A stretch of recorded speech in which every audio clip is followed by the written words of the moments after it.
ಶ್ರುತಿಸ್ಮೃತಿಪುರಾಣಾನಾಂ ಆಲಯಂ ಕರುಣಾಲಯಂ ನಮಾಮಿ ಭಗವತ್ಪಾದ ಶಂಕರಂ ಲೋಕಶಂಕರಂ. ಚಿಂತಾಮಣಿ ನಮಾಮಿ ತ್ವಾನ್ ಚಿಂತಯಾಫ್ತಾಪಹಾರಿಣಂ ಅದ್ವೈತಬೋಧನಾಚಾರ್ಯಂ ಸಾಕ್ಷಾತ್ ಶಂಕರರೂಪಿಣಂ ಶ್ರೀನಾಥಂ ಸಚ್ಚಿದಾನಂದಂ ಸರ್ವಸಂಪದದಾಯಕಂ ಚಿಂತಾಮಣಿ ಯತಿಂ ಒಂದೇ ನೀಲಕಂಠ ಗುರುಂ ಭಜ. ಅಲಕ್ ನಿರಂಜನ.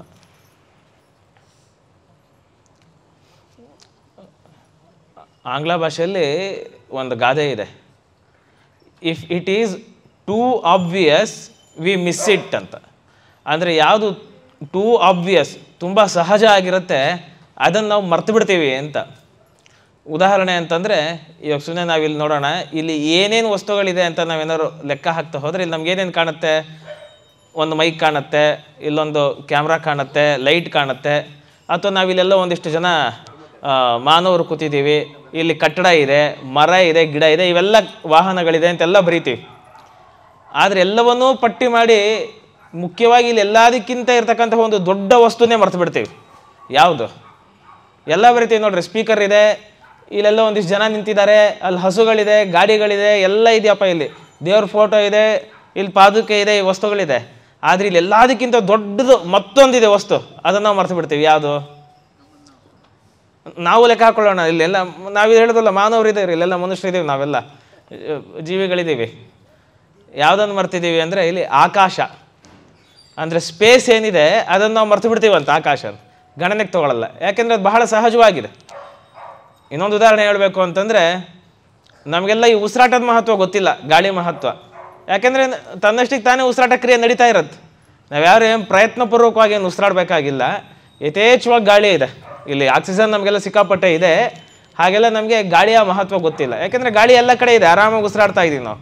ಯಾವಾಗ ನಮ್ಗೆ ಉಸಿರಾಟದ ಬೆಲೆ ಗೊತ್ತಾಗುತ್ತೆ ಅಂದರೆ, ಕಡೆಯಲ್ಲಿ ಆಸ್ಪತ್ರೆಯಲ್ಲಿ ಮಲಗಿದ್ದಾಗ ಹಾರ್ಟ್ ಬೀಟ್ ಆಗದೆ ಉಸಿರು ಕಷ್ಟ ಆದಾಗ ಅವಾಗ ಆಕ್ಸಿಜನ್ ಇಡ್ತಾರಲ್ಲ, ಅವಾಗ ನಮ್ಗೆ ಉಸಿರಾಟದ ಬೆಲೆ ಗೊತ್ತಾಗುತ್ತೆ, ಎಷ್ಟು ಕಠಿಣ ಇದೆ ಉಸಿರು ಹೇಳ್ಕೊಳ್ಳೋದು ಅಂತ.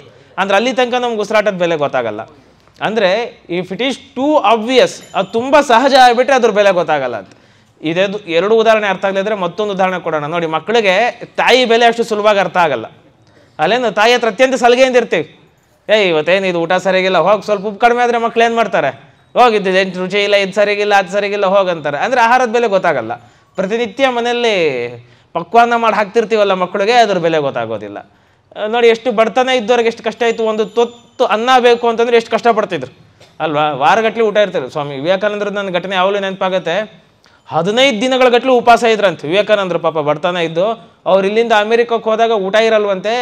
ಹಶು ತಡಿಲಿಕ್ಕಾಗದೆ ಅದು ಸಂಕಟ ಆಗಿ ಏನು ಮಾಡೋದು ಅಂತ ಸಿಗದೆ ಅಲ್ಲಿ ಅಮೆರಿಕದಲ್ಲಿ ಒಬ್ಬ ಭಿಕ್ಷುಕ ಇರ್ತಾನಲ್ಲ, ಆ ಭಿಕ್ಷುಕ ಸಂಗ್ರಹ ಮಾಡಿ ಆಹಾರ ಇಸ್ಕೊಂಡು ತಿಂತಾರಂತೆ. ಸ್ವಲ್ಪ ಕೊಡಪ್ಪ ಏನಾದ್ರು ತಿನ್ನಕ್ಕೆ ಬೇಕು ಅಂತ. ಅಂದರೆ ಇನ್ನೆಷ್ಟರ ಮಟ್ಟಿಗೆ ಹೊಟ್ಟೆ ಹಸುವಾಗಿರ್ಬೇಕು ಅವ್ರಿಗೆ. ಅಂದರೆ ಅದು ಆವಾಗ ಆಹಾರದ ಬೆಲೆ ಗೊತ್ತಾಯಿತು ನಮಗೆ ಅಂತ. ಅರ್ಥಾತ್ ನಮಗೆ ದಿನನಿತ್ಯ ಆಹಾರ ಸಿಗ್ತಾ ಇದ್ರೆ ಆಹಾರದ ಬೆಲೆ ಗೊತ್ತಾಗಲ್ಲ, ಮಕ್ಳಿಗೆ ತಾಯಿ ಬೆಲೆ ಗೊತ್ತಾಗಲ್ಲ. ತಾಯಿ ತುಂಬ ಸಹಜ ಆಗಿರ್ತಾಳೆ. ಅಂದರೆ ತಾತ್ಪರ್ಯ ಏನು ಅಂತಂದರೆ, ಯಾವ್ದು ಅತ್ಯಂತ ಸಹಜ ಆಗಿಬಿಟ್ಟಿದೆ ನಮಗೆ, ಅದ್ರ ಬೆಲೆ ಗೊತ್ತೇ ಆಗಲ್ಲ ನಮಗೆ. If it is too obvious we miss it, ಕಳ್ಕೊಂಡ್ಬಿಡ್ತೀವಿ. ಅದ್ರ ಬೆಲೆ ಗೊತ್ತೇ ಆಗಲ್ಲ ನಮಗೆ, ಅದ್ರ ಮೌಲ್ಯ ಗೊತ್ತಾಗಲ್ಲ ಅಂತ. ಹಾಗೆ ನಮಗೆಲ್ಲ ಯಾವ್ದ್ರ ಬೆಲೆ ಗೊತ್ತಾಗ್ತಾ ಇಲ್ಲ ಇವತ್ತು, ಯಾವ್ದ್ರ ಮಹತ್ವ ಗೊತ್ತಾಗ್ತಾ ಇಲ್ಲ ಅಂತಂದರೆ, ನಮ್ಮ ಆದಿಗುರು ಶಂಕರ ಭಗವತ್ಪಾದಾಚಾರ್ಯರ ಬೆಲೆನೇ ನಮಗೆ ಗೊತ್ತಾಗ್ತಾ ಇಲ್ಲ. ಯಾಕೆಂದರೆ ನಾವೆಲ್ಲ ಭಾಳ ಸಲೀಸಾಗಿ ಹೇಳ್ತೀನಿ, ಯಾರು ನಾವು ಶಂಕರಾಚಾರ್ಯ ಪರಂಪರೆಯವರಪ್ಪ, ಶಂಕರಾಚಾರ್ಯರು ಶಂಕರಾಚಾರ್ಯರು ಅಂದು ಎಷ್ಟು ಸುಲಭ ಮಾಡ್ಕೊಂಡ್ಬಿಟ್ಟಿದ್ದೀವಿ ಅಂದರೆ, ಶಂಕರಾಚಾರ್ಯ ಅಂದರೆ ಇಲ್ಲೇ ಎಲ್ಲ ಒಬ್ರು ಇದ್ದವರು ನಮ್ಮ ಜೊತೆ ಅಂತ ಭಾಳ ಹಗುರವಾಗಿ ತೊಗೊಂಡ್ಬಿಟ್ಟಿದ್ದೀವಿ. ಆದರೆ ಶಂಕರಾಚಾರ್ಯರು ಅಂತಂದರೆ ಯಾರು? ಶಂಕರಂ ಶಂಕರಾಚಾರ್ಯಂ, ಸಾಕ್ಷಾತ್ ಪರಶಿವನೇ ಶಂಕರಾಚಾರ್ಯರಾಗಿ ಬಂದಿದ್ದು ಅಂತ.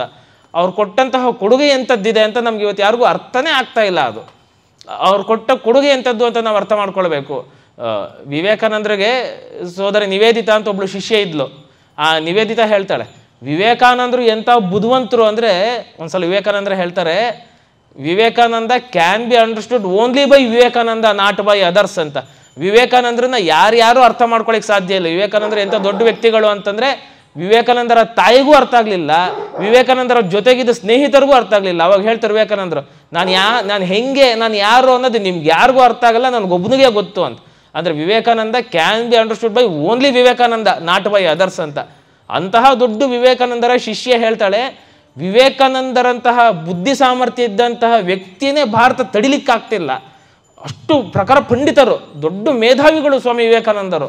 ಅಂತಹ ಮಹಾನ್ ಜ್ಞಾನಿಗಳು ಸ್ವಾಮಿ ವಿವೇಕಾನಂದರು. ಅಂತಹ ವಿವೇಕಾನಂದರನ್ನು 1000 ಬಾರಿ ಹಾಕಿದ್ರೆ ಒಬ್ಬ ಶಂಕರಾಚಾರ್ಯರಾಗ್ತಾರೆ ಅಂತಾಳೆ. ಅಂದರೆ ಇನ್ನು ಶಂಕರಾಚಾರ್ಯರ ಘನತೆ ಎಷ್ಟು ದೊಡ್ಡದಿರಬೇಕು ನಾವು ಅರ್ಥ ಮಾಡ್ಕೊಳ್ಬೇಕು. ಮತ್ತು ಸೋದರಿ ನಿವೇದಿತೆ ಅಂತ ಭಾರತದೊಳಲ್ಲ, ವಿದೇಶದಿಂದ ಬಂದ ಆಕೆ ವಿವೇಕಾನಂದರ ಶಿಷ್ಯಳಾದರೂ ಕೂಡ ಶಂಕರಾಚಾರ್ಯರು ಅಷ್ಟು ದೊಡ್ಡದಾಗಿ ಹೊಗಳಿರ್ಬೇಕಾದ್ರೆ ಶಂಕರಾಚಾರ್ಯರ ಘನತೆ ಎಷ್ಟಿದೆ ಅಂತ ನಾವು ಅರ್ಥ ಮಾಡ್ಕೊಳ್ಬೇಕು. ಅಂತಹ ದೊಡ್ಡ ವ್ಯಕ್ತಿಗಳು ಶಂಕರಾಚಾರ್ಯರು. ಆದರೆ ನಮ್ಗದು ಬಹಳ ಸಲೀಸಾಗ್ಬಿಟ್ಟಿದೆ, ನಮ್ಗೆ ಅರ್ಥ ಆಗಲ್ಲ. ನಾನು ಯಾವಾಗಲೂ ನೆನಪು ಮಾಡ್ಕೊಳ್ತೀನಿ, ನಾವೆಲ್ಲ ತಿರುವಣ್ಣಾಮಲೆಗೆ ಹೋದರೆ ಅಲ್ಲಿ ರಮಣ ಮಹರ್ಷಿಗಳು ತಪಸ್ ಮಾಡಿದ್ದು ಒಂದು ಗುಹೆ ಇದೆ. ನಾವು ಹೋದಂಗೆ ನೋಡಿದ್ವಿ, ಅಲ್ಲಿ ರಮಣ ಮಹರ್ಷಿಗಳು ತಪಸ್ ಮಾಡಿದ ಗುಹೆ. ಅಲ್ಲಿ ಒಳಗೆಲ್ಲ ಬಂದ ವಿದೇಶಿಯರು ಧ್ಯಾನ ಮಾಡ್ತಾ ಇರ್ತಾರೆ, ಕುತ್ಕೊಂಡು ಧ್ಯಾನ ಪ್ರಾಣಾಯಾಮ ಮಾಡ್ತಿರ್ತಾರೆ. ಭಾರತೀಯರು ಏನು ಮಾಡ್ತಿರ್ತಾರೆ ಅಂದರೆ ಆ ಗುಹೆ ಹೊರಗಡೆ ನಿಂತ್ಕೊಂಡು ಸೆಲ್ಫಿ ತೆಕ್ಕೊಳ್ತಿರ್ತಾರೆ. ಯಾಕಂದರೆ ನಮಗೆ ಗುಹೆ ಮಹತ್ವನೇ ಗೊತ್ತಿಲ್ಲ. ಇವಾಗ ನೋಡ್ರಿ, ನಮ್ಮ ಆನೆಗುಂದಿ ಚಿಂತಾಮಣಿ ಮಠದಲ್ಲಿ ಒಂದು ದೊಡ್ಡ ಗುಹೆ ಇದೆ. ಯಾವ ಗುಹೆ? ರಾಮಗುಹೆ ಅಂತ ಹೆಸರು. ಸಾಕ್ಷಾತ್ ಶ್ರೀರಾಮಚಂದ್ರ ಬಂದು ಕುಳಿತೋದಂತಹ ಸ್ಥಳ. ಇವತ್ತು ಆ ಗುಹೆ ಹೆಂಗಿದೆ ಅಂತಂದ್ರೆ ಅಲ್ಲೇನು ಯಾರು ಬಂದು ಕೂತು ರಾಮಜಪ ಮಾಡಲ್ಲ. ಅಲ್ಲೇನಾಗಿದೆ ಪರಿಸ್ಥಿತಿ, ಅಕ್ಕಪಕ್ಕದವರೆಲ್ಲ ಬಂದು ಕೂತ್ಕೊಂಡು ವಿಡಿಯೋ ಗೇಮ್ಸ್ ಆಡ್ಲಿಕ್ಕೆ ಬಳಸ್ತಾ ಇದ್ದಾರೆ, ಮೊಬೈಲಲ್ಲಿ ಗೇಮ್ಸ್ ಆಡ್ಲಿಕ್ಕೆ ಬಳಸ್ತಾ ಇದ್ದಾರೆ. ಅಂದರೆ ಯಾಕೆಂದರೆ ಅವ್ರಿಗೆ ಏನಾಗಿದೆ ಅಂದರೆ ಆನೆಗುಂದಿಯಲ್ಲಿ ಎಲ್ಲೆಲ್ಲಿ ನೋಡಿದ್ರು ಗುಹೆ ಇದೆ. ಇಟ್ ಈಸ್ ಟೂ ಆಬ್ವಿಯಸ್, ಎಲ್ಲೆಲ್ಲಿ ನೋಡಿದ್ರು ಗುಹೆ ಇರೋದ್ರಿಂದ ಅವ್ರಿಗೆ ಗುಹೆ ಮಹತ್ವನೇ ಗೊತ್ತಾಗ್ತಿಲ್ಲ. ಹಾಗೆ ನಮ್ಗೆ ಏನಾಗಿದೆ ಅಂದರೆ ಶಂಕರಾಚಾರ್ಯರ ಮಹತ್ವನೇ ಗೊತ್ತಾಗಿಲ್ಲ ಅಂತ. ಶಂಕರಾಚಾರ್ಯರು ಎಷ್ಟು ದೊಡ್ಡ ವ್ಯಕ್ತಿಗಳು ಅನ್ನೋದಕ್ಕೆ ಅವರು ಮಾಡಿದಂತಹ, ನಮಗೆಲ್ಲ ಮಾಡಿದಂತಹ ಸಹಾಯ ಉಪಕಾರ ಏನು ಅಂತ ಒಂದು ಸಣ್ಣ ಘಟನೆ ನೆನಪು ಮಾಡ್ಕೊಂಡ್ಬಿಡೋಣ. ಆಮೇಲೆ ಈ ಕಾರ್ಯಕ್ರಮದ ಉದ್ದೇಶ ಏನು ಅಂತ ತಿಳಿಸ್ತೀನಿ. ವೇದ ಮಂತ್ರಗಳು ಅಂತ ನಾವೆಲ್ಲ ಹೇಳ್ತೀವಲ್ಲ, ಅದು ಬಹಳ ಅಗಾಧವಾಗಿದೆ. ನಾವು ಇವತ್ತೇನೋ ಒಂದು ಸಸ್ವರ ವೇದ ಮಂತ್ರ ಅಂತ ಪುಸ್ತಕ ನೋಡ್ತೀವಿ, ಅಷ್ಟೇ ಇಲ್ಲ ವೇದ ಮಂತ್ರಗಳು. ವೇದದ ರಾಶಿ, ಅದು ಬಹಳ ವೇದ ಮಂತ್ರಗಳಿತ್ತು. ಅಷ್ಟೆಲ್ಲ ವೇದ ಮಂತ್ರಗಳನ್ನು ಒಬ್ಬ ವ್ಯಕ್ತಿ ನೆನಪಿಟ್ಕೊಳ್ಳೋದು ಕಷ್ಟ ಅಂತೇಳಿ ಸಾಕ್ಷಾತ್ ಶ್ರೀಮನ್ ನಾರಾಯಣ ವೇದವ್ಯಾಸರಾಗಿ ಅವತಾರ ಮಾಡ್ದ. ವ್ಯಾಸ ಮಹರ್ಷಿಗಳ ಅವತಾರ ಮಾಡಿ ಏನು ಮಾಡ್ದ ಅಂತಂದರೆ, ತನ್ನ 4 ಜನ ಶಿಷ್ಯರಿಗೆ ಆ ವೇದವನ್ನು ವಿಂಗಡಣೆ ಮಾಡ್ದ, ಭಾಗವಾಗಿ ಹಂಚಿದ. ನಾರಾಯಣ ಅಂದರೆ ನಾರಾಯಣನೇ ವ್ಯಾಸ ಮಹರ್ಷಿಗಳಾಗಿ ಬಂದು ಆ ವೇದ ರಾಶಿಯನ್ನು 4 ಜನ ಶಿಷ್ಯರಿಗೆ 4 ಭಾಗ ಕೊಟ್ಟ. ಮೊದಲನೇ ಶಿಷ್ಯನಿಗೆ ಕೊಟ್ಟ, ತಗೊಳಪ್ಪ ಪೈಲ, ನೀನೊಂದಿಷ್ಟು ಮಂತ್ರಗಳನ್ನು ಕಲ್ತ್ಕೋ, ಈ ಮಂತ್ರಗಳನ್ನು ನೀನು ನಿನ್ನ ಶಿಷ್ಯರಿಗೆ ಹೇಳ್ಕೊಡು. ಎರಡನೇ ಶಿಷ್ಯ ವೈಶಂಪಾಯನ, ತಗೋ ನೀನೊಂದಿಷ್ಟು ಮಂತ್ರಗಳು ಕಲ್ತ್ಕೋ, ಈ ಮಂತ್ರಗಳನ್ನು ಕಲ್ತ್ಕೊಂಡು ನಿನ್ನ ಶಿಷ್ಯರಿಗೆ ಹೇಳ್ಕೊಡು. ನೆಕ್ಸ್ಟ್ ಜೈಮಿನಿ, ತಗೋ ನೀನೊಂದಿಷ್ಟು ಮಂತ್ರಗಳು ಕಲ್ತ್ಕೊ, ನೀನೊಂದಿಷ್ಟು ಜನ ಶಿಷ್ಯರಿಗೆ ಹೇಳ್ಕೊಡು. ಸುಮಂತ, ನೀನೊಂದಿಷ್ಟು ಮಂತ್ರ ಕಲ್ತ್ಕೋ, ನೀನೊಂದಿಷ್ಟು ಜನಕ್ಕೆ ಹೇಳ್ಕೊಡು ಅಂತ. ನೆಕ್ಸ್ಟ್ ಆ 4 ಜನ ಶಿಷ್ಯರು ಅವರವರ ಶಿಷ್ಯಂದ್ರಿಗೆ ಹೇಳ್ತಾ ಬಂದರು. ಒಬ್ಬ ಶಿಷ್ಯನಿಗೆ ಹೇಳ್ಕೊಟ್ಟಂತಹ ಮಂತ್ರ ಅವ್ರ ಶಿಷ್ಯನಿಗೆ ಹೇಳಿದ್ದು ಋಗ್ವೇದ ಆಯಿತು. ಇನ್ನೊಬ್ಬ ಶಿಷ್ಯನಿಗೆ ಹೇಳಿದಂತಹ ಮಂತ್ರ ಅವ್ರ ಶಿಷ್ಯಂದ್ರಿಗೆ ಹೇಳಿದ ಯಜುರ್ವೇದ, ಮೂರನೇದು ಸಾಮವೇದ, ಅಥರ್ವಣವೇದ. ಈ ಥರ 4 ಭಾಗಗಳಾಗಿ ವ್ಯಾಸ ಮಹರ್ಷಿಗಳು ವಿಂಗಡಣೆ ಮಾಡಿದ್ರು. ಹಾಗಾಗಿ ಅವ್ರಿಗೆ ವೇದವ್ಯಾಸರು ಅಂತ ಹೆಸರು ಬಂತು. ಅರ್ಥಾತ್ ವೇದವ್ಯಾಸರು ವೇದ ಮಂತ್ರಗಳನ್ನು 4 ಭಾಗಗಳನ್ನಾಗಿ ಮಾಡಿ ತನ್ನ ಶಿಷ್ಯರಿಗೆ ಕೊಟ್ಟರು. ಅದರಲ್ಲಿ ಒಬ್ಬ ಶಿಷ್ಯ ಯಾರು? ವೈಶಂಪಾಯನ ಅಂತ ಆ ಋಷಿಗಳಿಗೂ ಅನೇಕ ಜನ ಶಿಷ್ಯಂದ್ರಲ್ಲೇ ಇದ್ದರು, ಪಾಠ ಮಾಡ್ತಾಯಿದ್ರು. ಒಂದು ಸಲ ಹೀಗೇನಾಯಿತು, ಆ ವೈಶಂಪಾಯನರಿಗೆ ಒಬ್ಬ ಶಿಷ್ಯ ಇದ್ದ. ಆತ ಇನ್ಯಾರು ಬೇರೆ ಅಲ್ಲ, ಅವರ ಸಹೋದರಿಯ ಮಗನೇ ಇದ್ದ. ಅಲ್ಲಿ ಕೂತು ಪಾಠ ಕಲಿತಿದ್ದ. ಅಂದರೆ ಆ ಹುಡುಗ ತನ್ನ ಮಾವನ ಹತ್ರನೇ, ವೈಶಂಪಾಯನ ಹತ್ರನೇ ಪಾಠ ಕಲಿತಿದ್ದ. ಒಂದು ಸಲ ಹೀಗೆ ಗುರು ಶಿಷ್ಯರಿಗೇನೋ ವಾದ ಆಗುತ್ತೆ. ಅವಾಗ ಗುರುಗಳು ಏನು ಮಾಡ್ತಾರೆ, ಆ ಶಿಷ್ಯನಿಗೆ ಬುದ್ಧಿ ಕಲಿಸ್ಬೇಕು ಅಂತ ಹೇಳಿ, ನಿನಗೆ ಅಹಂಕಾರ ಬಂದಿದೆ ಪಾಠ ಕಲಿತು, ನಾನು ಇಲ್ಲಿ ತನಕ ನಿನಗೆ ಏನು ಪಾಠ ಹೇಳ್ಕೊಟ್ಟಿದ್ದೀನಿ ಅದನ್ನೆಲ್ಲ ಇಲ್ಲೇ ಕಕ್ಬಿಟ್ಟು ಹೋಗಿ, ಇಲ್ಲೇ ವಾಪಸ್ ಕೊಟ್ಬಿಟ್ಟು ಹೋಗು ಅಂತಾನಂತೆ. ಗುರು ಏನು ಮಾಡಿದ್ರು ಅದಕ್ಕೊಂದು ಅರ್ಥ ಇರುತ್ತೆ, ನಾವು ಅದು ಅನುಮಾನ ಪಡಬಾರ್ದು. ಗುರು ಶಿಕ್ಷೆ ಕೊಟ್ಟರು ಅದಕ್ಕೆ ಬಹಳ ಅರ್ಥ ಇರುತ್ತೆ ಅಂತ. ನಾನು ಹಿಂದೆ ಒಂದು ಘಟನೆ ಹೇಳಿದ್ದೆ. ರಾಮಕೃಷ್ಣ ಪರಮಹಂಸರು ಒಂದು ಕಾಳಿ ದೇವಸ್ಥಾನದಲ್ಲಿ ಪೂಜೆ ಮಾಡ್ತಿರ್ತಾರೆ. ಅರ್ಥಾತ್ ಅವ್ರ ಅಣ್ಣ ಪೂಜೆ ಮಾಡ್ತಿರ್ತಾರೆ ಪ್ರತಿದಿನ ಆ ದೇವಸ್ಥಾನದಲ್ಲಿ. ಒಂದು ಸಲ ಅವ್ರ ಅಣ್ಣ ಪೂಜೆ ಮಾಡಲಿಕ್ಕೆ ಬಂದಿರಲ್ಲ. ಅವ್ರ ಅಣ್ಣನ ಬದಲು ರಾಮಕೃಷ್ಣ ಪರಮಹಂಸರು ಹೋಗಿ ಪೂಜೆ ಮಾಡ್ತಿರ್ತಾರೆ. ಅವಾಗ ಪೂಜೆ ಮಾಡ್ಬೇಕಾದ್ರೆ ಅವ್ರು ಏನು ಮಾಡ್ತಾರೆ, ಕಾಳಿಗೆ ಹೂವು ಹಾಕೋ ಬದಲು ಆ ಹೂವು ತೆಗೆದು ತಮಗೆ ತಾವೇ ಹಾಕ್ಕೊಳ್ತಾರೆ. ತಮಗೆ ತಾವೇ ಹೂವು ಹಾಕ್ಕೊಂಡು ಪೂಜೆ ಮಾಡ್ಕೊಳ್ತಿರ್ತಾರೆ. ಅವಾಗ ಆ ದೇವಸ್ಥಾನದ ಮಾಲಿಕೆ ಒಬ್ಳು ಇರ್ತಾಳಲ್ಲಿ, ಇಡೀ ಆ ಏರಿಯಾಗೆ ಆಕೆ ಸ್ವಲ್ಪ ಬಿಗಿಯಾದ ಹೆಣ್ಸಿರ್ತಾಳೆ. ಆಕೆ ನೋಡ್ತಾಳೆ, ಇದೇನಿದು ರಾಮಕೃಷ್ಣ ಪರಮಹಂಸರು ಮಾಡ್ತಿರೋದು ಹುಚ್ಚಾಟ ಇದ್ದಂಗಿದೆ, ಕಾಳಿಗೆ ಪೂಜೆ ಮಾಡಿದ್ಬಿಟ್ಟು ಅವ್ರಿಗೊಬ್ಬರೇ ಪೂಜೆ ಮಾಡ್ಕೊಳ್ತಿದ್ದಾರೆ ಅಂತ ಹೇಳಿ ಆಕೆಗೆ ಸಿಟ್ಟು ಬಂದು ಕೇಳಲಿಕ್ಕೆ ಅಂತ ಬರ್ತಾಳೆ. ಏನು ಮಾಡ್ತಿದ್ದೆ ನೀನು, ಏನು ಹುಚ್ಚಾಟ ನಿಂದು, ಕಾಳಿದೇವಿಗೆ ಪೂಜೆ ಮಾಡಿದ್ಬಿಟ್ಟು ನೀನೇ ಹೂವು ಹಾಕ್ಕೊಳ್ತಿದ್ಯಾ, ಯಾರು ನೀನು ಅಂತ ಕೇಳಕ್ಕೆ ಬರ್ತಾರೆ. ಆವಾಗ ರಾಮಕೃಷ್ಣ ಪರಮಹಂಸ ಏನು ಉತ್ತರ ಕೊಡಲ್ಲ. ಆಕೆ ಕೆನ್ನೆಗೆ ಒಂದು ಪಟ್ ಅಂತ ಹೊಡಿತಾರೆ, ಆಕೆ ಕೆನ್ನೆಗೆ ಬಾರಿಸ್ತಾರೆ. ಆ ಕೆನ್ನೆಗೆ ಬಾರಿಸ್ತಿದ್ದಂಗೆ ಆಕೆ ಒಂಥರ ಆಗತ್ತೆ, ಅವಮಾನ ಅನ್ಸುತ್ತೆ, ಆಕೆ ಬಂದುಬಿಡ್ತಾಳೆ. ಮಾರದಿನ ಈ ವಿಷಯ ಎಲ್ಲ ಕಡೆ ಹರಡುತ್ತೆ. ಎಲ್ಲ ಕಡೆ ಸುದ್ದಿ ಹಬ್ಬದ ಮೇಲೆ ಆಕೆ ಇಡೀ ಆ ಓಣಿಗೆ ಯಜಮಾನಿತೆಯಾಗಿರ್ತಾಳಲ್ಲ, ಅಂದರೆ ಏನು ಹಣ ಗಿಣ ಕೊಡೋದು ಎಲ್ಲ ಶ್ರೀಮಂತಲಾಗಿರ್ತಾಳಲ್ಲ, ಆಕೆಗೆ ಒಂದಿಷ್ಟು ಜನ ಎಲ್ಲ ಹುಡುಗರು ಇರ್ತಾರೆ, ಕಾವುದು ಚೇಲಗಳ ಥರ. ಅವರೆಲ್ಲ ಅಂತಂತೆ, ನಮ್ಮ ಅಕ್ಕಂಗೆ ಹೊಡೆದು ಬಿಟ್ಟಿದ್ದಾರೆ, ಅವ್ನು ಯಾರೋ ದೇವಸ್ಥಾನದಲ್ಲಿ ಪೂಜೆ ಮಾಡೋನು ಪುರೋಹಿತ ಅನ್ಸತ್ತೆ, ನಮ್ಮ ಅಕ್ಕಂಗೆ ಹೊಡೆದಿದ್ದಾನೆ, ಬರ್ರಿ ಹೋಗಿ ಕೇಳೋಣ, ಗಲಾಟೆ ಮಾಡೋಣ ಅಂತೇಳಿ ಆ ಗುಂಡಗಳೆಲ್ಲ ಗುಂಪು ಬರ್ತಾರೆ ರಾಮಕೃಷ್ಣ ಪರಮಹಂಸ ಹತ್ರ ಗಲಾಟೆ ಮಾಡೋಕ್ಕೆ ಅಂತ. ಇನ್ನೇನು ಗಲಾಟೆ ಮಾಡಬೇಕು ಅಂತ ಅಂದ್ಕೊಳ್ಳೋ ಅಷ್ಟರಲ್ಲಿ ಆವಾಗ ಆಕೆ ಯಾರು ಹೊಡೆಸ್ಕೊಂಡಿರ್ತಾಳಲ್ಲ, ಆಕೆ ಬಂದು ಹೇಳ್ತಾಳೆ, ನಿಲ್ಲಿಸಿ ಆ ಮಹಾನ್ ಬವರು ಏನು ಮಾಡಬೇಡಿ ಅಂತಾರೆ. ಇದೇನು ಅವ್ರಿಗೆ ಮಹಾನ್ ಬವರು ಅಂತ ಕರಿತಿದೆ ಅಂದರೆ, ಇಲ್ಲ ಅವ್ರು ಸಾಕಿ ನೀವೇನು ಪುರೋಹಿತರು ಅಂದ್ಕೊಂಡ್ರೇನು, ಅವ್ರಿಗೆ ಸಾಕ್ಷಾತ್ ಗುರು ಮಹಾರಾಜರು ಅವ್ರು ಹೊಡಿಬೇಡಿ ಸುಮ್ಮನೆ ರೀ, ಅವ್ರು ನನ್ನ ಉದ್ಧಾರ ಮಾಡಿದ್ದಾರೆ ಅಂತ. ಇದೇನು ಹೀಗೆ ಹೇಳ್ತಿದ್ಯಾ, ನಿನ್ನೆ ಬಂದಾಗ ನಿನಗೆ ಕೆನ್ನೆ ಹೊಡೆದ್ರಲ್ಲ ಅಂತ. ಅಯ್ಯೋ ಮೇಲ್ನೋಟಕ್ಕೆ ಕೆನ್ನೆ ಹೊಡೆದ್ರು, ಆದರೆ ಏನಾಯಿತು ಅಂತಂದರೆ ಅವ್ರು ನನ್ನ ಕೆನ್ನೆಗೆ ಯಾವಾಗ ಹೊಡೆದ್ರೋ ನನಗೆ ಅಲೌಕಿಕವಾದಂಥ ಅನುಭವ ಆಯ್ತು, ನನಗೆ ಪರಮಾತ್ಮನ ದರ್ಶನ ಆಯ್ತು, ನನಗೆ ಸಮಾಧಿ ಸ್ಥಿತಿಗೆ ತಲುಪಿದೆ ನಾನು ಅಂತ. ಅಂದರೆ ಗುರು ಏಟು ಕೊಟ್ಟರು ಅದು ಉದ್ಧಾರ ಮಾಡುತ್ತೆ ಅಂತ. ಹೀಗೆ ಮತ್ತೊಂದು ಘಟನೆ ನಡೀತು. ಈಗ ಹಿಂಗೆ ನೆನಪಾಯಿತು, ಶೃಂಗೇರಿಯಲ್ಲಿ ಚಂದ್ರಶೇಖರ ಭಾರತಿ ಸ್ವಾಮಿಗಳು ಅಂತ ಒಬ್ಬರಿದ್ದರು. ಅವರ ಮಠದಲ್ಲಿ ಕೆಲಸ ಮಾಡ್ತಿದ್ದವನೊಬ್ಬ ಇದ್ದ, ಅಂದರೆ ಅಂತ್ಯವಾಸಿಗಳಿಗೆಲ್ಲ ಸೇವೆ ಮಾಡ್ತಿದ್ದ. ಆತ ನೆಲ ಒರೆಸ್ಬೇಕಾದ್ರೆ ಸರಿಯಾಗಿ ಕೂತು ನೆಲ ಒರೆಸ್ತಿರ್ಲಿಲ್ವಂತೆ. ಅಂದರೆ ಸುಮ್ಮನೆ ಹಿಂಗೆ ಅರ್ಧಂಬರ್ಧ ಬಕ್ಕೊಂಡು ಹಿಂಗೆ ನೆಲ ಒರೆಸ್ತಾ ಇದ್ನಂತೆ. ದಿನ ಇವ್ರು ನೋಡ್ತಿದ್ರು, ಅವ್ನು ಸರಿಯಾಗಿ ಕೂತು ನೆಲ ಕುತ್ಕೊಂಡು ನೆಲ ಒರೆಸ್ತೀವಲ್ಲ ನಾವು, ಕೂತೇ ನೆಲ ಒರೆಸ್ತಿರ್ಲಿಲ್ಲ, ಸುಮ್ಮನೆ ಹಿಂಗೆ ಅರ್ಧಂಬರ್ಧ ಬೆನ್ನು ಬಾಗಿ ಹಿಂಗೆ ನೆಲ ಒರೆಸ್ತಿದ್ದ. ಅವಾಗ ಚಂದ್ರಶೇಖರ ಭಾರತಿ ಸ್ವಾಮಿಗಳು ಏನು ಮಾಡಿದ್ರು ಅಂತ, ಅವ್ರ ಹತ್ರ ಒಂದು ತಾಮ್ರದ ತಮಗೆ ಇತ್ತು. ಆ ತಾಮ್ರದ ತಮಗೆ ತೊಗೊಂಡು ಅವ್ನು ಒಂದು ಹಿಂಗೆ ಎಸಿತಾರಂತೆ. ಎಸಿತಿದ್ದಂಗೆ ಆ ತಾಮ್ರದ ತಮಗೆ ಬಂದು ಅವ್ನು ಮೊಣಕಾಲಿಗೆ ಬೀಳತ್ತಂತೆ. ಮೊಣಕಾಲಿಗೆ ಬೀಳ್ತಿದ್ದಂಗೆ ಅವ್ನು ಕುತ್ಕೊಂಡ್ಬಿಡ್ತಾನಂತ ಕೆಳಗೆ. ಅವಾಗ ಗೊತ್ತಾಯ್ತು, ಗುರುಗಳು ಹೊಡೆದ್ರಪ್ಪ ಅಂದ್ಬಿಟ್ಟು ಮತ್ತೆ ಕುತ್ಕೊಂಡು ಒರೆಸ್ಲಿಕ್ಕೆ ಶುರು ಮಾಡ್ತಾನೆ. ಅವಾಗ ಮೇಲ್ನೋಟಕ್ಕೆ ಅವ್ರು ಏನು ಅಂದ್ಕೊಂಡ್ರು, ನಾನು ಕುತ್ಕೊಂಡು ಒರೆಸ್ತಿರ್ಲಿಲ್ಲಲ್ಲ, ಅದಕ್ಕೆ ಗುರುಗಳು ತಾಮ್ರದ ತಮಗೆ ತೊಗೊಂಡು ಅವ್ನು ಹೊಡೆದ್ರು, ಇನ್ಮೇಲೆ ಕುತ್ಕೊಂಡು ಒರೆಸ್ತೀನಿ ಬಿಡಪ್ಪ ಅಂತ ಅಂದ್ಕೊಂಡ್ರು. ಅಲ್ಲಿ ತನಕ ಹಾಗೆ ಅಂದ್ಕೊಂಡ್ರು, ಗುರುಗಳು ತಾಮ್ರದ ತಮಗೆ ತೊಗೊಂಡು ಹೊಡೆದ್ರು ನಾನು ಕುತ್ಕೊಂಡು ಒರೆಸ್ತಿದ್ದೀನಿ ಅಂತ. ಆಮೇಲೆ ಸ್ವಲ್ಪ ವರ್ಷಗಳಾದಮೇಲೆ ಆತ ಚಂದ್ರಶೇಖರ ಭಾರತಿ ಸ್ವಾಮಿಗಳು ಒಂದ್ಸಲ ನನಗೆ ಅಚಾನಕ್ಕಾಗಿ ಕೇಳಿದ್ರಂತೆ, ಏನಪ್ಪ ನಿನಗೆ ಮೊಣಕಾಲು ನೋವು ಬರ್ತಿತ್ತಲ್ಲ, ಹೇಗಿದೆ ಮೊಣಕಾಲು ನೋವು ಅಂತ. ಆತ ಅಂದಂತೆ, ಇವಾಗ ಮೊಣಕಾಲು ನೋವೇ ಇಲ್ಲ ಸ್ವಾಮಿ, ಯಾವತ್ತು ಹೋಗ್ಬಿಟ್ಟಿದೆ, ಮೊಣಕಾಲು ನೋವೇ ಇಲ್ಲ ನನಗೆ, ಎಷ್ಟೋ ದಿನಗಳಾಯಿತು ಅಂತ. ಅವಾಗ ಗೊತ್ತಾಗತ್ತಂತೆ, ಅಂದರೆ ಅವಾಗ ಯಾವಾಗ ಚಂದ್ರಶೇಖರ ಭಾರತಿ ಸ್ವಾಮಿಗಳು ತಮಗೆ ತೊಗೊಂಡು ಹೊಡೆದ್ರು, ಅದು ಬೀಳ್ತಿದ್ದಂಗೆ ಮೊಣಕಾಲು ನೋವು ಹೊಟ್ಟೋಯಿತು ಅಂತ. ಅಂದರೆ ಮೇಲ್ನೋಟಕ್ಕೆ ಗುರು ಶಿಕ್ಷೆ ಕೊಟ್ಟ, ಗುರು ಹೊಡೆದ, ಆದ್ರೇನಾಯಿತು, ಅದು ವರ ಆಯಿತು. ಅಂದರೆ ಅದು ನೋವು ನಿವಾರಣೆ ಮಾಡ್ತು ಅಂತ. ಅಂದರೆ ಗುರು ಅದೊಂದು ಶಿಕ್ಷೆ ಕೊಟ್ಟ ಹೊಡೆದ ಅಂತಂದ್ರು ಅದು ನಮ್ಮನ್ನು ಉದ್ಧಾರ ಮಾಡುತ್ತೆ ಅಂತ ತಾತ್ಪರ್ಯ. ಹಾಗೆ ಅರ್ಥ ಮಾಡ್ಕೊಳ್ಬೇಕಿಲ್ಲಿ. ಆ ನಿಟ್ಟಿನಲ್ಲಿ ವೈಶಂಪಾಯನರು ಏನು ಹೇಳಿದ್ರು ಆ ಹುಡುಗನಿಗೆ, ನಾನು ಹೇಳ್ಕೊಟ್ಟಂಥ ವೇದ ಮಂತ್ರಗಳನ್ನೇನು ಮಾಡು, ವಾಪಸ್ ಕೊಟ್ಟು ನಿನಗೆ ನೀನು ಸಂಪಾದನೆ ಮಾಡ್ಕೊ ಹೋಗು ಅಂತ ಕಳಿಸಿದ್ರು. ಆ ಕಳಿಸಿದ್ದು ಬಹಳ ಮಹತ್ವ ಆಯಿತು, ಬಹಳ ಪುಣ್ಯ ಆಯಿತು. ಅದಕ್ಕೆ ಇವತ್ತು ನಾವೆಲ್ಲ ಇಲ್ಲಿ ಸೇರೋಂಗಾಯ್ತು. ಸರಿ, ಆ ಹುಡುಗ ಏನು ಮಾಡ್ದ, ಆ ಋಷಿಗಳು ಹೇಳಿದ್ರಲ್ಲ ವೈಶಂಪಾಯನರು, ತಮ್ಮ ಸೋದರ ಮಾವ ಹೇಳ್ಕೊಟ್ಟಿದ್ರಲ್ಲ ಮಂತ್ರಗಳನ್ನ, ಆಯಿತು ಅಂತೇಳಿ ತೊಗೊಳ್ಳಿ ಅಂತ ಬಿಟ್ಟ. ಸ್ವಾಭಿಮಾನ ಜಾಸ್ತಿ ಸನ್ಯಾಸಿಗಳಿಗೆ, ಋಷಿ ಮುನಿಗಳಿಗೆ ಕೊಟ್ಬಿಟ್ಟ, ತಗೋ ವೇದ ಮಂತ್ರ ಬೇಡ ಅಂತ. ಮತ್ತು ಇನ್ನು ವೇದ ಕಲಿಬೇಕಲ್ಲ, ಇನ್ಯಾರತ್ರ ಹೇಳಿಸ್ಕೊಳ್ಬೇಕು, ಇನ್ನು ನಮ್ಮ ಮಾವನಿಗಿಂತದ್ದು ದೊಡ್ಡ ಗುರುಗಳು ಬೇಕಲ್ಲ ಯಾರಾದರೂ ಅಂತ ಕೇಳಿ ಸೂರ್ಯದೇವನನ್ನು ಕೇಳ್ದ. ಅಪ್ಪ ಸೂರ್ಯದೇವ, ನೀನೇನಾದರೂ ವೇದ ಹೇಳ್ಕೊಡ್ತೀಯ ಅಂತ ಕೇಳ್ದ. ಸೂರ್ಯ, ಆಯಿತು ನಾನು ವೇದ ಹೇಳ್ಕೊಡ್ತೀನಿ, ಆದರೆ ನಾನು ಒಂದು ಕಡೆ ನಿಲ್ಲೋಂಗಿಲ್ಲ, ಓಡಾಡ್ತಿರ್ತೀನಲ್ಲ, ನಾನು ಎಲ್ಲೆಲ್ಲಿ ಹೋಗ್ತೀನೋ ಅಲ್ಲಿ ಬರಬೇಕು ಅಂದ. ಆಯ್ತಪ್ಪ, ನೀನು ಎಲ್ಲೆಲ್ಲಿ ಹೋಗ್ತೀನೋ ನೀನು ನೋಡಿ ವೇದ ಕಲಿತೀನಿ ಅಂದ. ಸಾಕ್ಷಾತ್ ಸೂರ್ಯದೇವ ಆತನಿಗೆ ವೇದ ಮಂತ್ರಗಳನ್ನು ಹೇಳ್ಕೊಟ್ಟ.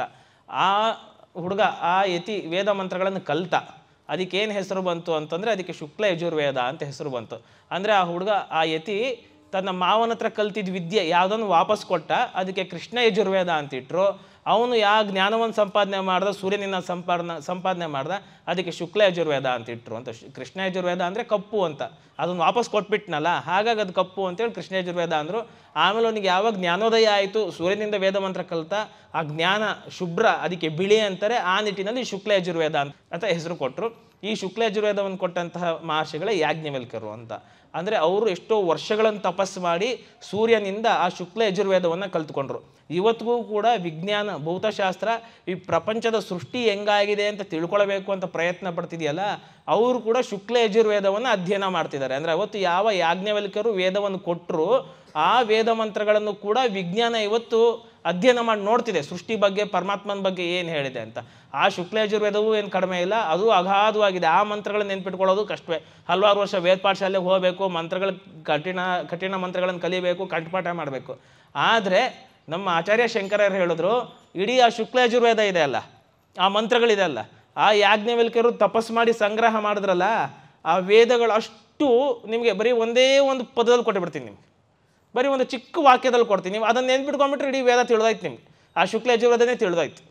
ಅಂದರೆ ನೀವೆಲ್ಲ ಕೇಳಿದಿರ, ಮಹಾಭಾರತದಲ್ಲಿ ಘಟನೆಗಳು ಬರ್ತಲ್ಲ, ಈಗ ತುಲಾಭಾರ ಆಗ್ತಿರತ್ತೆ, ಎಷ್ಟು ಆ ಕಡೆ ತಕ್ಕಡಿಯಲ್ಲಿ ಎಷ್ಟು ಸಾಮಾನು ಹಾಕಿದ್ರು ಏನು ತುಂಬೋದಿಲ್ಲ, ಒಂದೇ ಒಂದು ತುಳಸಿ ದಳ ಆಗ್ತಿದ್ದಂಗೆ ಏನಾಯ್ತು, ಅದು ಬ್ಯಾಲೆನ್ಸ್ ಆಗ್ಬಿಡ್ತದೆ, ಸಮ ಆಗ್ಬಿಡ್ತು ಅಂತ. ಹಾಗೆ ಇಡೀ ಶುಕ್ಲ ಯಜುರ್ವೇದದಲ್ಲೂ ಒಂದು ವಾಕ್ಯ ತೆಗೆದ್ರು, ಒಂದೆರಡು ಪದ ತೆಗೆದ್ರು, ಆ ಎರಡು ಪದ ಕಲ್ತ್ಕೊಂಡ್ಬಿಟ್ರೆ ಇಡೀ ಶುಕ್ಲ ಯಜುರ್ವೇದದ ಸಾರನೇ ಬಂದೋಯ್ತು, ಶುಕ್ಲ ಯಜುರ್ವೇದ ಕಲ್ತಂಗೆ ಆಯಿತು ಅಂತ. ಆ ಎರಡು ಪದ ಯಾವುದಪ್ಪ ಅದು ಅಂದರೆ ಆಚಾರ್ಯ ಶಂಕರರು ಹೇಳಿದ್ರು, ಅದೇ ಎರಡು ಪದ ಅಹಂ ಬ್ರಹ್ಮಾಸ್ಮಿ ಅಂತ. ಅಂದರೆ ಯಾಜ್ಞವಲ್ಕ್ಯರು ಏನು ಹೇಳಿದ್ರು ಶುಕ್ಲ ಯಜುರ್ವೇದದಲ್ಲಿ ಅಹಂ ಬ್ರಹ್ಮಾಸ್ಮಿ ಅನ್ನೋದನ್ನು, ಇಡೀ ಆ ಮಂತ್ರ ರಾಶಿಯಲ್ಲಿ ಆ ಕೋಡ್ ವರ್ಡ್, ಆ ರಹಸ್ಯವಾದ ಪದನ ತೆಗೆದು ಶಂಕರಾಚಾರ್ಯರು ನಮಗೆ ಕೊಟ್ಟರು. ಅಂದರೆ ಶಂಕರಾಚಾರ್ಯರು ನಮಗೆ ಬಂದಿರಲಿಲ್ಲ ಅಂದಿದ್ರೆ ಈ ಪದ ನಮಗೆ ಸಿಗ್ತಿರಲಿಲ್ಲ. ಅಂದರೆ ನಾವೆಲ್ಲ ಏನು ಸಾಧಾರಣ ಮಾನವರು ಅಂತ ಅಂದ್ಕೊಂಡಿದ್ದೀವಿ. ಇವತ್ತು ನಾವೆಲ್ಲ ಅಂದ್ಕೊಂಡಿದ್ದೀವಿ ಯಾರು ಅಂದರೆ, ನಾ ವೆಂಕಟೇಶ ಮೂರ್ತಿ, ನಾನು ರವೀಂದ್ರ, ಅಥವಾ ನಾನು ಸೀತಾ, ಇರಲಿ ಇಲ್ಲಿ ನೋಡ್ರಿ ಅದು ಬೀಳ್ತಿರ್ತಾವೆ, ನಾನು ಇಂಥವನು, ನಾನು ಕೇಶವ, ನಾನು ಸೀತಾಲಕ್ಷ್ಮಿ, ನಾನು ಕನಕ ಅಂತ ಅಂದ್ಕೊಂಡಿದ್ದೀವಿ. ಶಂಕರಾಚಾರ್ಯ ಹೇಳಿದ್ರು, ನೀನು ಬರೀ ಅಷ್ಟೇ ಅಲ್ಲಪ್ಪ, ನೀನು ಸಾಕ್ಷಾತ್ ಬ್ರಹ್ಮನ್, ನೀನು ಯಾವ ಪರಮಾತ್ಮ ನಾನು ನೋಡ್ತಿದ್ದೀನಿ ಅವನೇ ನೀನು, ಪರಬ್ರಹ್ಮ ನೀನು ಅಂತ ಹೇಳ್ಕೊಟ್ರು. ಇಂಥ ದೊಡ್ಡ ರಹಸ್ಯನ ಹೇಳ್ಕೊಟ್ಟಿದ್ದು ಶಂಕರ ಭಗವತ್ಪಾದಾಚಾರ್ಯರು. ಆದರೆ ಇವತ್ತು ನಮಗೆ ಆ ಮಹತ್ವ ತಿಳಿತಾ ಇಲ್ಲ ನಮಗೆ. ಅದರಲ್ಲೇನಿದೆ, ನಾನು ಪರಮಾತ್ಮ ಅಂತೆ, ನಾನು ಪರಮಾತ್ಮ ಆದ್ರೇನು ಜೀವಾತ್ಮ ಆದ್ರೇನು ನಾನು ಯಾರು, ನಾನೇನೋ ಅನ್ನೋ ಮಟ್ಟಕ್ಕೆ ನಾವು ಬಂದುಬಿಟ್ಟಿದ್ದೀವಿ. ಅಂದರೆ ನಮ್ಗೆ ಇದ್ರ ಬೆಲೆನೇ ಗೊತ್ತಾಗ್ತಾ ಇಲ್ಲ ಅಂತ. ನಾವು ಒಂದ್ಸಲ ಹೊಳೆ ನರಸೀಪುರದಲ್ಲಿ ಒಂದು ಆಶ್ರಮ ಇದೆ, ಹೊಳೆ ನರಸೀಪುರದಲ್ಲಿ ಒಬ್ಬರು ಸ್ವಾಮಿಗಳಿದ್ದರು. ಅಲ್ಲಿಗೆ ನಾವು ಹೋಗಿದ್ವಿ, ನಾನು ನಮ್ಮ ಪೂರ್ವಾಶ್ರಮದ ಅಣ್ಣ ಶ್ರೀಕಾಂತ್ ಹೋಗಿದ್ವಿ. ಅಲ್ಲೊಬ್ಬ ಜರ್ಮನಿಂದನೋ ಎಲ್ಲಿಂದನೋ ಬಂದಿದ್ದ, ನೋಡ್ಲಿಕ್ಕೆ ಹುಚ್ಚ ಇದ್ದಂಗಿದ್ದ, ದೊಡ್ಡ ದೊಡ್ಡ ಬಟ್ಟೆಗಳು ಹಾಕೊಂಡು ಹಿಂಗೆ ಬಂದ. ಅವನು ಅಲ್ಲೇ ಕೂತಿರ್ತಿದ್ದ. ನಾವಲ್ಲೆಲ್ಲ ಒಂದು ದಿನ ಇದ್ದು 2 ದಿನ ಇದ್ದು ನೋಡಿದ್ವಿ, ಅವ್ನು ಅಲ್ಲೇ ಇರ್ತಿದ್ದ, ಅವ್ನು ಕಂಬದ ಹತ್ರ ಕೂತ್ಕೊಂಡು ಹಿಂಗೆ ವರ್ಕೊಂಡಿರ್ತಿದ್ದ. ನಾವು ಅವನಿಗೆ ಕೇಳಿದ್ವಿ ಎಲ್ಲಿಂದ ಬಂದಿದ್ದೀಯ ಅಂದರೆ ಅವ್ನು ಜರ್ಮನಿಯಿಂದ ಬಂದಿದ್ದೀನಿ ಅಂದ. ಯಾಕೆ ಬಂದಿದ್ದೀಯ ಅಂದರೆ ಶಂಕರಾಚಾರ್ಯರ ಭಾಷ್ಯದಲ್ಲಿ ಏನು ಹೇಳಿದ್ದಾರೆ ಅದನ್ನು ಕಲೀಲಿಕ್ಕೆ ಬಂದಿದ್ದೀನಿ ನಾನು ಅಂತಂದ. ನಮಗೆ ನೋಡಿ ಬಹಳ ಸಂತೋಷ ಅನ್ನಿಸ್ತು. ಅಂದರೆ ನೋಡಿ, ಜರ್ಮನಿಯಿಂದ ಹೊಳೆ ನರಸೀಪುರಕ್ಕೆ ಬಂದಿದ್ದಾನೆ ಅಧ್ಯಯನ ಮಾಡಬೇಕು ಅಂತಂದರೆ ಇನ್ನು ಶಂಕರಾಚಾರ್ಯ ಮಹತ್ವ ಎಷ್ಟಿರಬೇಕು. ಆದರೆ ನಾವು ವಿಪರ್ಯಾಸ ಏನಾಗಿದೆ, ನಾವು ಇಲ್ಲಿರೋರೆ ಕರ್ನಾಟಕದಲ್ಲಿ, ಅರ್ಥಾತ್ ನಾವು ಭಾರತದಲ್ಲಿರೋರೇ ಶಂಕರಾಚಾರ್ಯರ ಭಾಷೆಗಳನ್ನು ಇವತ್ತು ಅಧ್ಯಯನ ಮಾಡೋರು ಸಿಗೋದಿಲ್ಲ. ಅರ್ಥಾತ್ ಹಿಂಗಾಗಿದೆ ಇವತ್ತು ನಮಗೆ. ಅಂದರೆ ಇವತ್ತು ನಮಗೇನು ಸೂರ್ಯನ ಬೆಲೆ ಗೊತ್ತಿಲ್ಲ. ನಾವು ಯಾರು ದಿನ ಬೆಳಗ್ಗೆ ಯೋಚನೆ ಮಾಡ್ತೀವೇನೋ, ಏನಪ್ಪ ಇವತ್ತು ಸೂರ್ಯ ಬರ್ತಾನೋ ಇಲ್ಲೋ, ಏನು ನೋಡೋಣ ತಡಿಯಪ್ಪ ಅಂತೇನು ಕಾಯ್ತೀವೇನು ನಾವು. ಸೂರ್ಯನ ಬೆಲೆ ಬರ್ತಾನೆ ಬಿಡು, ಸೂರ್ಯನ ಏನು ನಾವು ಬಾಗಿಲು ತೆಗೆದ್ರೆ ಸೂರ್ಯ ಬರೋದು ಬಂದಿರ್ತಾನೆ. ಸೂರ್ಯ ಬರ್ತಾನೆ ಕರೆಕ್ಟಾಗಿ ಮುಳುಗ್ತಾನೆ ಅಂತಂದ್ರೆ ದಿನ ಬಂದು ಹೋಗ್ತಾನೆ ಸೂರ್ಯ. ನಮಗೇನು ಸೂರ್ಯನ ಬೆಲೆನೇ ಗೊತ್ತಾಗಲ್ಲ, ಮಹತ್ವನೇ ಗೊತ್ತಾಗಲ್ಲ. ಇವತ್ತು ಸೂರ್ಯ ಇರಲಿಲ್ಲ ಅಂತಿದ್ದರೆ ಇಲ್ಲಿ ಮರ ಗಿಡಗಳು ಇರ್ತಿರ್ಲಿಲ್ಲ, ತಿಂದಿದ್ದು ಜೀರ್ಣ ಆಗ್ತಿರ್ಲಿಲ್ಲ, ನಾವು ಇರ್ತಾನೆ ಇರಲಿಲ್ಲ. ಅಂದರೆ ಸೂರ್ಯ ಬಹಳ ಸಹಜ ಆಗಿಬಿಟ್ಟಿರೋದ್ರಿಂದ ನಮಗೆ ಸೂರ್ಯನ ಬೆಲೆ ಗೊತ್ತಾಗ್ತಿಲ್ಲ. ಹಾಗಾಗಿ ನಮಗೆ ಶಂಕರ ಭಗವತ್ಪಾದಾಚಾರ್ಯರ ಬೆಲೆನೇ ಗೊತ್ತಾಗ್ತಿಲ್ಲ, ಅವರ ತತ್ವದ ಬೆಲೆನೇ ಗೊತ್ತಾಗ್ತಿಲ್ಲ. ಈ ಶಂಕರ ಭಗವತ್ಪಾದಾಚಾರ್ಯರ ಘನತೆ, ಅವರ ಸಿದ್ಧಾಂತದ ಮಹತ್ವವನ್ನು ನಾವು ತಿಳಿಸ್ಬೇಕು ಅಂತ ಹೇಳಿ ನಮಗೆ ಪ್ರೇರಣೆ ಆಯಿತು. ಹೆಂಗೆ ಪ್ರೇರಣೆ ಆಯಿತು ಅಂತಂದರೆ, ನಾವು ಈ ಪೀಠಕ್ಕೆ ಬರೋಕ್ಕೂ ಮುನ್ನ ನಮಗೆಲ್ಲ ಇವರೆಲ್ಲ ಸಂಪರ್ಕ ಮಾಡ್ತಿದ್ರಲ್ಲ, ಸತ್ಯನಾರಾಯಣ ಜೋಶಿ, ಆಮೇಲೆ ಇವರು ದಿವಾಕರ್, ವೆಂಕಟೇಶ್ ಮೂರ್ತಿಗಳೆಲ್ಲ ಸಂಪರ್ಕ ಮಾಡಿ ಈ ಪೀಠದ ಬಗ್ಗೆ ಹೇಳ್ತಿದ್ದಾಗ, ಇಲ್ಲಿ ಸನ್ಯಾಸ ತೊಗೋಬೇಕು ಅಂದಾಗ ನನಗೆ ಮತ್ತು ನಮ್ಮ ಪೂರ್ವಾಶ್ರಮದ ಅಣ್ಣನಿಗೆ ಶಂಕರರ ತತ್ವ ಪ್ರಚಾರದ ಒಂದು ಹುಚ್ಚಿತ್ತು. ಎಲ್ಲ ಕಡೆ ಅದ್ವೈತ ಪ್ರಚಾರ ಮಾಡೋಣ ಅಂತ. ಇದೇ ಪೀಠಕ್ಕೆ ಯಾಕೆ ಒಪ್ಕೊಳ್ಬೇಕು ಅಂದರೆ ನಮಗೆ 3 ಮಠದಿಂದ ಕರೆದಿತ್ತು ಸನ್ಯಾಸ ತೊಗೊಳ್ಳಿಕ್ಕೆ. ಆ 3 ಮಠದಲ್ಲಿ ನಾವು ಇದೇ ಮಠನ ಯಾಕೆ ಒಪ್ಕೊಂಡ್ವಿ ಅಂತಂದರೆ, ಒಂದು ಮಹತ್ವವಾದ ಕಾರಣ ಏನು ಅಂತಂದರೆ, ಇಲ್ಲಿ ಚಿಂತಾಮಣಿ ಯತಿಗಳ ಬಗ್ಗೆ ಒಂದು ಪುಸ್ತಕ ಕಳಿಸಿದ್ರು ನಮಗೆ, ಒಂದು ಜೆರಾಕ್ಸ್ ಕಾಪಿ ಕಳಿಸಿದ್ರು. ಅದರಲ್ಲಿ ಬಹಳ ಚೆನ್ನಾಗಿ ಒಂದು ವಾಕ್ಯ ಇತ್ತು, ಚಿಂತಾಮಣಿ ಸ್ವಾಮಿಗಳ ಉದ್ದೇಶ ಏನು ಅಂತ. ಅದೊಂದು ವಾಕ್ಯ ನೋಡಿ ನನಗೆ ಬಹಳ ಮನಸ್ಸಿಗೆ ಇಷ್ಟ ಆಯಿತು. ಚಿಂತಾಮಣಿ ಸ್ವಾಮಿಗಳು ಈ ಸನಾತನ ಧರ್ಮದ ಉದ್ಧಾರವನ್ನು ಮಾಡಬೇಕು, ಪ್ರತಿಷ್ಠಾಪನೆಯನ್ನು ಮಾಡಬೇಕು ಅಂತ ಸಂಕಲ್ಪ ಮಾಡಿದ್ರಂತೆ. ಅದು ಹೇಗೆ ಅಂತಂದರೆ, ಅದಕ್ಕೆ ಬಹಳ ಚೆನ್ನಾಗಿ ಬರೀತಾರೆ ಆ ವಾಕ್ಯವನ್ನು ವಿದ್ಯಾರಣ್ಯರು ಕೂಡ ಸ್ಮರಣೆ ಮಾಡಿದ್ದಾರೆ. ಚಿಂತಾಮಣಿ ಸ್ವಾಮಿಗಳು ಸನಾತನ ಧರ್ಮವನ್ನು ಅದ್ವೈತದ ಸಿದ್ಧಾಂತದ ಮೂಲಕ ಪ್ರತಿಷ್ಠಾಪನೆ ಮಾಡ್ತಿದ್ರಂತೆ ಅಂತ. ಇದು ಮೇಲ್ನೋಟಕ್ಕೆ ಏನು ಅರ್ಥ ಆಗಲ್ಲ. ಸನಾತನ ಧರ್ಮವನ್ನು ಅದ್ವೈತ ಸಿದ್ಧಾಂತದ ಮೂಲಕ ಪ್ರತಿಷ್ಠಾಪನೆ ಮಾಡೋದು ಅದೇನಿದೆ, ಅದ್ವೈತ ಸಿದ್ಧಾಂತಕ್ಕೂ ಸನಾತನ ಧರ್ಮಕ್ಕೂ ಏನು ಸಂಬಂಧ? ಆದರೆ ಅದ್ವೈತ ಸಿದ್ಧಾಂತದ ಮೂಲಕ ಸನಾತನ ಧರ್ಮದ ಪ್ರತಿಷ್ಠಾಪನೆ ಅನ್ನೋ ವಾಕ್ಯ ಇದೆಯಲ್ಲ, ನಾನು ಇದ್ರ ಬಗ್ಗೆನೇ ಎಷ್ಟೋ ರಾತ್ರಿಗಳು ಯೋಚನೆ ಮಾಡಿದ್ದೀನಿ. ಸನಾತನ ಧರ್ಮವನ್ನು ಅದ್ವೈತ ಸಿದ್ಧಾಂತದ ಮೂಲಕ ಪ್ರತಿಷ್ಠಾಪನೆ ಅಂದರೆ ಅರ್ಥ ಏನು ಅಂತ. ಆದರೆ ನಮಗೆ ದಿನ ಕಳೀತಾ ಆ ವಾಕ್ಯ ಮನದಟ್ಟಾಯಿತು ನಮಗೆ. ಓಹೋ, ಇದೇ ಉದ್ದೇಶಕ್ಕಾಗಿ ಚಿಂತಾಮಣಿ ಸ್ವಾಮಿಗಳು ಹೇಳಿದ್ದು ಅಂತ. ಹಾಗಾಗಿ ನಮಗೆ ಮೇಲಿಂದ ಮೇಲೆ ಅನ್ನಿಸ್ತಾ ಇತ್ತು, ಶಂಕರ ಭಗವತ್ಪಾದಾಚಾರ್ಯರ ಘನತೆ ಮತ್ತು ಅದ್ವೈತ ಸಿದ್ಧಾಂತದ ಮಹತ್ವವನ್ನು ನಾವು ಒಂದು ಕಡೆ ಅಲ್ಲ, ಪ್ರತಿ ಊರು, ಪ್ರತಿ ಜಿಲ್ಲೆ, ಪ್ರತಿ ತಾಲೂಕು, ಪ್ರತಿ ಗ್ರಾಮಗಳಿಗೂ ತಲುಪಿಸ್ಬೇಕಾಗಿದೆ. ಬರೀ ನಾವು ಇವತ್ತು ಎಲ್ಲದಕ್ಕೆ ಏನು ಸೀಮಿತ ಆಗಿದ್ದೀವಿ ಅಂದರೆ, ಹೋಮ ಮಾಡು, ಯಜ್ಞ ಮಾಡು, ಪಾರಾಯಣ ಮಾಡು, ಪೂಜೆ ಮಾಡು, ಮಂಗಳಾರತಿ ಮಾಡು, ಅಷ್ಟಕ್ಕೆ ಸೀಮಿತ ಆಗಿದ್ದೀವಿ. ಅದನ್ನು ಬಿಟ್ಟು ಆಚಾರ್ಯರ ತತ್ವ ಏನಿದೆ ಅದನ್ನು ನಾವು ತಿಳಿಸ್ಬೇಕಾಗಿದೆ ಅಂತ ಸಂಕಲ್ಪ ಮಾಡಿದ್ವಿ. ಆ ನಿಟ್ಟಿನಲ್ಲಿ ನಾವು ಇದಕ್ಕೆ ಒಂದು ಹೆಸರು ಕೊಟ್ಟು ಈ ಒಂದು ಸಭೆಯನ್ನು ಏರ್ಪಾಡು ಮಾಡಿದ್ದೀವಿ. ಅದಕ್ಕೆ ಇವತ್ತಿಂದ ಚಾಲನೆ, ಇವತ್ತಿಂದ ಒಂದು ನಾಂದಿ ಹಾಡ್ತಿದ್ದೀವಿ, ಇವತ್ತಿಂದ ಅದರ ಕಾರ್ಯಕ್ರಮ ಶುರು ಮಾಡೋಣ ಅಂಥೇಳಿ. ಈಗ ಅದಕ್ಕೆ ಸಂಬಂಧಪಟ್ಟಂತೆ ಇವಾಗ ದೀಪ ಪ್ರಜ್ವಲನೆ ನಡೆಯುತ್ತೆ. ಅದಾದಮೇಲೆ ನಾವು ಈ ಕೈಂಕರ್ಯಕ್ಕೆ ಒಂದು ಹೆಸರಿಟ್ಟಿದ್ದೀವಿ. ಅದನ್ನು ಇವಾಗ ಇಲ್ಲಿ ಬ್ಯಾನರ್ ಕಟ್ತಾರೆ, ಆ ಬ್ಯಾನರಲ್ಲಿ ಆ ಹೆಸರು ನೋಡಿ ಆಮೇಲೆ ಈ ಕಾರ್ಯಕ್ರಮದ ಉದ್ದೇಶ ಏನು, ಮತ್ತು ಇವತ್ತು ನಾವೇನು ಸಂಘಟನೆ ಮಾಡ್ಲಿಕ್ಕೆ ಹೊರಟಿದ್ದೀವಿ, ಸಭೆ ಮಾಡ್ಲಿಕ್ಕೆ ಹೊರಟಿದ್ದೀವಿ, ಅದರದ ಸ್ವರೂಪ ಏನು ಅನ್ನೋದ್ರ ಬಗ್ಗೆ ಎಲ್ಲ ತಿಳಿಸ್ಕೊಡ್ತೀವಿ. ಅಲ್ಲೇ ಹೇಳ್ತಿದ್ದಂತೆ ಶಂಕರ ಭಗವತ್ಪಾದಾಚಾರ್ಯರ ಮತ್ತು ಅವರ ಸಿದ್ಧಾಂತದ ಘನತೆಯನ್ನು ತಿಳಿಸೋಕ್ಕೆ ಆಗಿ ಅಂತಲೇ ಈ ಸಭೆ ನಾವು ಆರಂಭ ಮಾಡ್ತಿದ್ದೀವಿ. ಅದಕ್ಕೊಂದು ಹೆಸರು ಕೊಟ್ಟಿದ್ದೀವಿ, ಏನಂತ, ಅದ್ವೈತ ಧರ್ಮ ಜಾಗೃತಿ ಸಭಾ ಅಂತ. ಅದ್ವೈತ ಧರ್ಮ ಜಾಗೃತಿ ಅಂತ ಯಾಕೆ ಹೆಸರು ಕೊಟ್ಟಿದ್ದೀವಿ ಅಂತಂದರೆ, ನಾವೆಲ್ಲ ಬಹಳಷ್ಟು ತಪ್ಪು ತಿಳ್ಕೊಂಡ್ಬಿಟ್ಟಿದ್ದೀವಿ ಇವತ್ತು. ಅದ್ವೈತ ಅಂದ್ರೇನು, ಧರ್ಮ ಅಂದ್ರೇನು ಅಂತ ತಪ್ಪು ತಿಳ್ಕೊಂಡಿದ್ದೀವಿ. ಆ ತಪ್ಪು ತಿಳುವಳಿಕೆಯನ್ನು ಹೋಗಿಸ್ಲಿಕ್ಕಾಗಿ ಇದನ್ನು ಹೆಸರಿಟ್ಟಿರ್ತಕ್ಕಂಥದ್ದು. ಅಂದರೆ ನಾವೆಲ್ಲ ಬಹಳ ಸಂಕುಚಿತವಾಗಿ ಅರ್ಥ ಮಾಡ್ಕೊಂಡ್ಬಿಡ್ತೀವಿ, ಬಹಳ ಚಿಕ್ಕದಾಗಿ ಅರ್ಥ ಮಾಡ್ಕೊಂಡಿದ್ದೀವಿ. ಆ ಸಂಕುಚಿತ ಅರ್ಥವನ್ನು, ತಪ್ಪು ಕಲ್ಪನೆಯನ್ನು ಹೋಗಿಸಿ ಅದ್ವೈತದ ವಿಶಾಲತೆ ಏನು ಅಂತ ತಿಳಿಸ್ಲಿಕ್ಕಾಗಿ ಈ ಹೆಸರನ್ನ ಇಟ್ಟಿದ್ದೀವಿ. ಈಗ ನೋಡಿ, ಸ್ವಲ್ಪ ಈ ಹೆಸರು ಬಗ್ಗೆ ಆಲೋಚನೆ ಮಾಡೋಣ. ಅದ್ವೈತ ಧರ್ಮ ಜಾಗೃತಿ ಸಭಾ ಅಂತಿದೆ. ಇಲ್ಲಿ ಧರ್ಮ ಅಂತ ಪದ ಇದೆ. ನಾವೆಲ್ಲ ಸಾಮಾನ್ಯವಾಗಿ ಧರ್ಮ ಅಂತಂದ್ರೆ ಏನು ಅರ್ಥ ಮಾಡ್ಕೊಳ್ತೀವಿ ನೋಡಿ, ಎಷ್ಟು ಸಂಕುಚಿತ ಅರ್ಥ ಮಾಡ್ಕೊಂಡ್ಬಿಟ್ಟಿದ್ದೀವಿ ಧರ್ಮ ಅಂತ. ನಾವು ಇದನ್ನೆಲ್ಲ ಚೆನ್ನಾಗಿ ಮಂದಟ್ಟು ಮಾಡ್ಕೊಂಡು ಕೇಳಬೇಕು. ನಾವೆಲ್ಲ ಏನು ಅಂದ್ಕೊಂಡ್ಬಿಟ್ಟಿದ್ದೀವಿ ಧರ್ಮ ಅಂತಂದರೆ, 4 ಜಾತಿಗಳಿದೆಯಪ್ಪ, ಬ್ರಾಹ್ಮಣ, ವೈಶ್ಯ, ಕ್ಷತ್ರಿಯ, ಶೂದ್ರ ಅಂತ 4 ಜಾತಿ ಇದೆ. ಈ ಜಾತಿ ಆಚರಣೆಗಳನ್ನು ಧರ್ಮ ಅಂತ ಅಂದ್ಕೊಂಡ್ಬಿಟ್ಟಿದ್ದೀವಿ. ಇದು ಹಿಂದೂ ಧರ್ಮ, ಮತ್ತೊಂದು ಮುಸಲ್ಮಾನ್ ಧರ್ಮ, ಕ್ರಿಶ್ಚಿಯನ್ಸ್ ಧರ್ಮ, ಜೈನ ಧರ್ಮ, ಬೌದ್ಧ ಧರ್ಮ, ಇವುಗಳ ಧರ್ಮ ಅಂತ ಅಂದ್ಕೊಂಡ್ಬಿಟ್ಟಿದ್ದೀವಿ ನಾವು. ಆದರೆ ಧರ್ಮ ಅಂದರೆ ವಾಸ್ತವವಾಗಿ ಅದಲ್ಲ ಅರ್ಥ. ಮತ್ತು ಏನಪ್ಪ ಧರ್ಮ ಧರ್ಮ ಅಂತ ಪದ ಬಳಸ್ತೀವಲ್ಲ ಅಂತಂದರೆ, ಶಾಸ್ತ್ರದಲ್ಲಿ ಧರ್ಮ ಅನ್ನೋದಕ್ಕೆ ಹಲವಾರು ವ್ಯಾಖ್ಯಾನಗಳಿದೆ. ಆದರೆ ಒಂದು ವ್ಯಾಖ್ಯಾನವನ್ನು ನಾವು ತೊಗೊಳ್ಳೋದಾದರೆ, ಒಂದು ಅರ್ಥವನ್ನು ತೊಗೊಳ್ಳೋದಾದರೆ, ಧಾರಯತಿ ಇತಿ ಧರ್ಮ ಅಂತ ಹೇಳುತ್ತೆ. ನಮ್ಮನ್ನು ಯಾವುದು ಧಾರಣೆ ಮಾಡಿದೆ, ನಮ್ಮನ್ನೆಲ್ಲ ಯಾವುದು ಧರಿಸಿದೆ, ನಮ್ಮೆಲ್ಲರನ್ನೂ ಯಾವುದು ಹಿಡಿದಿಟ್ಟಿದೆ ಅದು ಧರ್ಮ ಅಂತ. ಹಾಗಾದರೆ ನಮ್ಮನ್ನೆಲ್ಲ ಯಾವುದು ಧರಿಸಿದೆ, ಯಾವುದು ಹಿಡಿದಿಟ್ಟಿದೆ ನಮ್ಮನ್ನು, ಯಾವುದು ನಮ್ಮನ್ನು ನಿಯಂತ್ರಣ ಮಾಡ್ತಿದೆ? ಇವಾಗ ಸಾಮಾನ್ಯವಾಗಿ ನಾವು ಯಾರು ಅಂತ ಹೇಳ್ಕೊಳ್ತೀವಿ, ನಾವು ಹೆಂಗೆ ಗುರುತಿಸ್ಕೊಳ್ತೀವಿ? ನಾವೆಲ್ಲ ಗುರುತಿಸ್ಕೊಳ್ಳೋದು ಈ ದೇಹ ಮನಸ್ಸು ಬುದ್ಧಿಗಳಲ್ಲೇ ಗುರುತಿಸ್ಕೊಳ್ತೀವಿ. ನಾನು ಗಂಡು, ನಾನು ಹೆಣ್ಣು, ನಾನು ಇಷ್ಟೆತ್ರ ಇದ್ದೀನಿ, ನಾನು ಇಂಥ ಬಣ್ಣದವನಿದ್ದೀನಿ ಅಂದರೆ ನಾವು ಏನು ಈ ಹೊರನೋಟದ ದೇಹ ಕಾಣ್ತಿದೆ ಅಲ್ಲ, ಅದ್ರ ಮೂಲಕನೇ ಗುರುತಿಸ್ಕೊಳ್ತೀವಿ. ನಮ್ಮ ಈ ದೇಹವನ್ನು ಯಾವುದು ಹಿಡಿದಿಟ್ಟಿದೆ? ಇವಾಗ ಉದಾಹರಣೆಗೆ ಕೇಳಬೇಕಪ್ಪ, ನೀವು ಯಾರು ಅಂತ ಕೇಳಿದ್ರೆ ನೀವೇನು ಹೇಳ್ತೀರಾ?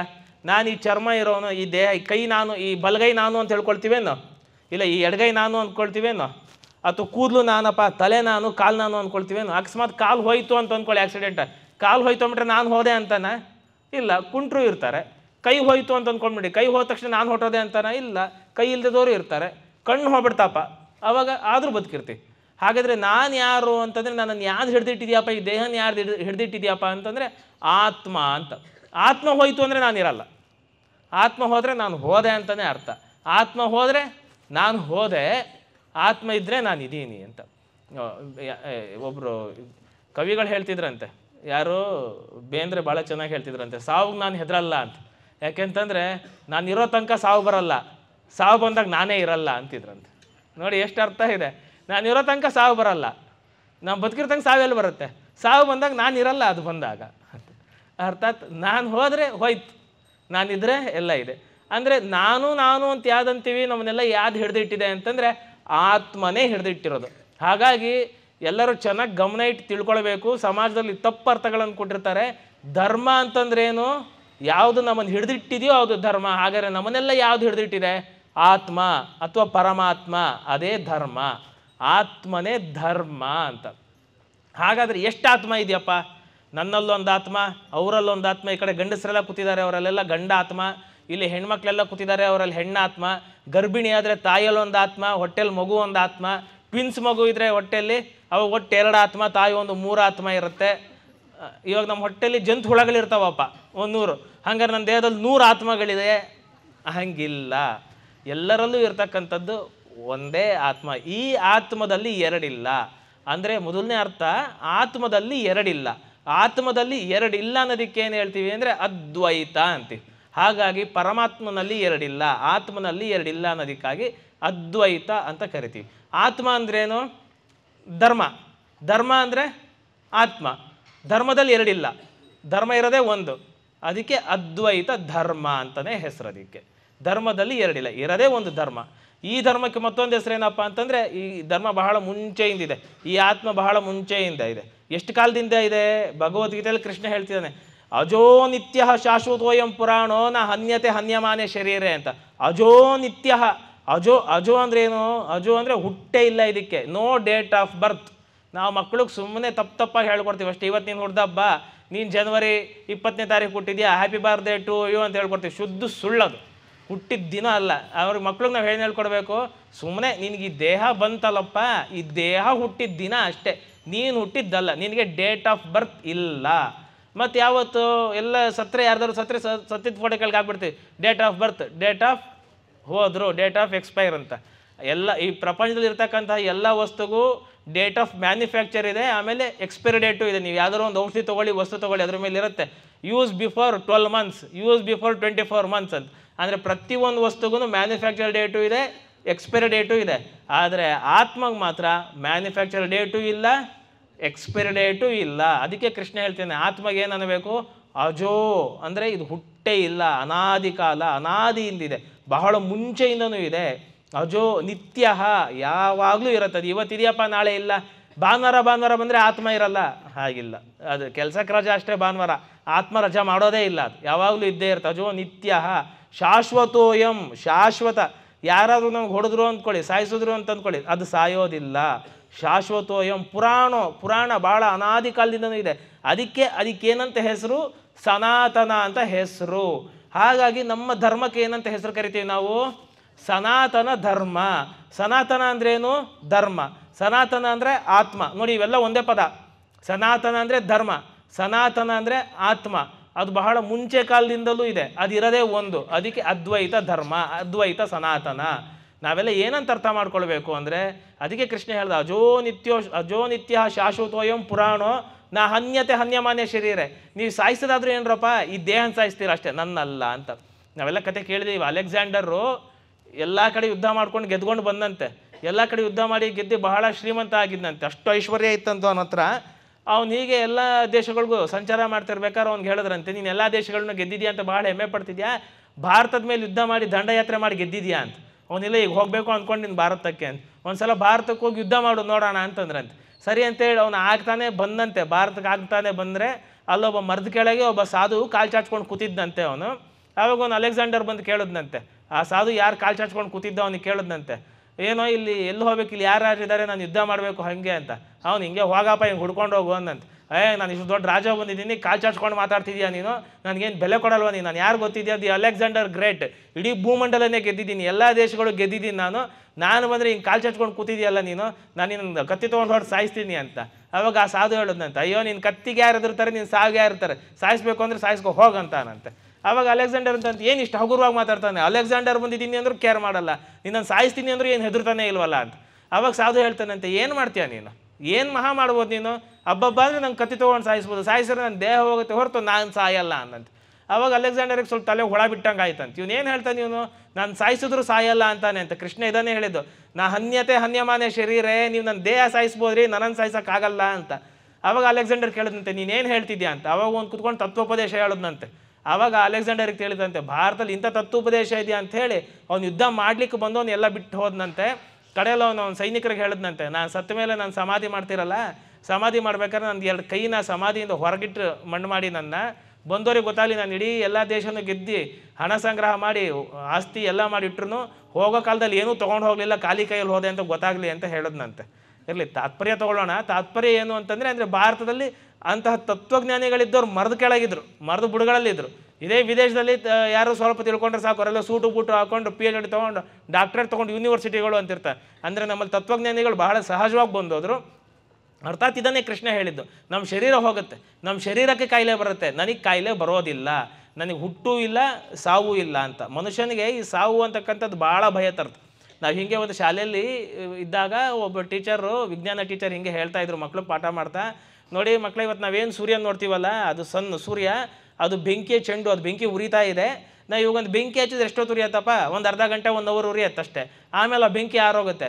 ಹಾಗೇನೆ ಇವಾಗ ಉರಿತಿದೆಯಲ್ಲ ಸೂರ್ಯ, ಅದು ಒಂದಲ್ಲ ಒಂದಿನ ಆರೋಗುತ್ತೆ. ಇನ್ನೊಂದು 5 ಲಕ್ಷ ವರ್ಷಗಳು ಬಿಟ್ಟರೆ ಆ ಉರಿತಿರೋ ಸೂರ್ಯ ಆರೋಗುತ್ತೆ, ತಣ್ಣಗೆ ಆರೋಗುತ್ತೆ. ಸೂರ್ಯ ಉರಿಯೋದು ಆರೋಗ್ಬಿಟ್ರೆ ಏನು ಇಲ್ಲಿ ಬೆಳಕು ಬರಲ್ಲ, ಬೆಳಗ್ಗೆನೇ ಆಗಲ್ಲ, ರಾತ್ರಿನೇ ಇರುತ್ತೆ, ನಮಗೆಲ್ಲ ಏನು ತಿಂದಿದ್ದು ಜೀರ್ಣ ಆಗಲ್ಲ, ಅವೆಲ್ಲ ನಾವು ಒಬ್ಬೊಬ್ಬರೇ ಸತ್ತೋಗ್ತೀವಿ ಅಂದ್ರಂತೆ. ಅದಂಗೆ ಕೇಳಿಸ್ಕೊಂಡು ಒಂದು ಹುಡುಗಿ ಇದ್ಲು, ಅಳಕ್ಕೆ ಶುರು ಮಾಡಿಬಿಟ್ಲು, ಓ ಅಂತ ಅಳಕ್ಕೆ ಶುರು ಮಾಡಿದ್ಲು. ನಾವಾಗ ನಮಗೆಲ್ಲ ಯಾಕೆ ಹೇಳ್ತಿದ್ದೆ ಅಂದರೆ, ಓ ಸೂರ್ಯ ಉರಿಯೋದು ನಿಂತೋಗ್ತಾನಂತೆ, ಸೂರ್ಯ ಬೆಳಗಾಲ್ವಂತೆ, ನಿಂತೋಗುತ್ತಂತೆ, ಬೆಳಗ್ಗೆ ಆಗಲ್ಲಂತೆ, ಎಲ್ಲ ಹೊಟ್ಟೋಗ್ತೀವಂತೆ, ನಮ್ಮ ಅಪ್ಪ ಅಮ್ಮ ಸತ್ತೋಗ್ತಾರೆ ಅಂತ ಅಳಕ್ಕೆ ಶುರು ಮಾಡಿದ್ಲು. ನಾವು ಕೇಳಿದ್ವಿ ಮೇಷ್ಟ್ರಿಗೆ, ಯಾಕೆ ಏನು ಹೆದರ್ಸಿದ್ರಿ ಅಂತ. ಮೇಷ್ಟ್ರು ಅಂದ್ರೆ, ಏನೇನು ಹೆದರ್ಸಿಲ್ರಿ, ಸತ್ಯ ಹೇಳ್ದನಪ್ಪ, ವಿಜ್ಞಾನದು ಇನ್ನು 5 ಲಕ್ಷ ವರ್ಷಗಳಲ್ಲಿ ಸೂರ್ಯ ಉರಿಯೋದು ನಿಂತೋಗ್ತಾನೆ ಅಂತ ಹೇಳಿದೆ ಅಂತ. ನಾವು ಕೇಳಿದ್ವಿ, ಏನಮ್ಮ ಮೇಷ್ಟ್ರು ಯಾವಾಗ ನಿಂತೋಗತ್ತೆ ಅಂದರು. ಇನ್ನೊಂದು 5 ಲಕ್ಷ ವರ್ಷಗಳಲ್ಲಿ ಸೂರ್ಯ ಉರಿಯೋದು ನಿಂತೋಗತ್ತೆ ಅಂದೆ. ಅಯ್ಯೋ ಹುಚ್ಚಿ, 5 ಲಕ್ಷ ವರ್ಷಗಳು ಸೂರ್ಯ ನಿಲ್ಲದೇನು ಇವತ್ತು ನಾಳೆ ಅಂದ್ಕೊಂಡು 5 ಲಕ್ಷ ವರ್ಷ ನೀನೆಲ್ಲಿರ್ತೀಯ, ನಿಮ್ಮ ಅಪ್ಪ ಅಮ್ಮ ಎಲ್ಲಿರ್ತಾರೆ ಅಂತ ಅವಳಿಗೆ. ಆದರೂ ಅಯ್ಯೋ ಇನ್ನು 5 ಲಕ್ಷ ವರ್ಷಕ್ಕೆ ನಮ್ಮ ಅಪ್ಪ ಅಮ್ಮ ಸತ್ತೋಗ್ತಾರ ಅಂತವಳು. ನಾವೊಂದು 5 ಲಕ್ಷ ವರ್ಷಗಳಿಗೆ ನಾಳೆನೇ ಹೋಗೋದು ಅಂದರೆ ಅರ್ಥಾತ್ ಆ ಸತ್ಯ ಜೀರ್ಣ ಮಾಡ್ಕೊಳಕ್ಕಾಗಲಿಲ್ಲ ಆ ಮಗುಗೆ. 5 ಲಕ್ಷ ವರ್ಷಗಳ ಕಲ್ಪನೆ ಬರ್ತಿಲ್ಲ.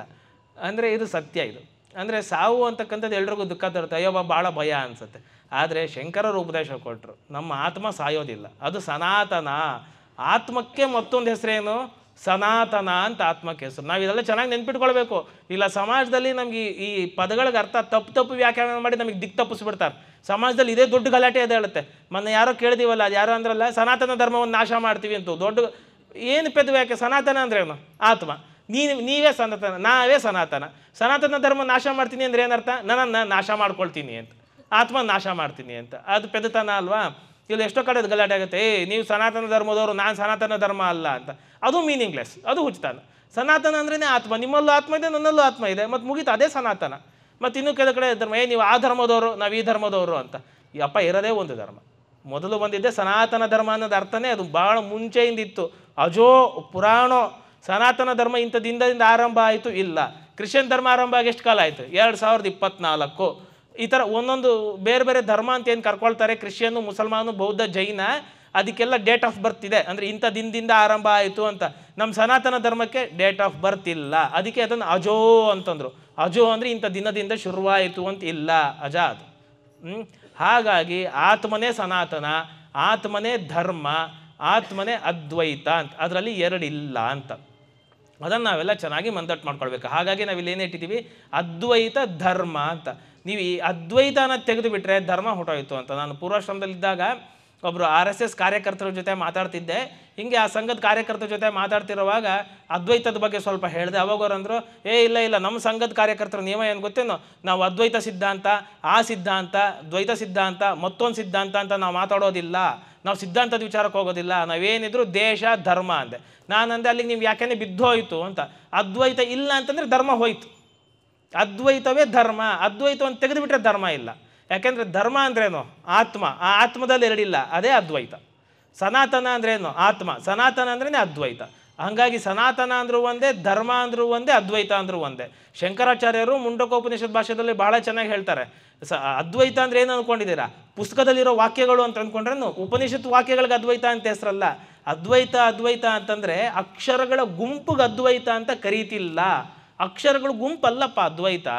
ಅದ್ವೈತ ಅಂದರೆ ಸಾಕ್ಷಾತ್ ನೀವೇ ಪರಬ್ರಹ್ಮ ಸ್ವರೂಪ ಪರಮಾತ್ಮ. ಅದೇ ಧರ್ಮ, ಅದೇ ಭಾರತ. ಅದ್ವೈತವೇ ಭಾರತ, ಧರ್ಮವೇ ಭಾರತ, ಸನಾತನವೇ ಭಾರತ. ಇವೆಲ್ಲ ಬೇರೆ ಬೇರೆ ಹೆಸರುಗಳಷ್ಟೇ. ಇವಾಗ ನಾವು ಮನೆಯಲ್ಲಿ ಒಬ್ಬ ಮಗ ಇದ್ರೆ ಏನಂತ ಕರಿತೀವಿ?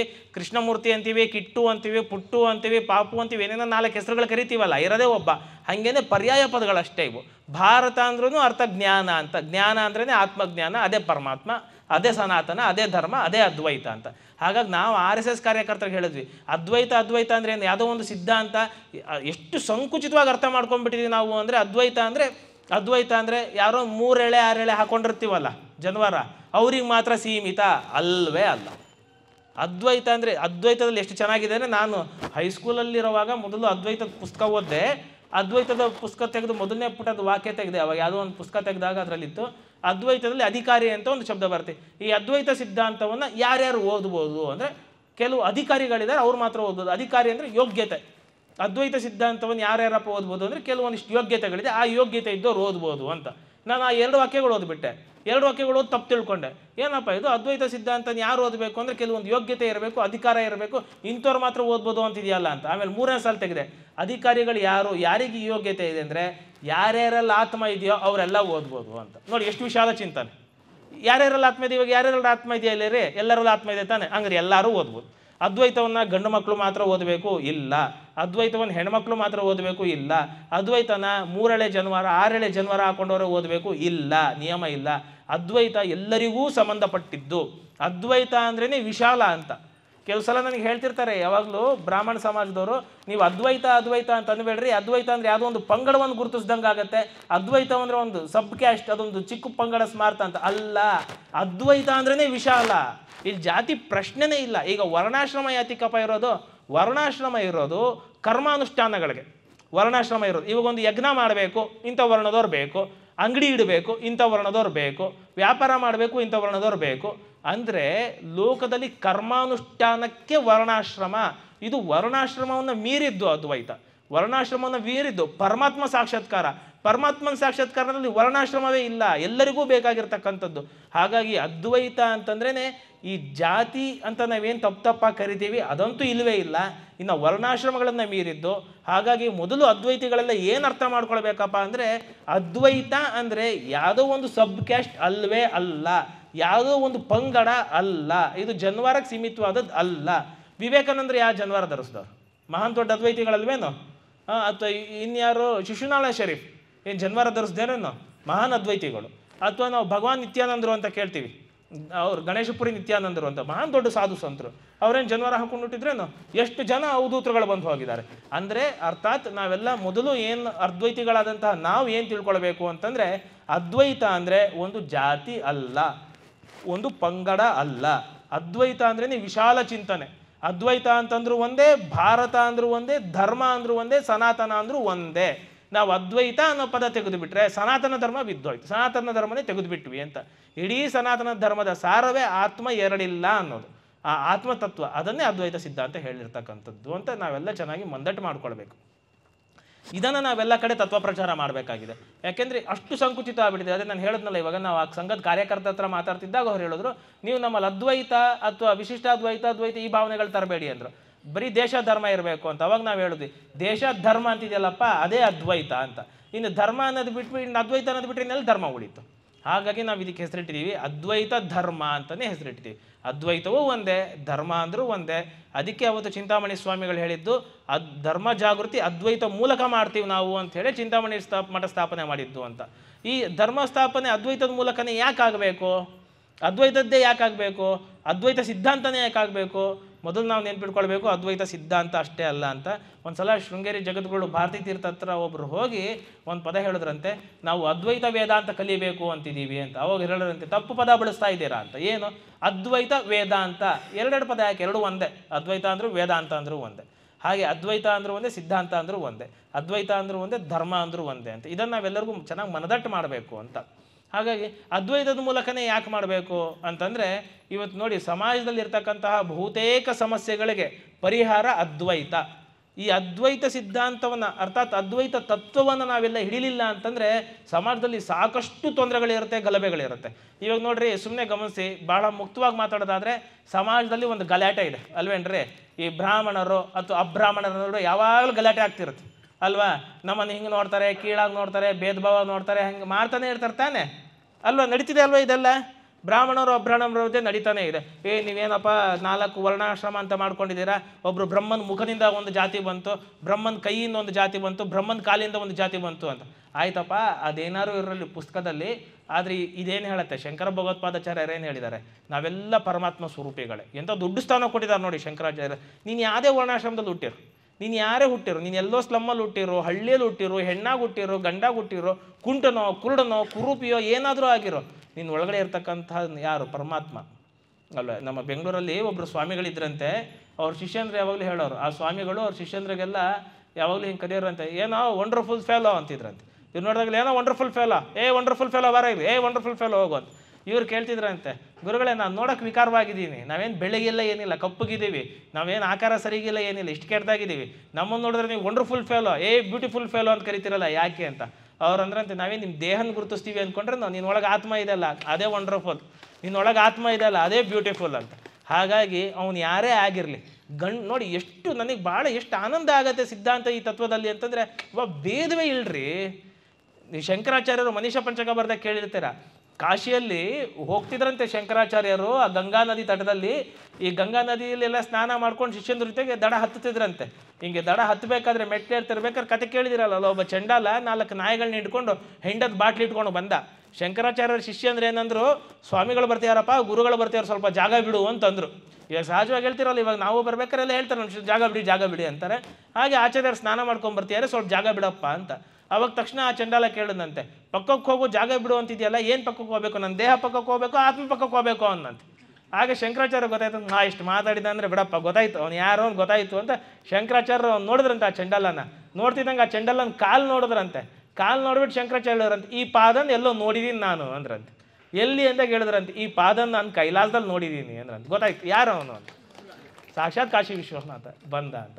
ಅವಾಗ ಶಂಕರಾಚಾರ್ಯ ಹೇಳಿದ್ರಂತೆ, ಅವ್ನು ಕಾಶಿ ವಿಶ್ವನಾಥ ಅಂತ ಹೇಳೋಕ್ಕೂ ಮುಂಚೆ ಶಂಕರಾಚಾರ್ಯ ಶಿಷ್ಯಂದ್ರೆ ಜಾಗ ಬಿಡು ಅಂತಿದ್ರಲ್ಲ, ಶಂಕರಾಚಾರ್ಯರಲ್ಲಿ ತಡೀರಿ, ಅವನೇನೋ ಮಾತಾಡ್ತಿದ್ದಾನು, ಅವ್ನು ಹೇಳಲಿ ಅಂತ. ಅವ್ನು ಕುಡ್ದ ಅಮ್ಮನಲ್ಲಿ ಹೇಳಿದಂತೆ, ಏನು ಪಕ್ಕಕ್ಕೆ ಹೋಗೋ ಅಂದರೆ ಏನು ದೇಹ ಪಕ್ಕಕ್ಕೆ ಹೋಗ್ಬೇಕು, ಆತ್ಮ ಪಕ್ಕಕ್ಕೆ ಹೋಗ್ಬೇಕು ಅಂತ.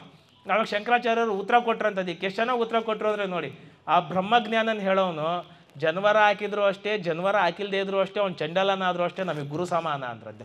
ಇಷ್ಟು ದೊಡ್ಡ ಮಹತ್ವವಾದ ವಾಕ್ಯ ಯಾರು ಕೊಡ್ತಾರಪ್ಪ ಜಗತ್ತಲ್ಲಿ? ನೀವು ತೋರಿಸ್ರಿ ಯಾರಾದರೂ ಇದು ಹೇಳಿದಾರ ಅಂತ.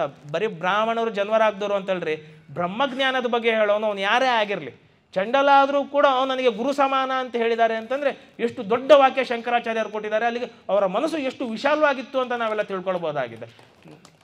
ಬ್ರಹ್ಮಸೂತ್ರದಲ್ಲಿ ಅಪಶೂದ್ರಾಧಿಕರಣ ಅಂತ ಒಂದು ಬರುತ್ತೆ, ಭಾಳ ದೊಡ್ಡ ಗಲಾಟೆ ಅದು ಸಮಾಜದಲ್ಲಿ, ಹೈಲಿ ಕಾಂಟ್ರವರ್ಷಿಯಲ್ ಟಾಪಿಕ್ ಅದು. ಅಪಶೂದ್ರಾಧಿಕರಣ ಅಂತಂದರೆ ಕೆಂಡಮಂಡಲ ಜಗಳ ಕಾಡ್ಬಿಡ್ತಾರೆ ಅದರಲ್ಲಿ. ಏನು ಬ್ರಾಹ್ಮಣರು ಅಲ್ಲದೆ ಇದ್ದವರು ವೇದ ಓದಬಾರ್ದು ಅಂತ ಹೇಳ್ಬಿಟ್ಟಿದ್ದಾರೆ, ಅದರಲ್ಲಂತೂ ಸ್ತ್ರೀಯರು ವೇದ ಓದಬಾರ್ದು ಅಂತ ಹೇಳ್ಬಿಟ್ಟಿದ್ದಾರೆ. ಹಾಗಾದ್ರೆ ವೇದ ಏನು ಬರೀ ಯಜ್ಞೋಪವಿತ ಆಗದವ್ರು ಮಾತ್ರ ಓದಬೇಕು ಅಂತ ಗಲಾಟೆ. ಅದಕ್ಕೆ ಎಲ್ಲರೂ ಉತ್ತರ ಕೊಟ್ಟಿದ್ದಾರೆ. ನಾನು ಓದ್ತಿದ್ದೆ ಅವಾಗ ಚಿಕ್ಕವನಿದ್ದಾಗ, ನೋಡೋಣ ಎಲ್ಲ ಆಚಾರ್ಯರು ಎಲ್ಲ ಋಷಿಮುನಿಗಳು ಅವ್ರವ್ರ ಅಭಿಪ್ರಾಯ ಹೇಳಿದಾರಲ್ಲ, ಶಂಕರಾಚಾರ್ಯ ಏನು ಹೇಳಿದ್ದಾರೆ ನೋಡೋಣ ಅಂತ ಬಹಳ ಕೂತಾಯಿತು. ಶಂಕರಾಚಾರ್ಯ ಅಂತ ಬ್ಯೂಟಿಫುಲ್ ಉತ್ತರ ಕೊಟ್ಟರು ಅಂದರೆ, ಹೌದಪ್ಪ ನೀವು ಇವಾಗ ಯಾರು ವೇದ ಓದಬೇಕು ವೇದ ಓದಬಾರ್ದು ಅಂತ ಜಗಳ ಮಾಡ್ಕೊಂಡು ಕೂತಿದ್ರೆ ತಾನೆ, ನಾನು ಈ ವಿಚಾರಕ್ಕೆ ಬರಲ್ಲ, ಬಿಟ್ಬಿಡಿ. ಯಾರು ಓದ್ಬೋದು ಓದಬಾರ್ದು, ಹೆಣ್ಮಕ್ಳು ಓದ್ಬೋದಾ, ಜನವರ ಇಲ್ಲದವ್ರು ಓದ್ಬೋದಾ, ಬಿಡಿ ಈ ವಿಚಾರ. ಇವಾಗ ವೇದ ಓದೋದ್ರಿಂದ ಏನಪ್ಪಲ್ಲ, ಪರಮಾತ್ಮ ಸಾಕ್ಷಾತ್ಕಾರ, ಮುಕ್ತಿ. ಸರಿ, ನಮಗೆಲ್ಲ ಬೇಕಾಗಿರೋದು ಏನಪ್ಪ, ಗಂಡಾಗಲಿ ಹೆಣ್ಣಾಗಲಿ ಜನವರ ಇರಲಿ ಬಿಡಲಿ ಎಲ್ಲರಿಗೂ ಬೇಕಾಗಿರೋದೇನ್ರಿ, ಆನಂದ, ಪರಮಾತ್ಮನ ಸಾಕ್ಷಾತ್ಕಾರ ತಾನೆ. ಶಂಕರ ಭಗವತ್ಪಾದಾಚಾರ್ಯರು ಹೇಳಿದ್ರು, ಒಂದು ವೇಳೆ ಅವನು ಯಜ್ಞೋಪವೀತ ಹಾಕೇ ಇಲ್ಲ ಅಂತ ಅಂದ್ಕೊಳ್ಳಿ, ಅವನು ಅಬ್ರಾಹ್ಮಣ ಅಂತ ಅಂದ್ಕೊಳ್ಳಿ, ಅಥವಾ ಅವ್ರು ಸ್ತ್ರೀಯರು ಅಂತ ಅಂದ್ಕೊಳ್ಳಿ. ಈ ಸ್ತ್ರೀಯರಾದರೂ ಯಜ್ಞೋಪವೀತ ಇಲ್ಲದೇ ಇದ್ರೂ ಕೂಡ ಅವರೊಂದು ವೇಳೆ ಏನಾದರೂ ಗುರು ಸೇವೆ ಮಾಡಿ ಗುರು ಕೃಪೆ ಗಳಿಸ್ಕೊಂಡ್ಬಿಟ್ಟು ಗುರುಗೆ ಇಷ್ಟವಾದ ಶಿಷ್ಯರಾಗ್ಬಿಟ್ರೆ ಆ ಗುರು ಕೃಪೆಯಿಂದನೂ ಅವ್ರಿಗೆ ಜ್ಞಾನ ಸಿಕ್ಬಿಡತ್ತೆ. ಅಂತಹ ಸಂದರ್ಭದಲ್ಲಿ ಅವನು ಬ್ರಾಹ್ಮಣನಾಗಿ ಜ್ಞಾನಿ ಆದರೆ ಎಷ್ಟು ಬೆಲೆಯೋ, ಅವನು ಅಬ್ರಾಹ್ಮಣನಾಗಿ ಜ್ಞಾನಿ ಆದರೂ ಕೂಡ ಅವನು ನಮಗೆ ಪೂಜ್ಯನೀಯ ಅಂತ ಹೇಳ್ತಾರೆ. ಇಷ್ಟು ದೊಡ್ಡ ವಾಕ್ಯ ಜಗತ್ತಲ್ಲಿ ಯಾರ್ಯಾರು ಕೊಡ್ಲಿಕ್ಕೆ ಸಾಧ್ಯ ಇಲ್ಲ. ಶಂಕರರ ಆ ವಾಕ್ಯ ಕೇಳಿಬಿಟ್ರೆ ಎಷ್ಟು ದೊಡ್ಡದು ಅಂತಂದರೆ, ಜಾತಿ ಗಲಾಟೆನೇ ಇಲ್ಲರಿ, ಅದರಲ್ಲಿ ಗಲಾಟೆನೇ ಬರೋದಿಲ್ಲ. ನೀನು ಯಾರಾದರೂ ಆಗಿರಪ್ಪ. ಇವತ್ತು ನಾವು ಎಲ್ಲ ಇಲ್ಲಿ ಆಚರಣೆ ಮಾಡ್ತೀವಲ್ಲ ನಾವು, ನೀವು ರಮಣ ಮಹರ್ಷಿಗಳ ಫೋಟೋ ನೋಡಿದ್ದೀರೇನ? ಏನು ಯಜ್ಞೋಪವೀತ ಹಾಕ್ಕೊಂಡಿದ್ದಾರೇನ ಅವರು? ಯಜ್ಞೋಪವೀತ ಇಲ್ಲ. ಇವಾಗ ನಾವು ಸನ್ಯಾಸಿಗಳು, ನಾನು ನಿನ್ನೆ ಅದೇ ಹೇಳ್ತಿದ್ದೆ, ನಾನು ಬ್ರಾಹ್ಮಣನೇ ಅಲ್ಲ, ನಾವು ಯಜ್ಞೋಪವೀತ ತೆಗೆದ ಮೇಲೆ ಅಂತ ಜನವರವೇ ಇಲ್ಲ, ಆದರೂ ಗೌರವದಲ್ಲಿ ಕಾಣ್ತೀವೋ ಇಲ್ಲ. ಅಥವಾ ನಾವು ಶಿಶುನಾಳ ಶರೀಫು, ಭಗವಾನ್ ನಿತ್ಯಾನಂದ, ವಿವೇಕಾನಂದ ಇವ್ರನ್ನೆಲ್ಲ ಪೂಜೆ ಮಾಡುವಾಗ ಇವ್ರು ಯಾವ ಜಾತಿ ಅಂತ ಕೇಳ್ತೀವೇನೋ? ಕೇಳೋದೇ ಇಲ್ಲ. ಅಂದರೆ ಎಷ್ಟು ವಿಶಾಲವಾಗಿದೆ ಈ ಚಿಂತನೆ. ನಾವು ಜಗತ್ತಲ್ಲಿ, ಅರ್ಥಾತ್ ಜಗತ್ತು ಬಿಡಿ, ಭಾರತದಲ್ಲಿ ಈ ಗಲಾಟೆಗಳಿದೆ ಅಲ್ಲ, ಈ ಜಾತಿ ಗಲಾಟೆ ಅದು ಇದು ಅಂತ ಏನು ಜಾತಿ ಗಲಾಟೆ ರಾಜಕೀಯ ಗಲಾಟೆ ಇದೆ ಅಲ್ಲ, ಇದಕ್ಕೆಲ್ಲ ಪರಿಹಾರ ಬೇಕು ಅಂದರೆ ಅದ್ವೈತ ಸಿದ್ಧಾಂತವೇ ಪರಿಹಾರ. ಇದಕ್ಕೆ ಅದ್ವೈತ ಸಿದ್ಧಾಂತವನ್ನು ಚೆನ್ನಾಗಿ ಅರ್ಥ ಮಾಡ್ಕೊಂಡ್ಬಿಟ್ರೆ ಈ ಭೇದ ಭಾವ ಹೊರಟೋಗ್ಬಿಡುತ್ತೆ. ಹಾಗಾದ್ರೆ ಏನ್ರಿ, ವರ್ಣಾಶ್ರಮ ಸುಳ್ಳ, ವರ್ಣಾಶ್ರಮ ಅನುಸರಿಸಬಾರ್ದ ಅಂದರೆ ಅದೆಲ್ಲ ಕರ್ಮಾನುಷ್ಠಾನಕ್ಕೆ. ಕರ್ಮ ಎಲ್ಲಿದೆಯೋ ಅಲ್ಲಿ ಬೇಕು ವರ್ಣಾಶ್ರಮ. ಆದರೆ ಅದ್ವೈತ ಸಿದ್ಧಾಂತ ಅಂತಕ್ಕಂಥದ್ದು ಕರ್ಮವನ್ನು ಮೀರಿದ್ದು, ಕರ್ಮಾನುಷ್ಠಾನ ಹೇಳ್ತಿಲ್ಲ. ಇದು ಪರಮಾತ್ಮನ ಸಾಕ್ಷಾತ್ಕಾರ, ಪರಮೋಚ್ಚ ಸ್ಥಿತಿ, ಮೋಕ್ಷವನ್ನು ಹೇಳ್ತಿದೆ. ಈ ಮೋಕ್ಷಕ್ಕೆ ಯಾರಪ್ಪ ಇರೋರು? ಎಲ್ಲರೂ ಅರ್ಹರೇ. ಕೆಲವೊಂದು ಸಿದ್ಧಾಂತಗಳಲ್ಲಿ ಚರ್ಚೆ ಆಗಿದೆ, ಕೆಲವೊಂದು ಧರ್ಮಗಳಲ್ಲಿ ಹೇಳಿದೆ ಮೋಕ್ಷಕ್ಕೆ ಯಾರು ಹೋಗಬೇಕು ಅಂತ. ಕೆಲವೊಬ್ಬೊಬ್ರು ಹೇಳ್ತಾರೆ ಮೋಕ್ಷಕ್ಕೆ ಗಂಡಸರು ಹೋಗ್ತಾರೆ, ಹೆಣ್ಮಕ್ಳಿಲ್ಲ, 2ನೇ ಸ್ಟೆಪ್ ಅಂತಾರೆ. ಅದು ಇನ್ನೂ ಕೆಲವರು ಹೇಳ್ತಾರೆ ಮೋಕ್ಷಕ್ಕೆ ಯಾರಪ್ಪ ಹೋಗ್ತಾರೆ ಅಂತಂದರೆ ಯಾರು ಹಲವಾರು ಜನ್ಮಗಳು ತೊಗೊಂಡು ಇಂತಿಂಥ ಕೆಲಸಗಳು ಮಾಡಿದವ್ರು ಮೋಕ್ಷಕ್ಕೆ ಹೋಗ್ತಾರೆ. ಅಥವಾ ಮೋಕ್ಷಕ್ಕೆ ಯಾರು ಹೋಗ್ತಾರಪ್ಪ ಅಂದರೆ ಯಾರಿಗೆ ಗಂಡು ಮಕ್ಳು ಇರ್ತಾರೋ, ಅದು ಕೇಳಿದಿರಲ್ಲ ನೀವೆಲ್ಲ ಸಮಾಜದಲ್ಲಿ, ಯಾರು ಗಂಡು ಮಕ್ಳು ಇರ್ತಾರೋ ಅವ್ರು ಮಾತ್ರ ಮೋಕ್ಷಕ್ಕೆ ಹೋಗ್ತಾರೆ. ಅಥವಾ ಯಾರು ಸುಮಂಗಲ್ಯರು ಇರ್ತಾರೋ ಅವ್ರು ಮಾತ್ರ ಮೋಕ್ಷಕ್ಕೆ ಹೋಗ್ತಾರೆ. ಈ ಥರ ಕೆಲವೆಲ್ಲ ಏನೇನೋ ಕಂದಕಗಳು ತುಂಬಿದ್ದಾರೆ. ಶಂಕರಾಚಾರ್ಯರು ಭಾಳ ಅದ್ಭುತವಾಗಿ ಹೇಳಿದ್ರು, ಈ ಯಾವ ಇಲ್ಲೇ ಇಲ್ಲರಿ, ಪ್ರತಿಯೊಬ್ಬನು ಮೋಕ್ಷಕ್ಕೆ ಹೋಗ್ತಾರೆ. ಅವನು ಯಾರಾದರೂ ಆಗಿರಲಿ, ಯಾವ ವರ್ಣದವನಾದರೂ ಆಗಿರಲಿ. ಇನ್ನು ಅಯ್ಯೋ ನಮ್ಮದಾದ್ರೂ ವಾಸಿ, ಇನ್ನು ವಿದೇಶದಲ್ಲಿ ಎಂಥ ಗಲಾಟೆ ಇತ್ತು ಅಂದರೆ ಬರೀ ಬೆಳ್ಳಗಿರೋರು ಮಾತ್ರ ಮೋಕ್ಷ ಹೋಗ್ತಾರೆ ಅಂತಿದ್ರಂತವ್ರು. ನೋಡ್ರಿ ಪಾಪ ನೆಲ್ಸನ್ ಮಂಡೇಲ ಇನ್ನೆಂಥ ಇದು ಇದ್ರಲ್ಲಿ. ಕಪ್ಪಗಿರೋರು ಏನು ಮಾಡ್ಬೇಕು ಹೇಳ್ರಿ? ಎಷ್ಟರ ಮಟ್ಟಿಗಿತ್ತು ಅಂದರೆ ಅಲ್ಲಿ ಮೂಢನಂಬಿಕೆ ಕಂದಾಚಾರ. ಟ್ರೈನಲ್ಲಿ ಹೋಗ್ಬೇಕಾದ್ರೆ ಬೆಳ್ಳಗಿರೋರು ಮಾತ್ರ ಸೀಟ್ ಮೇಲೆ ಕೂತ್ಕೋಬೇಕಿತ್ತಂತೆ, ಕಪ್ಪಗಿರೋರು ಸೀಟ್ ಮೇಲೆ ಕೂತ್ಕೊಳ್ಳೋಂಗಿರ್ಲಿಲ್ವಂತ. ಇನ್ನು ಹೆಂಗಿತ್ತಾರೆ, ನಮ್ಗೆ ಏನಾಗಿದೆ ವಿಪರ್ಯಾಸ, ನಮ್ಮ ಟೆಕ್ಸ್ಟ್ ಬುಕ್ಗಳಲ್ಲಿ ಬರೀ ಭಾರತದ ಮೂಢನಂಬಿಕೆ ಅದು ಇದು ಅಂತ ಹೇಳಿ ಹೇಳಿ ಹೇಳಿ ನಮಗೆ ಭಾರತದಲ್ಲಿ ಮಾತ್ರ ಮೂಢನಂಬಿಕೆ ಇದೆ ಅಂತ ಅಂದ್ಕೊಂಡ್ಬಿಟ್ಟಿದ್ವಿ. ಬೇರೆ ದೇಶದಲ್ಲಿ ಇನ್ನೂ ಜಾಸ್ತಿ ಇದೆ, ಇಲ್ಲಿ ಕಡಿಮೆ, ಇಲ್ಲಿ ಏನೇನೂ ಇಲ್ಲ. ಈಗೆಲ್ಲ ಸ್ವಲ್ಪ ರಾಜಕೀಯ ಗಲಾಟೆಗಳಿಂದ ಎದ್ದಿದೆ. ಬಿಟ್ಟರೆ ಶಂಕರಾಚಾರ್ಯ ಅಂತ ಮಹಾನುಭಾವರು ನಮ್ಮ ದೇಶದಲ್ಲಿ ಹುಟ್ಟಿ ಅವತಾರ ಮಾಡಿ ಇಲ್ಲಿ ಇರ್ತಕ್ಕಂತಹ ಕಂದಕಗಳನ್ನೆಲ್ಲ ನಿವಾರಣೆ ಮಾಡಿದ್ದಾರೆ. ಅರ್ಥಾತ್ ತಾತ್ಪರ್ಯ ನಾನು ಏನು ಹೇಳ್ತಿದ್ದೆ, ಜಗತ್ತು ಬಿಡಿ, ಭಾರತದಲ್ಲಿ ಇರ್ತಕ್ಕಂತಹ ಗಲಾಟೆಗಳು ನಿವಾರಣೆ ಆಗಬೇಕು ಅಂದರೆ ಅದು ಕೇವಲ ಅದ್ವೈತವನ್ನು ಹೇಳಿದ್ರೆ ಮಾತ್ರ ಸಾಧ್ಯ. ಯಾಕೆಂದರೆ ಅದ್ವೈತ ತೆಗೆದುಬಿಟ್ರೆ ಏನಾಗ್ಬಿಡುತ್ತೆ, ಬರೀ ಭೇದ ಭಾವ ತುಂಬ್ಕೊಂಡ್ಬಿಡತ್ತೆ. ನಾನು ಇಂಥವನು, ನಾನು ದೊಡ್ಡವನು. ಕೆಲಸದ ಬ್ರಾಹ್ಮಣರಿಗೂ ಅಹಂಕಾರ ತುಂಬ್ಕೊಂಡ್ಬಿಡುತ್ತೆ, ತಲೆಯಲ್ಲಿ ಏನು ಅತಿಶಯ ಇಲ್ಲ ಅಲ್ಲೇ, ನಾನು ಭಾಳ ಪೂಜೆ ಮಾಡೋ, ನಾನು ಯಜ್ಞ ಮಾಡೋ, ನಾನು ಶ್ರೇಷ್ಠ, ನಾನು ಇದು ಕಸ ಗುಡಿಸೋರು ಕಡಿಮೆ, ಆ ಭಾವವೇ ಇಲ್ಲ. ಎಲ್ಲರೂ ಒಂದೇ ಅಂತ ನಾನು ಹೇಳ್ತಿದ್ನಲ್ಲ. ಎಷ್ಟೋ ಸಲ ರಮಣ ಮಹರ್ಷಿಗಳು ಭಿಕ್ಷುಕರ ಜೊತೆ ಕೂತು ಊಟ ಮಾಡ್ತಿದ್ರಂತೆ. ನೋಡಿ ಎಂಥ ದೊಡ್ಡ ಅದ್ವೈತ ಪರಂಪರೆಯಲ್ಲಿ ಬಂದಂತಹ ಗುರುಗಳು ಭಿಕ್ಷುಕರ ಜೊತೆ ಕೂತೊಬ್ಬರು ಸಾಧು ಸಂತರು ಊಟ ಮಾಡ್ತಾರೆ ಅಂತಂದರೆ ಅವರ ಘನತೆ ಹೇಗಿರಬೇಕು. ಅರ್ಥಾತ್ ಎಲ್ಲ ಜಗತ್ತಲ್ಲಿರ್ತಕ್ಕಂತಹ, ದೇಶದಲ್ಲಿರ್ತಕ್ಕಂತಹ ಎಲ್ಲ ಸಮಸ್ಯೆಗೂ ಪರಿಹಾರ ಕೇವಲ ಅದ್ವೈತವೇ. ಅದ್ವೈತ ಹಿಡಿದು ಬಿಟ್ಟರೆ ಎಲ್ಲದಕ್ಕೂ ಸಮಸ್ಯೆ ಪರಿಹಾರ ಆಗುತ್ತೆ. ಅದಕ್ಕೆ ಅವತ್ತು ಚಿಂತಾಮಣಿ ಸ್ವಾಮಿಗಳು ಹೇಳಿದ್ದು ಧರ್ಮ ಪ್ರತಿಷ್ಠಾಪನೆ ಆಗಬೇಕು, ಅದು ಅದ್ವೈತ ಸಿದ್ಧಾಂತದ ಮೂಲಕ ಅಂತ. ಅದಕ್ಕೆ ನಮ್ಗೆ ಅರ್ಥ ಆಯಿತು, ಅದ್ವೈತ ಸಿದ್ಧಾಂತದ ಮೂಲಕ ಅಂತಲೇ ಯಾಕೆ ಹೇಳ್ತಿದ್ದಾರೆ ಅಂತ ಅದಕ್ಕೆ ಗೊತ್ತಾಯಿತು. ಇನ್ನು 2ನೇ ಕಾರಣ ನೋಡ್ರಿ, ಇವಾಗ ಪರಮಾತ್ಮ ಒಲಿಬೇಕು, ನಮಗೆ ಪರಮಾತ್ಮ ಸಾಕ್ಷಾತ್ಕಾರ ಆಗಬೇಕು. ನೋಡಿ, ನಾನು ನಿಮ್ಗೊಂದು 2-3 ಆಯ್ಕೆ ಕೊಡ್ತೀನಿ, ನಿಮ್ಗೆ ಯಾವುದು ಚೆನ್ನಾಗಿದೆ ಹೇಳ್ರಿ. ನಾವೆಲ್ಲ ಹೋದ್ಮೇಲೆ ಪರಮಾತ್ಮ ದೂರದಲ್ಲಿರ್ತಾನೆ, ನಾವು ಇಲ್ಲಿರ್ತೀವಿ ಅಂದ್ರೆ ಇಷ್ಟ ಆಗುತ್ತೋ, ಅಥವಾ ಪರಮಾತ್ಮ ನಾವು ಹತ್ತಿರದಲ್ಲಿ ಇರ್ತೀವಿ ಅಂದ್ರೆ ಇಷ್ಟ ಆಗುತ್ತೋ, ಅಥವಾ ನಮ್ಮಲ್ಲೇ ಪರಮಾತ್ಮ ಇದ್ದಾನೆ ಅಂದ್ರೆ ಇಷ್ಟ ಆಗುತ್ತೋ? ನಮ್ಮಲ್ಲೇ ಪರಮಾತ್ಮ ಇದ್ದಾನೆ ಅಂದ್ರೆ ಇಷ್ಟ ಆಗ್ಬಿಡುತ್ತಲ್ವಾ? ಇಲ್ಲಪ್ಪ, ಪರಮಾತ್ಮ ನಾನು ಇಲ್ಲಿ ಒಂದೇ ಹಾಲಲ್ಲಿ ಇದೀವಪ್ಪ, ಅಲ್ಲಿ ಪರಮಾತ್ಮ ಎದುರುಗಡೆ ನಿಂತಿದ್ದಾನೆ, ನಾನು ಇಲ್ಲಿ ಕುತ್ಕೊಂಡಿದ್ದೀನಿ ಅಂದರೆ ಸರಿ, ಪರವಾಗಿಲ್ಲ, ಅದು ಚೆನ್ನಾಗಿರುತ್ತೆ. ಆಮೇಲೆ ಇನ್ನು ಕೆಲವು ಕಡೆ ನೋಡಿರ್ತೀವಲ್ಲ, ಈ ದೇವಸ್ಥಾನಗಳಲ್ಲಿ ರಿಸರ್ವೇಷನ್ ಅಂತ ಇರುತ್ತಲ್ಲ, ಕೆಲವು ಸಲ 100 ರೂಪಾಯಿ ಟಿಕೆಟ್ ತೊಗೊಂಡವ್ರಿಗೆ ಆ ಸಾಲಲ್ಲಿ ಕೊಡಿಸ್ತೀವಿ, 1000 ರೂಪಾಯಿ ಟಿಕೆಟ್ ತೊಗೊಂಡವ್ರಿಗೆ ಮುಂದೆ ಗರ್ಭಗುಡಿ ಹೊಸ್ಲ ಹತ್ರನೇ ಕೊಡಿಸ್ಬಿಡ್ತೀವಿ, 10,000 ರೂಪಾಯಿ ಟಿಕೆಟ್ ಕೊಟ್ಟವ್ರಿಗೆ ಗರ್ಭಗುಡಿ ಒಳಗೆ. ಅಂದರೆ ಅದೊಂದು ಟ್ರ್ಯಾಕ್ಸ್ ಇದ್ದಂಗೆ, ಟ್ರ್ಯಾಕ್ಗಳು. ಆವಾಗ ಕೆಲವರು ಖುಷಿ ಪಡ್ತಾರೆ, ಪಾಪ ದುಡ್ಡು ಇಲ್ಲದೆ ಬಡತನದಲ್ಲಿ ಬಂದರು, ನೀವು ಅಲ್ಲಿ ಗರುಡಗಂಬದ ಆಚೆ ಅಲ್ಲಿ ಗೋಪುರದಲ್ಲಿ ನಿಂತ್ಕೊಂಡು ಅವರು ಖುಷಿ ಪಡ್ತಾರೆ, ಪರವಾಗಿಲ್ಲಪ್ಪ, ನಮಗೆ ಚೆನ್ನಾಗಿ ದರ್ಶನ ಆಯಿತು, ಗರುಡಗಂಬದಿಂದ ದರ್ಶನ ಆಯಿತು. 100 ರೂಪಾಯಿ ಕೊಟ್ಟವನು, ನಾನು ಸ್ವಲ್ಪ ಗರುಡಗಂಬದೊಳಗೆ ಗೋಪುರದ ಹತ್ರ ಕೂತು ದರ್ಶನ ಮಾಡಿದ್ದೀನಿ. 1000 ಕೊಟ್ಟವನು, ನಾನು ಹೊಸ್ಲ ಹತ್ರನೇ ಕೂತು ದರ್ಶನ ಮಾಡಿದ್ದೀನಿ. 10,000 ಕೊಟ್ಟು ನಾನು ಗರ್ಭಗುಡಿಯಲ್ಲಿ ಇದ್ದು ದರ್ಶನ ಮಾಡಿದ್ದೀನಿ ಅಂತ. ಆ ಶಿಲೆ ಹೇಳಬೇಕು, ನೀವೆಲ್ಲ ದೂರ ನಿಂತು ದರ್ಶನ ಮಾಡಿದ್ದೀರಾ, ನಾನೇ ಪರಮಾತ್ಮ ಆಗ್ಬಿಟ್ಟಿದ್ದೀನಿ ಅಂತ. ಅಂದರೆ ಇದು ದೊಡ್ಡ ಸ್ಥಾನ. ಅಂದರೆ ನಿಮಗೆ ಪರಮಾತ್ಮ ನಿಮ್ಮಿಂದ ದೂರ ಇದ್ದಾನೆ ಅನ್ನೋದ್ರಲ್ಲಿ ತೃಪ್ತಿ ಆಗುತ್ತೋ, ಪರಮಾತ್ಮ ನಿಮ್ಮಲ್ಲೇ ಇದ್ದಾನೆ ಅನ್ನೋದ್ರಲ್ಲಿ ತೃಪ್ತಿ ಆಗುತ್ತೋ? ಪರಮಾತ್ಮ ನಮ್ಮಲ್ಲೇ ಇದ್ದಾನೆ, ನಾವೇ ಆ ಪರಮಾತ್ಮ ಅಂದ್ಬಿಟ್ರೆ ಎಷ್ಟು ದೊಡ್ಡ ಸ್ಥಿತಿ ಅದು ಅಲ್ವಾ? ಎಂಥ ದೊಡ್ಡ ಸ್ಥಾನ ಅದು. ಆ ಪರಮಾತ್ಮನೇ ನಾವು ಅಂದ್ಬಿಟ್ರೆ ಬಹಳ ದೊಡ್ಡ ಸ್ಥಿತಿ. ಹಾಗಾಗಿ ನಮಗೆಲ್ಲ ಪರಮಾತ್ಮ ಬೇಕು ಬೇಕು ಅಂತ ಏನು ತುಡಿತಾ ಇದೆ, ಆ ತುಡಿತ ನಿವಾರಣೆ ಮಾಡಲಿಕ್ಕೆ ಅದ್ವೈತ ಸಿದ್ಧಾಂತದಿಂದ ಮಾತ್ರ ಸಾಧ್ಯ. ಅದ್ವೈತ ಸಿದ್ಧಾಂತ ತೆಗೆದುಬಿಟ್ರೆ ನಿಮ್ಮಿಂದ ಪರಮಾತ್ಮ ದೂರ ಆಗ್ಬಿಟ್ಟೆ ಅಂತ. ಅದಕ್ಕೆ ನಾವು ಒಂದ್ಸಲ ಬೋರ್ಡ್ ಮೇಲೆ ಬಡಿಸಿದ್ವಿ, ಪರಮಾತ್ಮ ನೀವೆಷ್ಟು ದೂರ ಅಂತ ಭಾವಿಸ್ತೀರೋ ಅಷ್ಟು ದೂರ ಹೋಗ್ತಾನೆ ನಿಮ್ಮಿಂದ ಅಂತ. ಭಾಳ ಜನಕ್ಕೆ ಅದು ಅರ್ಥ ಆಗಲಿಲ್ಲ, ಭಾಳ ಜನ ಕಾಮೆಂಟ್ಸ್ ಮಾಡಿದ್ರು ಇದೇನು ಸರಿಗಿಲ್ಲ ಅಂತ. ಅಂದರೆ ತಾತ್ಪರ್ಯ ಎಷ್ಟು, ನಾವು ಅದ್ವೈತ ಸಿದ್ಧಾಂತ ಬಿಟ್ಟು ಪರಮಾತ್ಮ ನಮ್ಮಿಂದ ದೂರ ಅಂದ್ಕೊಂಡ್ಬಿಟ್ರೆ ಹಾಗೇ ಉಳಿದು ಬಿಡೋದು. ಆದರೆ ನಮ್ಮ ಆತ್ಮದಲ್ಲೇ, ನಮ್ಮ ಆತ್ಮನೇ ಪರಮಾತ್ಮ ಅಂದರೆ ಎಂಥ ದೊಡ್ಡ ಸ್ಥಿತಿ ನೋಡಿ ಅದು. ಮತ್ತು ಮೂರನೇ ವಿಚಾರ, ನಮಗೆ ಯಾವಾಗಲೂ ಕೆಲವ್ರಿಗೆ ಅನೇಕ ಜನಕ್ಕೆ ಡಿಪ್ರೆಷನ್ಸ್ಗಳಾಗ್ತಾ ಇರುತ್ತೆ, ಮನಸ್ಸು ಬೇಜಾರಾಗ್ಬಿಟ್ಟಿರುತ್ತೆ, ಕೀಳರಿಮೆ ಬಂದುಬಿಟ್ಟಿರುತ್ತೆ, ಕೀಳರಿಮೆ ಆಗಿಬಿಟ್ಟಿರುತ್ತೆ.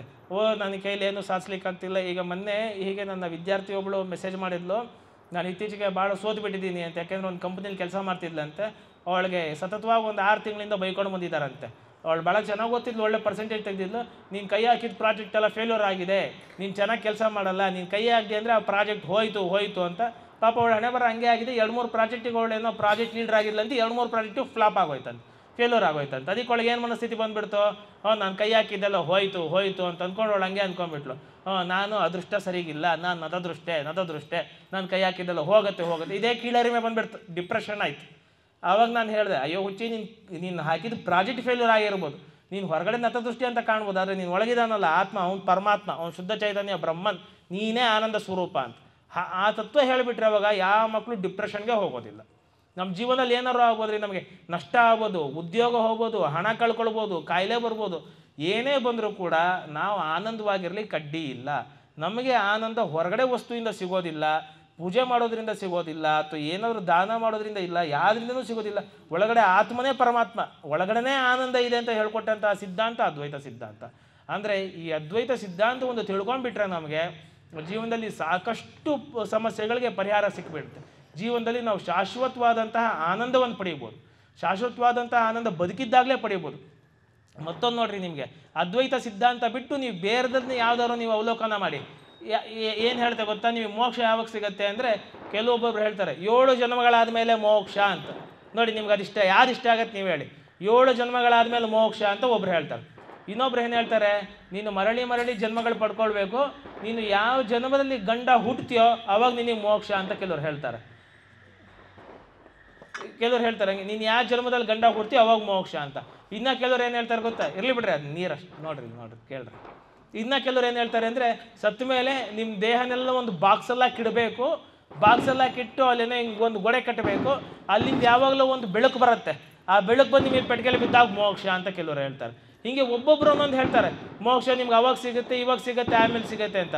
ಆದರೆ ಅದ್ವೈತ ಸಿದ್ಧಾಂತ ಹೇಳುತ್ತೆ, ಮೋಕ್ಷ ನೀವು ಬದುಕಿದ್ದಾಗಲೇ ನಿಮ್ಗೆ ಇಲ್ಲೇ ಸಿಕ್ಬಿಡತ್ತೆ ಅಂತ. ಅದಕ್ಕೆ ಹೆಸರು ಜೀವನ್ ಮುಕ್ತರು ಅಂತ. ಹಾಗೆ ಯಾರಿಗಾರು ಸಿಕ್ಕಿದೆಯಾ ಅಂತಂದರೆ ಇಷ್ಟು ಉದ್ದ ಪಟ್ಟಿಗೆ ಕೊಡಬೇಕು. ಭಾಳ ಜನ ಇದ್ದಾರೆ ನಮ್ಮಲ್ಲಿ, ಒಬ್ಬೊಬ್ಬರಲ್ಲ, ತುಂಬ ಜನಗಳು ಯೋಗಿಗಳಿದ್ದಾರೆ, ಅವರೆಲ್ಲ ಬದುಕಿದ್ದಾಗಲೇ ಮುಕ್ತರಾದವರು ಅಂತ.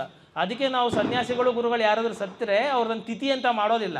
ಯಾಕೆ ತಿಥಿ ಅಂತ ಮಾಡೋದಿಲ್ಲ ಅಂದರೆ ಅವ್ರು ಬದುಕಿದ್ದಾಗಲೇ ಸತ್ತಂತೆ ಲೆಕ್ಕ, ಬದುಕಿದ್ದಾಗಲೇ ಮೋಕ್ಷವನ್ನು ಹೊಂದಿದ್ರು ಅಂತ. ಜೀವನ್ ಮುಕ್ತರು ಅಂತ ಹೆಸರು, ಅಂದರೆ ಜೀವಿತ ಕಾಲದಲ್ಲೇ ಮುಕ್ತಿಯನ್ನು ಹೊಂದಿದವರು ಅಂತ. ನೋಡಿ, ಇದೆಷ್ಟು ಚೆನ್ನಾಗಿದೆ. ನಿಮಗೆ ಮೋಕ್ಷ ಆಮೇಲೆ ಸಿಗುತ್ತೆ ಅನ್ನೋಕ್ಕೂ, ಬದುಕಿದ್ದಾಗಲೇ ನೀವು ಪರಮಾತ್ಮನ ನೋಡ್ಬಿಡ್ಬೋದು ಅಂತ ಹೇಳೋಕ್ಕೂ ಎಷ್ಟು ಚೆನ್ನಾಗಿದೆ.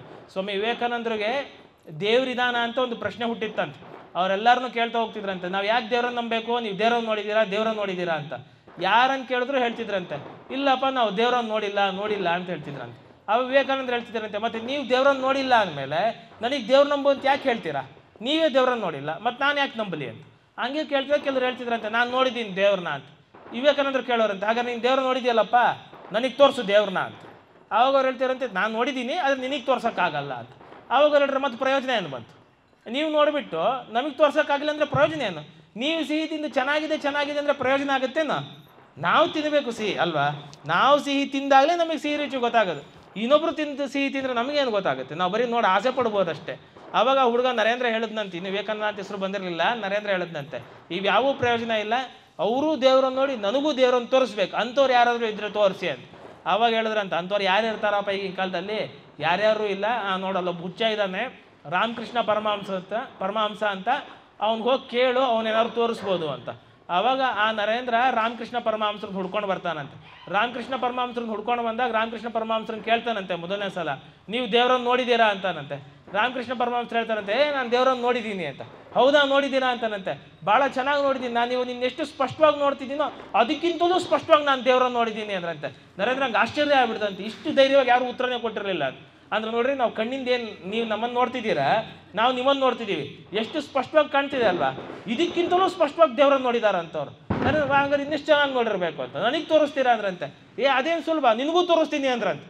ಇವನಿಗೆ ಇದ್ದಿದ್ದು ಖುಷಿ ಆಗೋಯ್ತು, ಅಯ್ಯೋ ಇವರು ದೇವ್ರನ್ನ ನೋಡಿ ನನಗೂ ತೋರಿಸ್ತೀನಿ ಅಂತ ಯಾರಲ್ಲ, ಇದಕ್ಕಿಂತ ಈ ಯೋಗಿಗಳಿಗೆ ನೇನು ಸಿಗ್ತಾರೆ, ಹಾಗಾದ್ರೆ ತೋರಿಸಿ ಅಂದ್ರಂತೆ. ಅವಾಗರಂತೆ, ಅದಕ್ಕೆ ನಾವು ಸುಲಭ ಏನು ಕುತ್ಕೋ ಅಂದ್ರಂತೆ. ಕುತ್ಕೊಳ್ತೀನಿ ತೋರಿಸಿ ಅಂದ್ರಂತೆ. ಅಷ್ಟು ಸುಲಭ ಅಲ್ಲ, ಧೈರ್ಯ ಬೇಕು ನಿನಗೆ ಅಂದ್ರಂತೆ. ಆ ಧೈರ್ಯ ಇದೆಯಾ, ದೇವ್ರನ್ನ ನೋಡೋ ಧೈರ್ಯ ಇದೆಯಾ ಅಂತ. ದೇವ್ರನ್ನ ನೋಡ್ತೀನಿ ನಾನು ಧೈರ್ಯ ಇದೆ ಅನ್ನಂತೆ. ಆ ಧೈರ್ಯ ಇದ್ರೆ ಮಾತ್ರ ಕುತ್ಕೊಳ್ಳಿ, ಅಷ್ಟು ಸುಲಭ ಅಲ್ಲ ಅಂದ್ರಂತೆ. ಕುತ್ಕೊಳ್ತೀನಿ ಧೈರ್ಯ ಇದೆ ಅಂದ್ರಂತೆ. ದೇವ್ರನ್ನ ನೋಡ್ಲಿಕ್ಕೂ ಧೈರ್ಯ ಬೇಕು, ಸಾಧನೆಗೂ ಧೈರ್ಯ ಬೇಕು. ಅದಕ್ಕೆ ಭಗವದ್ಗೀತೆಯಲ್ಲಿ ಹೇಳ್ತಾರೆ, ಯಾರು ಸಾಧಕರು ಇರ್ತಾರೋ ಭಗವದ್ಗೀತೆಯಲ್ಲಿ ಅವರನ್ನು ಧೀರ ಅಂತ ಹೆಸರು ಕರೀತಾರೆ. ಧೀರರು ಯಾರು ಅಂತಂದರೆ, ಧೀರರು ಮಾತ್ರ ಪರಮಾತ್ಮನ ಸಾಕ್ಷಾತ್ಕಾರ ಮಾಡ್ಕೊಳ್ಬೋದು, ಧೀರರು ಮಾತ್ರ ಸಾಧಕರಾಗ್ಬೋದು ಅಂತ. ಯಾರಿಗೆ ಧೈರ್ಯ ಇರಲ್ವೋ ಅವ್ರು ಸಾಧಕರಾಗಲಿಕ್ಕೆ ಸಾಧ್ಯ ಇಲ್ಲ ಅಂತ. ಅವಾಗ ವಿವೇಕಾನಂದ ಹೇಳ್ತಾರೆ, ದೇವ್ರನ್ನ ನೋಡ್ಲಿಕ್ಕೆ ಅಷ್ಟು ಧೈರ್ಯ ಬೇಕಾ ಅಂತ. ಹೌದು, ಧೈರ್ಯ ಬೇಕು ಅಂತ. ಬ್ರಹ್ಮಚೈತನ್ಯ ಮಹಾರಾಜ ಭಕ್ತರು ಬ್ರಹ್ಮಾನಂದ ಮಹಾರಾಜರು ಅಂತಿದ್ರು, ಅವ್ರಿಗೆ ಯಾರಾದರೂ ರಾಮನಾಮ ಉಪದೇಶ ಕೊಡಿ ಅಂತ ಹೇಳ್ತಿದ್ರಂತೆ. ರಾಮನಾಮ ಉಪದೇಶ ಕೊಡಬೇಕಾ, ಭಾಳ ಧೈರ್ಯ ಬೇಕು ನಿನಗೆ, ಜಪ ತೊಗೊಳ್ತೀಯ, ಜಪ ಮಾಡ್ತೀಯ ಅಂತಿದ್ರಂತೆ. ರಾಮನಾಮ ಉಪದೇಶವನ್ನು ಜಪ ಮಾಡೋಕ್ಕೆ ಧೈರ್ಯ ಯಾಕೆ ಬೇಕು ಅಂತ, ಭಾಳ ಧೈರ್ಯ ಇರಬೇಕು ಅನ್ನೋರಂತೆ. ಏನು ಕೊಡಿ ಪರವಾಗಿಲ್ಲ ಅಂತ, ನೀನು ಸಾಧನೆ ಮಾಡೋಕ್ಕೆ ಶುರು ಮಾಡ್ತಿದ್ದಂಗೆ ಬರ್ತೆ ಕೆಲಸ ಹೋಗುತ್ತೆ ಅಂದ್ರಂತೆ. ಹೆದರಿಕೆ ಆಗ್ತಿತ್ತು, ಅಯ್ಯಪ್ಪ ಕೆಲಸ ಹೋಗುತ್ತೆ, ಹೌದು ಕೆಲಸ ಹೋಗ್ಬಿಡುತ್ತೆ, ಮನೆ ಬಿದ್ದು ಹೋಗುತ್ತೆ, ಹೆಂಡತಿ ಸಾಯ್ತಾಳೆ, ನೋಡು ಮಾಡ್ತೀಯ ಜಪ ಅನ್ನೋರಂತೆ, ಹೆದರ್ಸೋರಂತೆ. ಯಾರು ಆ ಕಷ್ಟಗಳು ಬಂದರೂ ಪರವಾಗಿಲ್ಲ, ನನಗೆ ಪರಮಾತ್ಮ ಬೇಕು ಅಂತಾರೆ, ಅವಾಗ ಉಪದೇಶ ಕೊಡ್ತಿದ್ರಂತೆ. ಅದು ಉಪದೇಶದ ಮಹತ್ವ ಅಂತ. ಅಂದರೆ ಸುಮ್ಮನೆ ಉಪದೇಶ ಕೊಡ್ತಿರ್ಲಿಲ್ಲ, ಅಷ್ಟು ಧೈರ್ಯ ಬೇಕು ಅಂತ, ಪರಮಾತ್ಮನ ಸಾಕ್ಷಾತ್ಕಾರಕ್ಕೆ ಸಾಧನೆಗೆ ಧೈರ್ಯ ಬೇಕು ಅಂತ. ಅರ್ಥಾತ್ ಅವತ್ತು ವಿವೇಕಾನಂದ್ರಿಗೆ ನರೇಂದ್ರಂಗೆ ಹೇಳಿದ್ರು ರಾಮಕೃಷ್ಣ ಪರಮಹಂಸರು, ದೇವ್ರನ್ನ ನೋಡ್ಲಿಕ್ಕೆ ನಿಂಗೆ ಧೈರ್ಯ ಇದೆಯಾ ಅಂತ ಕೇಳಿದ್ರು. ನರೇಂದ್ರ ಅಂದೆ, ದೇವ್ರನ್ನ ತೋರಿಸ್ರಿ, ನಾನು ನೋಡ್ತೀನಿ ಧೈರ್ಯ ಇದೆ ಅಂತ. ಸರಿ ಕೂತು ಅಂತ ಹೇಳಿದ್ರು. ಕೆಲವು ಕೂತ ಅವಾಗ ರಾಮಕೃಷ್ಣ ಪರಮಹಂಸರು ಅವ್ರು ಕಾಲು ತೆಗೆದು ಅವ್ನ ತಲೆಗೆ ಒಂದೇಟು ಒದ್ರಂತೆ. ಯಾವ ಕಾಲಲ್ಲಿ ನರೇಂದ್ರನ ತಲೆ ಒದ್ರು, ನರೇಂದ್ರನ ತಲೆ ಶಾಕ್ ಹೊಡೆದಂಗೆ ಆಯ್ತಂತೆ, ಕರೆಂಟ್ ಹೋದಂಗೆ ಆಯ್ತಂತೆ. ತಕ್ಷಣ ಸಮಾಧಿ ಸ್ಥಿತಿಗೆ ಹೋದ ನರೇಂದ್ರ. ಸ್ವಲ್ಪ ಹೊತ್ತು ಕಣ್ಣು ಬಿಡಲಿಲ್ಲ ಅಂತೆ. ಕಣ್ಣು ಬಿಟ್ಟ ಮೇಲೆ ಸುತ್ತಲಿದ್ದವ್ರಿಗೆ ಹೇಳಿದಂತೆ, ನಂಗೆ ಪರಮಾತ್ಮನ ದರ್ಶನ ಆಯಿತು, ದೇವ್ರನ್ನ ನೋಡಿದೆ ಅಂತೆ. ಅವಾಗ ಕೇಳ್ತೀರಂತೆ, ದೇವ್ರನ್ನ ಹೇಗೆ ನೋಡಿದೆ ಅಂತ. ನನಗೆ ಪರಮಾತ್ಮನ ಬಗ್ಗೆ, ದೇವ್ರ ಬಗ್ಗೆ ಏನು ಪ್ರಶ್ನೆಗಳಿತ್ತು, ಆ ಪ್ರಶ್ನೆಗಳೆಲ್ಲ ಒಂದೇ ಸಲ ಹೊರಟೋಯ್ತು, ಎಲ್ಲದಕ್ಕೂ ಉತ್ತರ ಸಿಕ್ಬಿಡ್ತು ಅಂತ. ಸಾಕ್ಷಾತ್ಕಾರ ಅಂದ್ರೆ ಹಾಗೆ, ಎಲ್ಲ ಪ್ರಶ್ನೆಗಳಿಗೂ ಒಂದೇ ಸಲ ಉತ್ತರ ಸಿಕ್ಬಿಡುತ್ತೆ. ಅವ್ರಿಗೇನು 100 ಪುಸ್ತಕ ಓದಬೇಕು, 50 ಪುಸ್ತಕ ಓದಬೇಕು ಅನ್ನೋದು ಏನಿಲ್ಲ, ತಕ್ಷಣ ಎಲ್ಲದಕ್ಕೂ ಉತ್ತರ ಸಿಕ್ಬಿಡ್ತು ಅಂತ. ಆವಾಗ ಕೇಳಿದಂತೆ, ಅವಾಗ ಎಲ್ಲರೂ ಕೇಳಿರಂತೆ, ಆ ಪರಮಾತ್ಮನ ಬಗ್ಗೆ ನೀನು ಇಷ್ಟು ಪ್ರಶ್ನೆ ಕೇಳ್ತಿದ್ಯಲ್ಲ, ಇವಾಗ ಹೇಳಿ ಪರಮಾತ್ಮ ಹೆಂಗಿದ್ದಾನೆ ಅಂತ.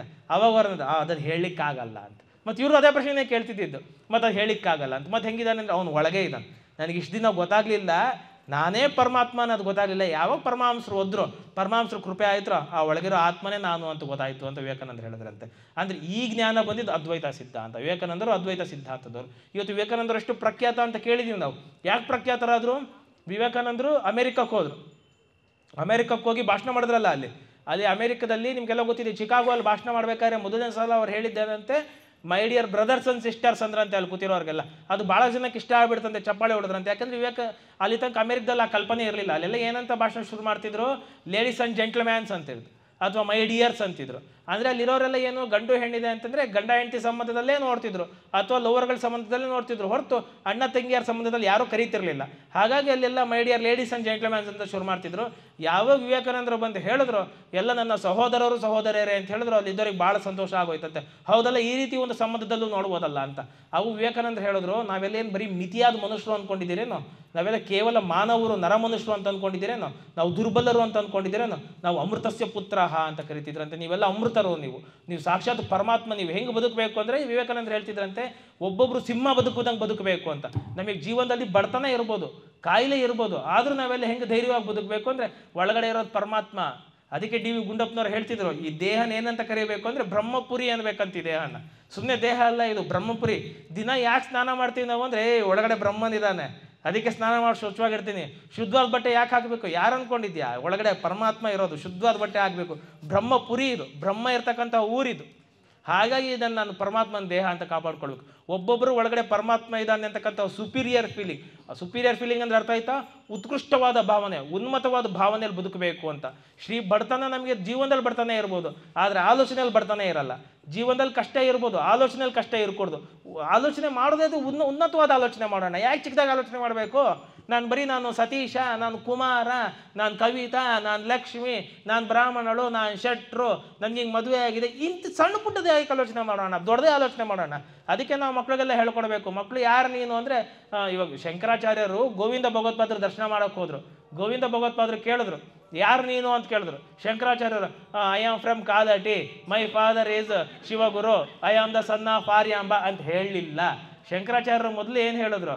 ಚಿದಾನಂದ ರೂಪ ಶಿವೋಹಂ, ನಾನು ಶಿವ, ನಾನು ಪರಮಾತ್ಮ ನಾನು ಅಂತ ಹೇಳ್ಕೊಂಡ್ರು. ಈ ಭಾವನೆ ನಾವು ಮಕ್ಳಿಗೆ ಹೇಳ್ಕೊಡ್ಬೇಕು. ಮಕ್ಳಿಗೆ ಮೊದಲು ನೀನು ಯಾರು ಅಂದರೆ ಏನು ಹೇಳ್ಬೇಕು ಗೊತ್ತಾ? ಅಹಂ ಬ್ರಹ್ಮಾಸ್ಮಿ, ಐ ಆಮ್ ಬ್ರಹ್ಮನ್ ಅಂತ ಹೇಳ್ಬೇಕು. ಆ ದೊಡ್ಡ ಮಟ್ಟದ ಆಲೋಚನೆ ಬರಬೇಕು, ಉನ್ನತವಾದ ಆಲೋಚನೆ ಬರಬೇಕು. ಅದಕ್ಕೆ ವಿವೇಕಾನಂದರು ಹೇಳ್ತಿದ್ದಂತೆ, ಪ್ರತಿಯೊಬ್ಬರು ಏನು ಹೇಳಬೇಕು ಅಂದರೆ ನಾನು ಸಿಂಹ, ನಾನು ಕೇಸರಿ ಅನ್ನಬೇಕು ಅಂತ, ಆ ಗತ್ತಲು ಬದುಕಬೇಕು ಅಂತ. ವಿವೇಕಾನಂದರು ಒಂದು ವಿಜ್ಞಾನಿಗಳ ಸಮಯ ಎಷ್ಟಾಯ್ತು? ಮುಗಿಸೋಣ ಬೇಗ. ವಿವೇಕಾನಂದರು ಒಂದು ಸಭೆಗೆ ಹೋಗಿರ್ತಾರೆ. ಅಲ್ಲಿ ನಿಕೋಲಾಸ್ ಟೆಸ್ಲಾ ಅಂಥೇಳಿ ದೊಡ್ಡ ವಿಜ್ಞಾನಿ ಬಂದಿರ್ತಾನಂತೆ. ನೋಡಿ, ಭಾಳ ಚೆನ್ನಾಗಿದೆ ಕೇಳಿ. ದಿನ ವಿಜ್ಞಾನಿಯ ಭಾಷಣ ಕೇಳಲಿಕ್ಕೆ ಸಾವಿರಾರು ಜನ ಬಂದು ಕೂತ್ಕೊಳ್ತಿದ್ರಂತೆ.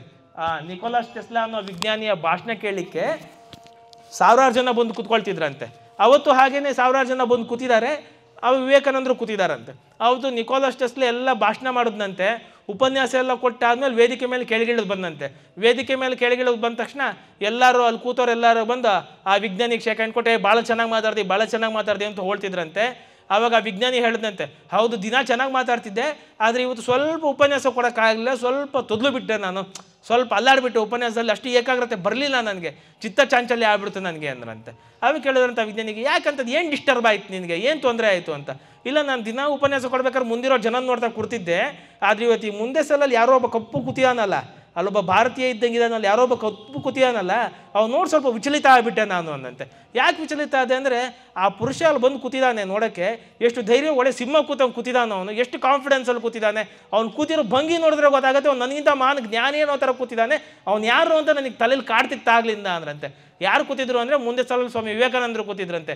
ಹೆಂಗೆ ಕೂತಿದ್ರು ಅಂತಂದ್ರೆ, ಆ ವಿಜ್ಞಾನಿ ಏನು ವಿಜ್ಞಾನದ ಬಗ್ಗೆ ಹೇಳ್ತಿದ್ದ, ವಿವೇಕಾನಂದರು ಎಷ್ಟು ಅಹಮ್ಮಲ್ಲಿ ಕೂತಿದ್ರು ಅಂದರೆ, ಅಹಮ್ ಅಂದರೆ ಅಹಂಕಾರ ಅಂತಲ್ಲ, ಎಷ್ಟು ಹೆಮ್ಮೆಯಿಂದ ಗರ್ವದಿಂದ ಕೂತಿದ್ರು ಅಂದರೆ, ನೀನೇನು ವಿಜ್ಞಾನ ಹೇಳ್ತೀಯ ಅವೆಲ್ಲ ನಮ್ಮ ಭಾರತೀಯರಿಗೆ ಗೊತ್ತು ಬಿಡಪ್ಪ ಅನ್ನೋ ಥರ ಕೂತಿದ್ರಂತೆ. ಅಷ್ಟು ಆನಂದದಲ್ಲಿ ಕೂತಿದ್ರಂತೆ. ಅಂದ್ರೆ ಅವ್ರು ಕೂತಿದ್ದ ಭಂಗಿ ನೋಡಿ ಆ ವಿಜ್ಞಾನಿಗೆ ಅನ್ನಿಸ್ಬಿಡ್ತಂತೆ, ಯಾರೋ ಸಿಂಹ ಪುರುಷ ಕೂತಿದ್ದಾನೆ ನನ್ನ ಮುಂದೆ ಅಂತ. ಆವಾಗ ಆತ ಬಂದು ವಿವೇಕಾನಂದರನ್ನು ಮಾತಾಡ್ಸಿದ್ನಂತೆ. ನೀನು ಯಾರು ಏನು ಅಂದಾಗ ವಿವೇಕಾನಂದ ಹೇಳಿದ್ನಂತೆ, ಇವತ್ತು ನೀನೇನು ಇಲ್ಲಿ ವಿಜ್ಞಾನದ ಬಗ್ಗೆ, ದೀಪದ ಬಗ್ಗೆ, ಆ ನಿಕೋಲಾಸ್ ಟೆಸ್ಲಾ ಅನ್ನೋನು ಲೈಟಿನ ಬಗ್ಗೆ ಎಲ್ಲ ಹೇಳಿದ್ದಾನೆ, ಫಿಸಿಕ್ಸಲ್ಲಿ ಲೈಟಿನ ಬಗ್ಗೆ ಎಲ್ಲ. ವಿವೇಕಾನಂದ್ರ ಅಂದಂತೆ, ನೀನು ಯಾವ ಲೈಟಿನ ಬಗ್ಗೆ ಎಲ್ಲ ಮಾತಾಡ್ತಿದ್ಯಾ, ನಮ್ಮ ಉಪನಿಷತ್ತು ವೇದಗಳಲ್ಲಿ ಅವಾಗಲೇ ಅದನ್ನೆಲ್ಲ ಚಿಂತನೆ ಮಾಡಿಬಿಟ್ಟಿದ್ದೀವಿ, ನಮ್ಮ ಭಾರತಕ್ಕೆ ಹೇಳ್ಕೊಡ್ತೀವಿ ಅಂತ ಕರೆದ್ರಂತೆ. ಆ ವಿಜ್ಞಾನಿ ಅವ್ರ ಜೀವನ ಚರಿತ್ರೆಯಲ್ಲಿ ಬರ್ಕೊಂಡಿದ್ದಾನೆ, ವಿವೇಕಾನಂದರು ಸಿಕ್ಕಿದ ಮೇಲೆ ನನ್ನ ಸಂಶೋಧನೆಗೆ ಬಹಳಷ್ಟು ಅನುಕೂಲ ಆಯಿತು ಅಂತ ಹೇಳಿದ್ದಾನೆ. ಅಂದರೆ ತಾತ್ಪರ್ಯ ಹೇಳ್ತಿರೋದು, ಅಂಥ ದೊಡ್ಡ ಸಭೆಯಲ್ಲಿ ವಿವೇಕಾನಂದರು ಹೇಗೆ ಕೂತಿದ್ರು, ಸಿಂಹ ಕೂತಿದ್ರು. ನಾವು ನಮ್ಮ ಮಕ್ಳಿಗೆ ಇದನ್ನು ಹೇಳ್ಕೊಡ್ಬೇಕು. ಇವತ್ತು ನಮ್ಮ ಮಕ್ಳು ಹಿಂಗಿರ್ತಾವೆ, ಎಲ್ಲರೂ ಹೋಗು ಅಂದರೆ ಭಯ, ಅದು ಮಾಡು ಅಂದರೆ ಅಯ್ಯೋ ನನಗಾಗಲ್ಲ. ನಾನು ಹೇಗೆ ಸಲ ನಮ್ಮ ಮಕ್ಳುಗಳಿಗೆ ಹೇಳ್ತಿರ್ತೀನಿ, ಸಮಸ್ಯೆ ಏನಾದರೂ ಇದೆ, ನಾನು ಎಷ್ಟೋ ಸಲ ಹೇಳ್ತೀನಿ ನಮ್ಮ ಮಕ್ಳುಗಳಿಗೆ, ರೋಡ್ ಸರಿಗಿಲ್ವಾ, ಹೋಗಿ ಡಿ ಸಿಗೆ ಪತ್ರ ಕೊಡು, ಹೋಗಿ ಮಾತಾಡ್ಕೊಂಬ ಡಿ ಸಿ ಹತ್ರ, ಯಾರಿಲ್ಲಿ ಮಿನಿಸ್ಟ್ರಿ ಹೋಗಿ ಕರ್ಕೊಂಬ, ರೋಡ್ ಸರಿಗೆ, ಅಯ್ಯೋ ಭಯ ಬಿಡಿ, ಮಿನಿಸ್ಟ್ರಿ ಬಿಡ್ರಿ. ನಮ್ಮ ಅಯ್ಯೋ ಅದರಲ್ಲಂತೂ ಈ ಬ್ರಾಹ್ಮಣರ ಮನೆಗಳಲ್ಲಿ ಯಾವ್ದಾದ್ರು ಪೊಲೀಸ್ ಸ್ಟೇಷನಿಂದ ಫೋನ್ ಬಂತು ಅಂದ್ಕೊಳ್ಳಿ, ಓ ಅಂತ ಅಲ್ಲಾಡ್ಬಿಡ್ತಾರೆ. ಭಯನೋ ಭಯ ಬ್ರಾಹ್ಮಣರಿಗೆ. ದಿಕ್ಕಾಪಾಲ ಆಗ್ಬಿಡ್ತಾರೆ. ಪೊಲೀಸ್ ಸ್ಟೇಷನ್ಗೆ ಫೋನ್ ಬಂತು, ಗಲಾಟೆ ಆಗ್ಬಿಡ್ತು, ಪೊಲೀಸ್ನವ್ರ ಮಗನ ಕರ್ಕೊಂಡು ಹೋಗ್ಬಿಟ್ರು, ಅಲ್ಲಾಡ್ಬಿಡ್ತಾರೆ. ಪುಕ್ಕಳರು ಆಗ್ಬಿಟ್ಟಿದ್ದೀವಿ ನಾವು. ಅರ್ಥಾತ್ ಈ ಪುಕ್ಕಲ್ತನ ಹೋಗಬೇಕು, ಮಕ್ಳಿಗೆ ಧೈರ್ಯ ಬರಬೇಕು ಅಂತಂದರೆ ಅದ್ವೈತ ಸಿದ್ಧಾಂತ ಹೇಳ್ಕೊಡ್ಬೇಕು. ಅದ್ವೈತ ಸಿದ್ಧಾಂತ ಕಲ್ತಿದ್ದಕ್ಕೆ ವಿವೇಕಾನಂದರು ಸಿಂಹ ಬದುಕಿದಂಗೆ ಬದುಕಿದ್ರು. ವಿವೇಕಾನಂದ ಥರ ನಮ್ಮ ಮಕ್ಕಳಾಗಬೇಕು ಅಂತಂದರೆ ಅದ್ವೈತ ಸಿದ್ಧಾಂತ ಹೇಳ್ಕೊಡ್ಬೇಕು. ನಾವು ಅದ್ವೈತ ಸಿದ್ಧಾಂತ ಹೇಳ್ಕೊಟ್ರೆ ಜೀವನದಲ್ಲಿ ಯಾವತ್ತೂ ಅವ್ರಿಗೆ ಡಿಪ್ರೆಷನ್ ಕಾಡೋದಿಲ್ಲ. ನನಗೆ ನಮ್ಮ ಪೂರ್ವಾಶ್ರಮದ ತಾಯಿ ಎಲ್ಲ ಕೇಳ್ತಿರ್ತಾರೆ, ಅಥವಾ ನಮ್ಮ ಪೂರ್ವಾಶ್ರಮದ ಅಣ್ಣ ಅವರೆಲ್ಲ ಹೇಳ್ತಿರ್ತಾರೆ, ನಿಂಗೆ ಸಿಕ್ಕಾಪಟ್ಟೆ ಧೈರ್ಯ, ನೀನು ಧೈರ್ಯ ನೋಡ್ರೆ ನೀನು ಹೋರಾಟಗಾರ ಅಂತ ನಮಗೆ ಭಯ ಆಗತ್ತೆ, ಯಾಕೆ ಇಷ್ಟು ಧೈರ್ಯ ಅಂತ. ನಾನು ಯಾವಾಗಲೂ ಹೇಳ್ತಿರ್ತೀನಿ, ನನಗೆ ಯಾಕೆ ಇಷ್ಟು ಧೈರ್ಯ ಅಂದರೆ ನನಗೆ ಕಿಂಚಿತ್ ವ್ಯಾಮೋಹ ಇಲ್ಲ, ನನಗೆ ಬೇಕಾದಾಗಲಿ ನನಗೆ ನಿರೀಕ್ಷೆನೇ ಇಲ್ಲ. ನನಗೆ ಬೇಕಾಗಿರೋದೇ ಒಂದೇ, ಶಂಕರಾಚಾರ್ಯರ ತತ್ವ. ಅದಕ್ಕೆ ನಾವು ಏನು ಬೇಕಾದ್ರೂ ಮಾಡ್ಲಿಕ್ಕೆ ಸಿದ್ಧ ಅಂತ. ಆ ಮಂಡ ಧೈರ್ಯ ಅಷ್ಟು ಗಟ್ಟಿತನ ಅಷ್ಟು ಗಟ್ಟಿತನ ಹೇಗೆ ಬಂತು ಅಂದರೆ ಅದ್ವೈತ ಸಿದ್ಧಾಂತ ನಮಗೆ ಚೆನ್ನಾಗಿ ಮಂದಟ್ಟಾಗಿದೆ. ನಮ್ಗೆ ಯಾರಾದರೂ ಕೇಳಿದ್ರೆ ಬೇಕಾದ್ರೆ ಕೊಡು ಅಂದರೆ ಕೊಟ್ಟೆ ಹೋಗ್ಬಿಡ್ತೀವಿ ಆಸ್ತಿ. ನಾವು ಎಷ್ಟೊತ್ತಲ್ಲಿ ಹೇಳಿದೀವಿ, ಜಾಗ ಬೇಕಾ, ಭೂಮಿ ಜಾಗ ಬೇಕಾ, ಪ್ರೀತಿಯಿಂದ ಕೇಳಿದ್ರೆ ಕೊಟ್ಟೇ ಬಿಡ್ತೀವಿ. ಪ್ರೀತಿಯಿಂದ ಕೇಳಿದ್ರೆ ಜಾಗನೇ ಕೊಡ್ತೀವಿ. ಹಠದಿಂದ ಯಾರಾದರೂ ಬಂದರೆ ಒಂದು ಕಲ್ಲು ತೊಗೊಂಡು ಹೋಗ್ಲಿಕ್ಕೂ ಬಿಡಲ್ಲ. ಎರಡೂ ಗೊತ್ತು ನಮಗೆ. ಇದನ್ನು ಉಳಿಸ್ಕೊಳ್ಳೋದು ಗೊತ್ತು, ಬೇಕಾದರೆ ಕೊಡೋದು ಗೊತ್ತು. ಎರಡು ತನೂ ಹೆಂಗೆ ಬಂತು ನಮಗೆ ಅಂದರೆ ಅರ್ಥಾತ್ ನೋಡಿ, ದಾನ ಮಾಡಲಿಕ್ಕೂ ಗೊತ್ತು, ಕಾಪಾಡಲಿಕ್ಕೂ ಗೊತ್ತು. ಎರಡು ತನೂ ಹೇಗೆ ಗೊತ್ತು? ಅದ್ವೈತ ಸಿದ್ಧಾಂತ ತಿಳ್ಕೊಂಡಿದ್ದಕ್ಕೆ ಗೊತ್ತು. ಅರ್ಥಾತ್ ಅದ್ವೈತ ಸಿದ್ಧಾಂತ ತಿಳ್ಕೊಂಡಿದ್ದಕ್ಕೆ ನಮಗೆ ವ್ಯಾಮೋಹ ಹೋಯಿತು, ಪ್ರೀತಿ ಕರುಣೆನೂ ಹುಡ್ತು ಅಂತ. ನನ್ನ ಹತ್ರ ಯಾವ ಥರ ಇವತ್ತು ಬಂದು ಯಾರಾದರೂ ಅಖಂಡವಾಗಿ ಜಗಳ ಆಡೋಗ್ಲಿ, ಬಾಯಿಗೆ ಬಂದಂಗೆ ಜಗಳ ಆಡೋಗ್ಲಿ, ಅವ್ರು ಏನು ಜಗಳ ಆಡ್ತಾರೋ ನನ್ನ ಹತ್ರಂಗೆ ಕೆಲವರು ಬಂದು ಧ್ವನಿ ಎತ್ತರಿಸಿ ಮಾತಾಡ್ತಾರೆ. ನಾನು ಹೇಳ್ತೀನಿ, ನೀವು ಎಷ್ಟು ಧ್ವನಿ ಎತ್ತರಿಸ್ತೀರೋ ಅದು 2 ಪಟ್ಟು ಧ್ವನಿ ನಾನು ಎತ್ತರಿಸ್ತೀನಿ ಅಂತ. ಹಂಗೆ ಮಾತಾಡೋದು ಗೊತ್ತು. ಮರುಕ್ಷಣನೇ ಅವ್ರು ಬರಲಿ, ಪ್ರೀತಿಯಿಂದ ಮಾತಾಡ್ಸೋದು ಗೊತ್ತು. ಹೆಂಗೆ ಮಾತಾಡಿಸ್ಲಿಕ್ಕೆ ಸಾಧ್ಯ ಅಂದರೆ ನಾನು ಅವ್ರ ಮೇಲೆ ಕೋಪ ಬಿಟ್ಟೇ ಮಾತಾಡಿಸ್ತೀನಿ. ಹೆಂಗೆ ಮಾತಾಡಿಸ್ಲಿಕ್ಕೆ ಸಾಧ್ಯ ಅಂದರೆ ನನಗೆ ಗೊತ್ತು, ನಾನು ನನ್ನ ಆತ್ಮಸ್ವರೂಪದಲ್ಲಿ ನೋಡ್ತೀನಿ. ಅಂದರೆ ಈ ವಿಶಾಲವಾದ ಆಲೋಚನೆ ಬಂದಿದ್ದು ಅದ್ವೈತ ಸಿದ್ಧಾಂತದಿಂದ. ಅಂದರೆ ನಮಗೆ ವಿಶಾಲವಾದ ಚಿಂತನೆ, ವಿಶಾಲವಾದ ಆಲೋಚನೆ ಬೇಕು ಅಂದರೆ ಅದ್ವೈತವೇ ಬೇಕು. ಹಾಗಾಗಿ ಅದ್ವೈತ ಸಿದ್ಧಾಂತವನ್ನು ಕೈ ಬಿಟ್ಟುಬಿಟ್ರೆ, ನಾವೆಲ್ಲ ಮರೆತು ಬಿಟ್ಟರೆ ಇನ್ನಷ್ಟು ಗಲಾಟೆಗಳು, ಇನ್ನಷ್ಟು ಗೊಂದಲಗಳು, ಘರ್ಷಣೆಗಳು ಆಗುತ್ತೆ. ಹಾಗಾಗಿ ಭಾರತದಲ್ಲಿ ಶಾಂತಿ ನೆಮ್ಮದಿ ಉಳಿಬೇಕು, ಭಾರತದಲ್ಲಿ ಧರ್ಮ ಪ್ರತಿಷ್ಠಾಪನೆ ಆಗಬೇಕು ಅಂದರೆ ಚಿಂತಾಮಣಿ ಸ್ವಾಮಿಗಳು ಹೇಳ್ದಂಗೆ ಅದು ಕೇವಲ ಅದ್ವೈತದ ಮೂಲಕವೇ ಆಗಬೇಕು. ಹಾಗಾಗಿ ಅದ್ವೈತ ಅಂದರೆ ನೀವು ಇವತ್ತು ಇಲ್ಲಿಂದ ಹೋಗೋಷ್ಟರಲ್ಲಿ 4 ಪದ ಚೆನ್ನಾಗಿ ನೆನ್ಪಿಟ್ಕೊಳ್ಬೇಕು. ನೀವು ಯಾರು ಅಂದರೆ ಅಹಂ ಬ್ರಹ್ಮಾಸ್ಮಿ ಅಂತ ಹೇಳಬೇಕು. ಧರ್ಮ ಅಂದ್ರೇನು? ಅದ್ವೈತ. ಧರ್ಮ ಅಂದರೆ ಸನಾತನ. ಸನಾತನ ಅಂದ್ರೇನು? ಅದ್ವೈತ. ಧರ್ಮ, ಸನಾತನ, ಅದ್ವೈತ ಬೇರೆ ಅಲ್ಲ. ಭಾರತ ಅಂದ್ರೇನು? ನನಗೆ ಇನ್ನೂ ಚೆನ್ನಾಗಿ ನೆನಪಿದೆ, CT ರವಿ ರಾಜಕಾರಣಿ ಇದನ್ನೆಲ್ಲ ಒಂದ್ಸಲ ಹೇಳಿಕೆ ಕೊಟ್ಟಿದ್ದ ಅಯೋಧ್ಯೆ ಬಗ್ಗೆ ಕೇಳಬೇಕಾರೆ. ಅವ್ರು ನನಗೆ ಕೇಳಿ ಭಾಳ ಸಂತೋಷ ಅನ್ನಿಸ್ತು. ಆತ ಹೇಳ್ದ, ನಿಮಗೆ ಭಾರತದಲ್ಲಿ ಅಯೋಧ್ಯೆ ರಾಮ ಮಂದಿರ ಆಗಲೇಬೇಕಾ ಅಂದಾಗ ಅವ್ರು CT ರವಿ ಭಾಳ ಚೆನ್ನಾಗಿ ಹೇಳಿದ್ದೆ. ಅಲ್ಲ, ಇದು ಪ್ರಶ್ನೆನೇ ಇಲ್ಲ, ರಾಮ ಮಂದಿರ ಭಾರತದಲ್ಲಿ ಆಗಬೇಕಾ, ಭಾರತದಲ್ಲಿ ರಾಮ ಮಂದಿರ ಅನ್ನೋ ಪ್ರಶ್ನೆನೇ ಇಲ್ಲ. ರಾಮ ಬಿಟ್ಟರೆ ಭಾರತ ಇಲ್ಲ, ರಾಮ ಅಂದ್ರೆ ಒಂದೇ, ಭಾರತ ಅಂದ್ರೆ ಒಂದೇ, ರಾಮ ಇಲ್ಲದೆ ಭಾರತದ ಕಲ್ಪನೆನೇ ಇಲ್ಲ ಅಂತ. ಎಷ್ಟು ಚೆನ್ನಾಗಿದೆ ಅನ್ನಿಸ್ತು ನನಗೆ. ಹಾಗೆಯೇ ಶಂಕರ ಇಲ್ಲದೆ ಭಾರತದ ಕಲ್ಪನೆನೇ ಇಲ್ಲ. ನನಗೆ ಎಷ್ಟೋ ಸಲ ಗಾಬರಿ ಆಗುತ್ತೆ. ನಾನು ಎಷ್ಟೋ ಸಲ ಶ್ರೀವತ್ಸಂಗೆ ಹೇಳ್ತಿರ್ತೀನಿ, ನಾವು ಎಂಥ ಪುಣ್ಯವಂತರು, ಶಂಕರ ಭಗವದ್ವಾಚಾರ್ಯ ಪರಂಪರೆ ಒಂದು ವೇಳೆ ಹುಟ್ಟಿರಲಿಲ್ಲ ಅಂದಿದ್ರೆ ಈ ವಿಶಾಲವಾದ ಆಲೋಚನೆ ಬರ್ತಿರಲಿಲ್ಲ. ನಾನು ಅವಾಗ ಗಂಡು ಶ್ರೇಷ್ಠ ಹೆಣ್ಣು ಕೀಳು ಅಂತ ನೋಡಬೇಕಿತ್ತು, ಅಥವಾ ನಾನೊಬ್ಬನೇ ಮುಕ್ತಿಗೆ ಹೋಗ್ತೀನಿ ನೀವು ಮುಕ್ತಿಗೆ ಹೋಗಲ್ಲ. ಅಯ್ಯಬ್ಬ, ಎಷ್ಟೆಲ್ಲ ಭೇದ ಭಾವ ಮಾಡಬೇಕಿತ್ತು, ಎಷ್ಟು ತಾರತಮ್ಯ ಮಾಡಬೇಕಿತ್ತು. ನಾನು ಈ ತಾರತಮ್ಯಗಳಿಲ್ಲ, ಭೇದ ಇಲ್ಲ, ಎಲ್ಲರೂ ಸರಿ ಸಮಾನ. ನನಗೆ ಇವತ್ತು ಹೇಳ್ತೀನಿ, ಮೊನ್ನೆ ಯಾರೊಬ್ರು ಕೇಳ್ತಿದ್ರು, ನೀವು ಸನ್ಯಾಸಿಗಳಲ್ಲ ಅಂತ. ನಾನು ನೋಡಿ, ನಾನು ಸನ್ಯಾಸಿಯನ್ನು ಅಹಂಕಾರ ಬಿಟ್ಟು ಇವತ್ತು ನೀವೆಲ್ಲ ಇಲ್ಲಿ ಕೂತಿದ್ದೀರಲ್ಲಪ್ಪ, ನಿಮ್ಮ ಜೊತೆ ಸರಿಸಮ ಕೂತು ಊಟ ಮಾಡಿಬಿಡ್ತೀನಿ. ನಾನು ಹೇಳ್ತೀನಿ, ನಾವೆಲ್ಲ ಆನೆ ಗುಂದಿಗೆ ಹೋದಾಗ ಎಲ್ಲರೂ ಒಟ್ಟಿಗೆ ಮಲಗಿದ್ವಿ. ಹೆಂಗೆ ಸಾಧ್ಯ ಅಂದರೆ ಅಹಂಕಾರನೇ ಬರಲಿಕ್ಕೆ ಸಾಧ್ಯ ಇಲ್ಲ. ಯಾಕೆಂದರೆ ಅದ್ವೈತ ಗೊತ್ತು, ಎಲ್ಲರೂ ಒಂದೇ, ಎಲ್ಲರೂ ಆತ್ಮ. ಅವನು ಯಾವುದೇ ಜಾತಿ ಆಗಿರಲಿ, ಅವ್ನು ಯಾವುದೇ ವರ್ಣಾಶ್ರಮ ಆಗಿರಲಿ, ಅವ್ನು ಏನೇ ಇರಲಿ, ನಾವು ಎಲ್ಲರ ಜೊತೆ ಸಲೀಸಾಗಿ ಒಂದೇ ಥರ ಅಂತ ಬೆರಿತೀವಿ. ಹೆಂಗೆ ಬೆರೀಲಿಕ್ಕೆ ಸಾಧ್ಯ ಅಂದರೆ ಅದ್ವೈತ ಸಿದ್ಧಾಂತ ತಿಳಿದಿದ್ದಕ್ಕೆ. ಅಂದರೆ ಅದ್ವೈತ ಸಿದ್ಧಾಂತ ತಿಳಿದಿದ್ದಕ್ಕೆ ಇಷ್ಟು ವಿಶಾಲತೆ ಬಂತು. ಅದ್ವೈತ ಸಿದ್ಧಾಂತ ಕೈ ಬಿಟ್ಟುಬಿಟ್ರೆ ವಿಶಾಲತೆ ಅನ್ನೋದೇ ಹೋಗ್ಬಿಡತ್ತೆ. ಹಾಗಾಗಿ ಭಾರತ ಅನ್ನೋದೇ ಹೋಗ್ಬಿಡತ್ತೆ. ಭಾರತ ಅಂದರೆ ಧರ್ಮನೇ ಭಾರತ. ಭಾರತ ಅಂದ್ರೆ ಇನ್ನೇನು, ಹಿಂಗೆ ಒಂದು ಚಿತ್ರ ಡ್ರಾಯಿಂಗ್ ಇದೆ ಅಲ್ಲ, ಆ ಚಿತ್ರಕ್ಕಲ್ಲ ಭಾರತ ಅನ್ನೋದು. ಇವಾಗ ಅಲ್ಲೊಂದು ಭಾರತದಲ್ಲಿ ಅಲ್ಲೊಂದು ತಾಯಿ ಬಾವುಟ ಇಟ್ಕೊಂಡು ನಿಂತಿದ್ದಾಳೆ ಅಂದರೆ ಆ ತಾಯಿನ ಒಂದು ಪ್ರತಿಬಿಂಬ ಅಷ್ಟೇ, ಅದೊಂದು ಆಕಾರ ಅಷ್ಟೇ. ಮತ್ತು ಭಾರತ ಅಂದರೆ ನಾವೇನಂತ, ಯಾವುದು ಭಾರತ ಅನ್ನಬೇಕು? ಏನು ಮಣ್ಣು ಭಾರತನ ಅಥವಾ ಯಾವುದನ್ನು ಭಾರತ ಅಂತ ಕರಿಬೇಕು? ಭಾರತ ಅಂತ ನಾವು ಯಾವುದನ್ನು ಕರಿತೀವಿ ಅಂದರೆ ಇಲ್ಲಿರ್ತಕ್ಕಂತಹ ತತ್ವ ಸಂಸ್ಕಾರಗಳನ್ನು ಭಾರತ ಅಂತ ಕರೆಯೋದು. ಭಾರತ ಅಂದ್ರೇ ತತ್ವ ಸಂಸ್ಕಾರ, ಭಾರತ ಅಂದ್ರೇ ತತ್ವ, ಭಾರತ ಅಂದ್ರೇ ಅದ್ವೈತ ತತ್ವ. ಆ ಅದ್ವೈತ ತತ್ವ ತೆಗೆದುಬಿಟ್ರೆ ಭಾರತ ಗರಿಷ್ಠ ಮಟ್ಟಕ್ಕೆ ಹೋಗಲಿಕ್ಕೆ ಸಾಧ್ಯ ಇಲ್ಲ. ಇವತ್ತು ನರೇಂದ್ರ ಮೋದಿ ಅವರು ಇರ್ಬೋದು ಅಥವಾ ವಿದೇಶದವರೆಲ್ಲ ಇರ್ಬೋದು, ಪ್ರತಿಯೊಬ್ಬರು ಭಾರತ ಕಡೆ ತಿರುಗಿ ನೋಡ್ತಾ ಇದ್ದಾರೆ. ಇವತ್ತು ವಿಜ್ಞಾನ ಭಾರತದ ಕಡೆ ನೋಡ್ತಾ ಇದೆ. ಯಾಕೆ ನೋಡ್ತಾ ಇದೆ ಅಂದರೆ ಇವತ್ತು ವಿಜ್ಞಾನ ಏನು ಹೇಳುತ್ತೆ, ಜಗತ್ತು ಅಂತಕ್ಕಂಥದ್ದು ಕ್ಷಣ ಕ್ಷಣಕ್ಕೂ ಬದಲಾಗ್ತಾ ಇದೆ, ಜಗತ್ತು ಅಂತಕ್ಕಂಥದ್ದು ಮಾಯೆ ಅಂತ ಹೇಳ್ತಾ ಇದೆ. ಇದನ್ನೆಲ್ಲ ಶಂಕರಾಚಾರ್ಯ ಹೇಳಿರ್ತಕ್ಕಂಥದ್ದು. ಅಂದರೆ ಇವತ್ತು ಭಾರತ ಗರಿಷ್ಠ ಮಟ್ಟಕ್ಕೆ ತೊಗೊಂಡು ಹೋಗಬೇಕು ಅಂತಂದರೆ ಕೇವಲ ಅದ್ವೈತ ಸಿದ್ಧಾಂತವನ್ನು ಹೇಳಿದ್ರೆ ಮಾತ್ರ ತೊಗೊಂಡು ಹೋಗ್ಲಿಕ್ಕೆ ಸಾಧ್ಯ. ಅದ್ವೈತ ಸಿದ್ಧಾಂತವನ್ನು ತೆಗೆದುಬಿಟ್ರೆ ನಾವು ಭಾರತನ ಆ ಗರಿಷ್ಠ ಮಟ್ಟಕ್ಕೆ ತೊಗೊಂಡು ಹೋಗಲಿಕ್ಕೆ ಸಾಧ್ಯ ಇಲ್ಲ ಅಂತ. ಹಾಗಾಗಿ ಹಲವಾರು ಕಾರಣಗಳಿದೆ. ಎಲ್ಲ ಕಾರಣಗಳಿಂದ ಯೋಚನೆ ಮಾಡಿದ್ರು ಕೂಡ ನಮ್ಮ ಭಾರತದ ಮುಂದಿನ ಭವಿಷ್ಯ ಚೆನ್ನಾಗಿರಬೇಕು ಅಂದರೆ ನಾವು ಪ್ರತಿಯೊಬ್ಬೊಬ್ರಿಗೂ ಅದ್ವೈತ ಚಿಂತನೆಯನ್ನು ತುಂಬಬೇಕು. ಅದ್ವೈತ ಅಂತಂದರೆ ನಾನು ಅವಾಗಲೇ ಹೇಳ್ದಂಗೆ ಬರೀ ವಾಕ್ಯಗಳಲ್ಲ, ಮಂತ್ರಗಳ ಗುಚ್ಛ ಅಲ್ಲ. ಅದ್ವೈತ ಇಸ್ ಎ ಲೈಫ್ ಸ್ಟೈಲ್. ಅದ್ವೈತ ಅಂದರೆ ಜೀವನ ಶೈಲಿ, ಅದ್ವೈತ ಅಂದರೆ ಸಂಸ್ಕಾರ, ಅದ್ವೈತ ಅಂದರೆ ಧರ್ಮ, ಅದ್ವೈತ ಅಂದರೆ ಸನಾತನ, ಅದ್ವೈತ ಅಂದರೆ ಭಾರತ. ಹಾಗಾಗಿ ನಾನು ಎಲ್ಲರಿಗೂ ಏನು ಹೇಳ್ತೀನಿ ಅಂದರೆ, ಬ್ರಾಹ್ಮಣ ಸಮಾಜ ಇರ್ಬೋದು ಅಥವಾ ಯಾರೇ ಇರ್ಬೋದು, ಅದ್ವೈತ ಅಂದ ತಕ್ಷಣ ಯಾವುದೋ ಒಂದು ಪಂಗಡ ಅಂತ ಅಂದ್ಕೊಳ್ಬೇಡಿ. ಅದ್ವೈತ ಅಂದ್ರೇ ವಿಶಾಲ. ಕೆಲವರು ಹೇಳ್ತಾರೆ, ನಾವು ಒಂದು ಸಲ ಇಲ್ಲೊಂದು ಕಾರ್ಯಕ್ರಮ ಆಯಿತು, ಅದ್ವೈತಿಗಳಿಗೆ ಸ್ವಾಗತ ಅಂತ ಹಾಕಿದ್ವಿ. ಅವಾಗೊಬ್ರು ಕೇಳಿದ್ವಿ, ಅದ್ವೈತಿಗಳಿಗೆ ಸ್ವಾಗತ ಅಂತ ಹಾಕ್ಬಿಟ್ರೆ ಬಹಳ ಅದು ಒಂದು ಪಂಗಡನ ಮಾತ್ರ ಕರೆದಂಗೆ ಆಯ್ತಲ್ಲ ಅಂತ. ಅಯ್ಯೋ, ಅದ್ವೈತ ಅಂದ್ರೇ ವಿಶಾಲ ಚಿಂತನೆ. ಹಾಗಾದರೆ ವಿಶಾಲ ಚಿಂತನೆ ಇಟ್ಕೊಂಡವ್ರಿಗೆಲ್ಲ ಸ್ವಾಗತ ಅಂದರೆ ಅದು ಚಿಕ್ಕ ಚಿಂತನೆ ಏನದು, ದೊಡ್ಡದದು. ಅದ್ವೈತ ಅಂದ್ಬಿಟ್ರೆ ಎಲ್ಲರೂ ಬಂದುಬಿಡ್ತಾರೆ. ಅದ್ವೈತ ಅಂದರೆ ಯಾರು ಬೇಕಾದ್ರೂ ಸೇರ್ಬೋದು, ಎಲ್ಲರೂ ಈ ಚಿಂತನೆಯಲ್ಲಿ ಬರಬೇಕು ಅಂತ. ಹಾಗಾಗಿ ಅದ್ವೈತ ಅಂದರೆ ಬಹಳ ವಿಶಾಲವಾದಂತಹ ಕಲ್ಪನೆ, ದೊಡ್ಡ ಚಿಂತನೆ. ಇದನ್ನು ನಾವು ಪ್ರತಿಯೊಬ್ಬರಿಗೂ ತುಂಬಬೇಕಾಗಿದೆ. ಪ್ರತಿಯೊಬ್ಬರಿಗೂ ತುಂಬಬೇಕು ಅಂದರೆ ಪ್ರತಿಯೊಬ್ಬರು ಈ ಸಂಸ್ಕಾರನ ಅಳವಡಿಸ್ಕೊಳ್ಬೇಕು. ಅಂದರೆ ಮೂಲ ಉದ್ದೇಶ ಏನಪ್ಪ ಅಂತಂದರೆ, ಅದ್ವೈತವನ್ನು ತಿಳ್ಕೊಂಡು ಎಲ್ಲರೂ ಆನಂದವಾಗಿ ಬದುಕಬೇಕು, ಆನಂದವಾದಂಥ ಸಮಾಜ ಉಂಟಾಗಬೇಕು. ನಾವು ಸುಮ್ಮನೆ ರಾಮರಾಜ್ಯ ಅಂತೀವಿ. ರಾಮ ಅಂದ್ರೇನು? ರಾಮ ಅಂದ್ರೇ ಆನಂದ. ರಾಮರಾಜ್ಯ ಅಂದರೆ ಎಲ್ಲರೂ ಆನಂದವಾಗಿ ಬದುಕುವುದೇ ಎಲ್ಲರೂ ಆನಂದವಾಗಿ ಬದುಕೋದೇ ರಾಮರಾಜ್ಯ. ಎಲ್ಲರೂ ಆನಂದವಾಗಿ ಬದುಕಬೇಕಾದ್ರೆ ಅದ್ವೈತ ಸಿದ್ಧಾಂತವನ್ನು ತಿಳ್ಕೊಳ್ಬೇಕು, ತತ್ವವನ್ನು ತಿಳ್ಕೊಳ್ಬೇಕು. ಇದನ್ನು ತಿಳ್ಕೊಳ್ಬೇಕು ಅಂದರೆ ಏನು ಮಾಡಬೇಕು? ನಮಗೆ ಗುರುನಿಷ್ಠೆ ಬರಬೇಕು. ಗುರುನಿಷ್ಠೆ ಹೇಗೆ ಬರಬೇಕು ಅಂದರೆ, ಶಂಕರಾಚಾರ್ಯರ ಪರಮೋಚ್ಚ ಅಂತ ಬರಬೇಕು. ನಾವು ಇವತ್ತು ಬೆಳಗ್ಗೆ ಒಂದು ಸಂದೇಶದಲ್ಲಿ ಹಾಕಿದ್ವಿ, ಗುರುವಿನ ಮೇಲೆ ನಮ್ಮ ನಿಷ್ಠೆ ಹೇಗಿರಬೇಕು ಅಂತ. ಶ್ರದ್ಧೆಯಲ್ಲಿ 3 ಥರ. ಬೆಳಗ್ಗೆ ಮೆಸೇಜ್ ಓದಿದರೆ ನಿಮಗೆ ಗೊತ್ತಾಗುತ್ತೆ. ಇಲ್ಲಿ ಮತ್ತೊಂದು ಸಲ ಹೇಳೋಣ. ಶ್ರದ್ಧೆಯಲ್ಲಿ 3 ಥರ. ಒಂದು ಅಂಧಶ್ರದ್ಧೆ, ಇನ್ನೊಂದು ಅರ್ಧಶ್ರದ್ಧೆ, ಇನ್ನೊಂದು ಪರಿಪೂರ್ಣ ಸಂಪೂರ್ಣ ಅಚಲ ಶ್ರದ್ಧೆ ಅಂತ. ಅಂಧಶ್ರದ್ಧೆ ಅಂದರೆ ಏನಪ್ಪ ಅಂದರೆ, ಸುಮ್ಮನೆ ಕಣ್ಣು ಮುಚ್ಕೊಂಡು ಸರಿನೋ ತಪ್ಪೋ ವಿಚಾರ ಮಾಡೋದಿಲ್ಲ, ಒಪ್ಕೊಂಬಿಡೋದು. ಇವ್ರು ಏನು ಹೇಳಿದ್ರು, ಸರಿ ಅದು ಸರಿ ಅನ್ನೋದು. ಸುಮ್ಮನೆ ಮೂಢನಂಬಿಕೆ ಆಚರಣೆಗಳು ಮಾಡಿಬಿಡೋದು. ಅದೇನೋ ಇವಾಗೆಲ್ಲ ಮಾಡ್ತೀವಲ್ಲ, ಬೆಕ್ಕಿಂಗ್ ಹೋದರೆ ದಾಟಬಾರ್ದು, ಅಥವಾ ಈಗ ಯಾರಾದರೂ ಒಬ್ಬ ಬ್ರಾಹ್ಮಣ ಬಂದರೆ ಹಿಂಗೆ ಮುಂದಕ್ಕೆ ಹೋಗಬಾರ್ದು. ಇವೆಲ್ಲ ಮೂಢನಂಬಿಕೆ. ಇಂಥವೆಲ್ಲ ಮೂಢನಂಬಿಕೆ, ಅಂಧಶ್ರದ್ಧೆ ಅಂತ ಕರಿಬೋದು. ಬಿಡಿ, ಈ ಅಂಧಶ್ರದ್ಧೆ ಲೌಕಿಕ ವ್ಯವಹಾರದಲ್ಲಿ. ಇನ್ನೊಂದು ಅರ್ಧಂಬರ್ಧ ಶ್ರದ್ಧೆ ಹೆಂಗೆ ಅಂದರೆ, ಡಿ ವಿ ಗುಂಡಪ್ಪನವ್ರು ಹೇಳ್ತಾರೆ, ನಂಬದಿದ್ದನು ತಂದೆ, ನಂಬಿದನು ಪ್ರಹ್ಲಾದ, ನಂಬಿಯೂ ನಂಬದಿರುವ ಇಬ್ಬಂದಿಯೂ ನೀನು, ಕಂಬದಿಂದಲೋ ಡಿಂಬದಿಂದಲೋ ಮೋಕ್ಷ ಅವರಿಗಾಯಿತು, ಸಿಂಬಳದ ನೋಡ ಇನ್ನೂ ಮಂಕುತಿಮ್ಮ ಅಂತ. ಅಂದರೆ ಪ್ರಹ್ಲಾದ ನಂಬದಿದ್ದನು ತಂದೆ, ಪ್ರಹ್ಲಾದನ ತಂದೆ ನಂಬಲಿಲ್ಲ ನಾರಾಯಣನ್ನ, ಪ್ರಹ್ಲಾದ ನಂಬ್ದ. ಅವ್ನು ನಂಬುದ್ನೋ ಇವ್ನು ನಂಬಲಿಲ್ವೋ, ಇಬ್ರಿಗೂ ನರಸಿಂಹನ ದರ್ಶನ ಆಯಿತೋ ಇಲ್ಲ? ದರ್ಶನ ಆಯಿತು, ಮೋಕ್ಷ ಅವರಿಗಾಯ್ತು, ಇಬ್ರಿಗೂ ಮೋಕ್ಷ ಆಯಿತು. ಆದರೆ ನಮ್ಮ ಕತೆ ಏನು? ನಂಬಿಯೂ ನಂಬದಿರುವ ಇಬ್ಬಂದಿ ನೀನು. ನಂಬಿಕೆನೂ ಇದೆ, ಅರ್ಧಂಬರ್ಧ ನಂಬಿಕೆ.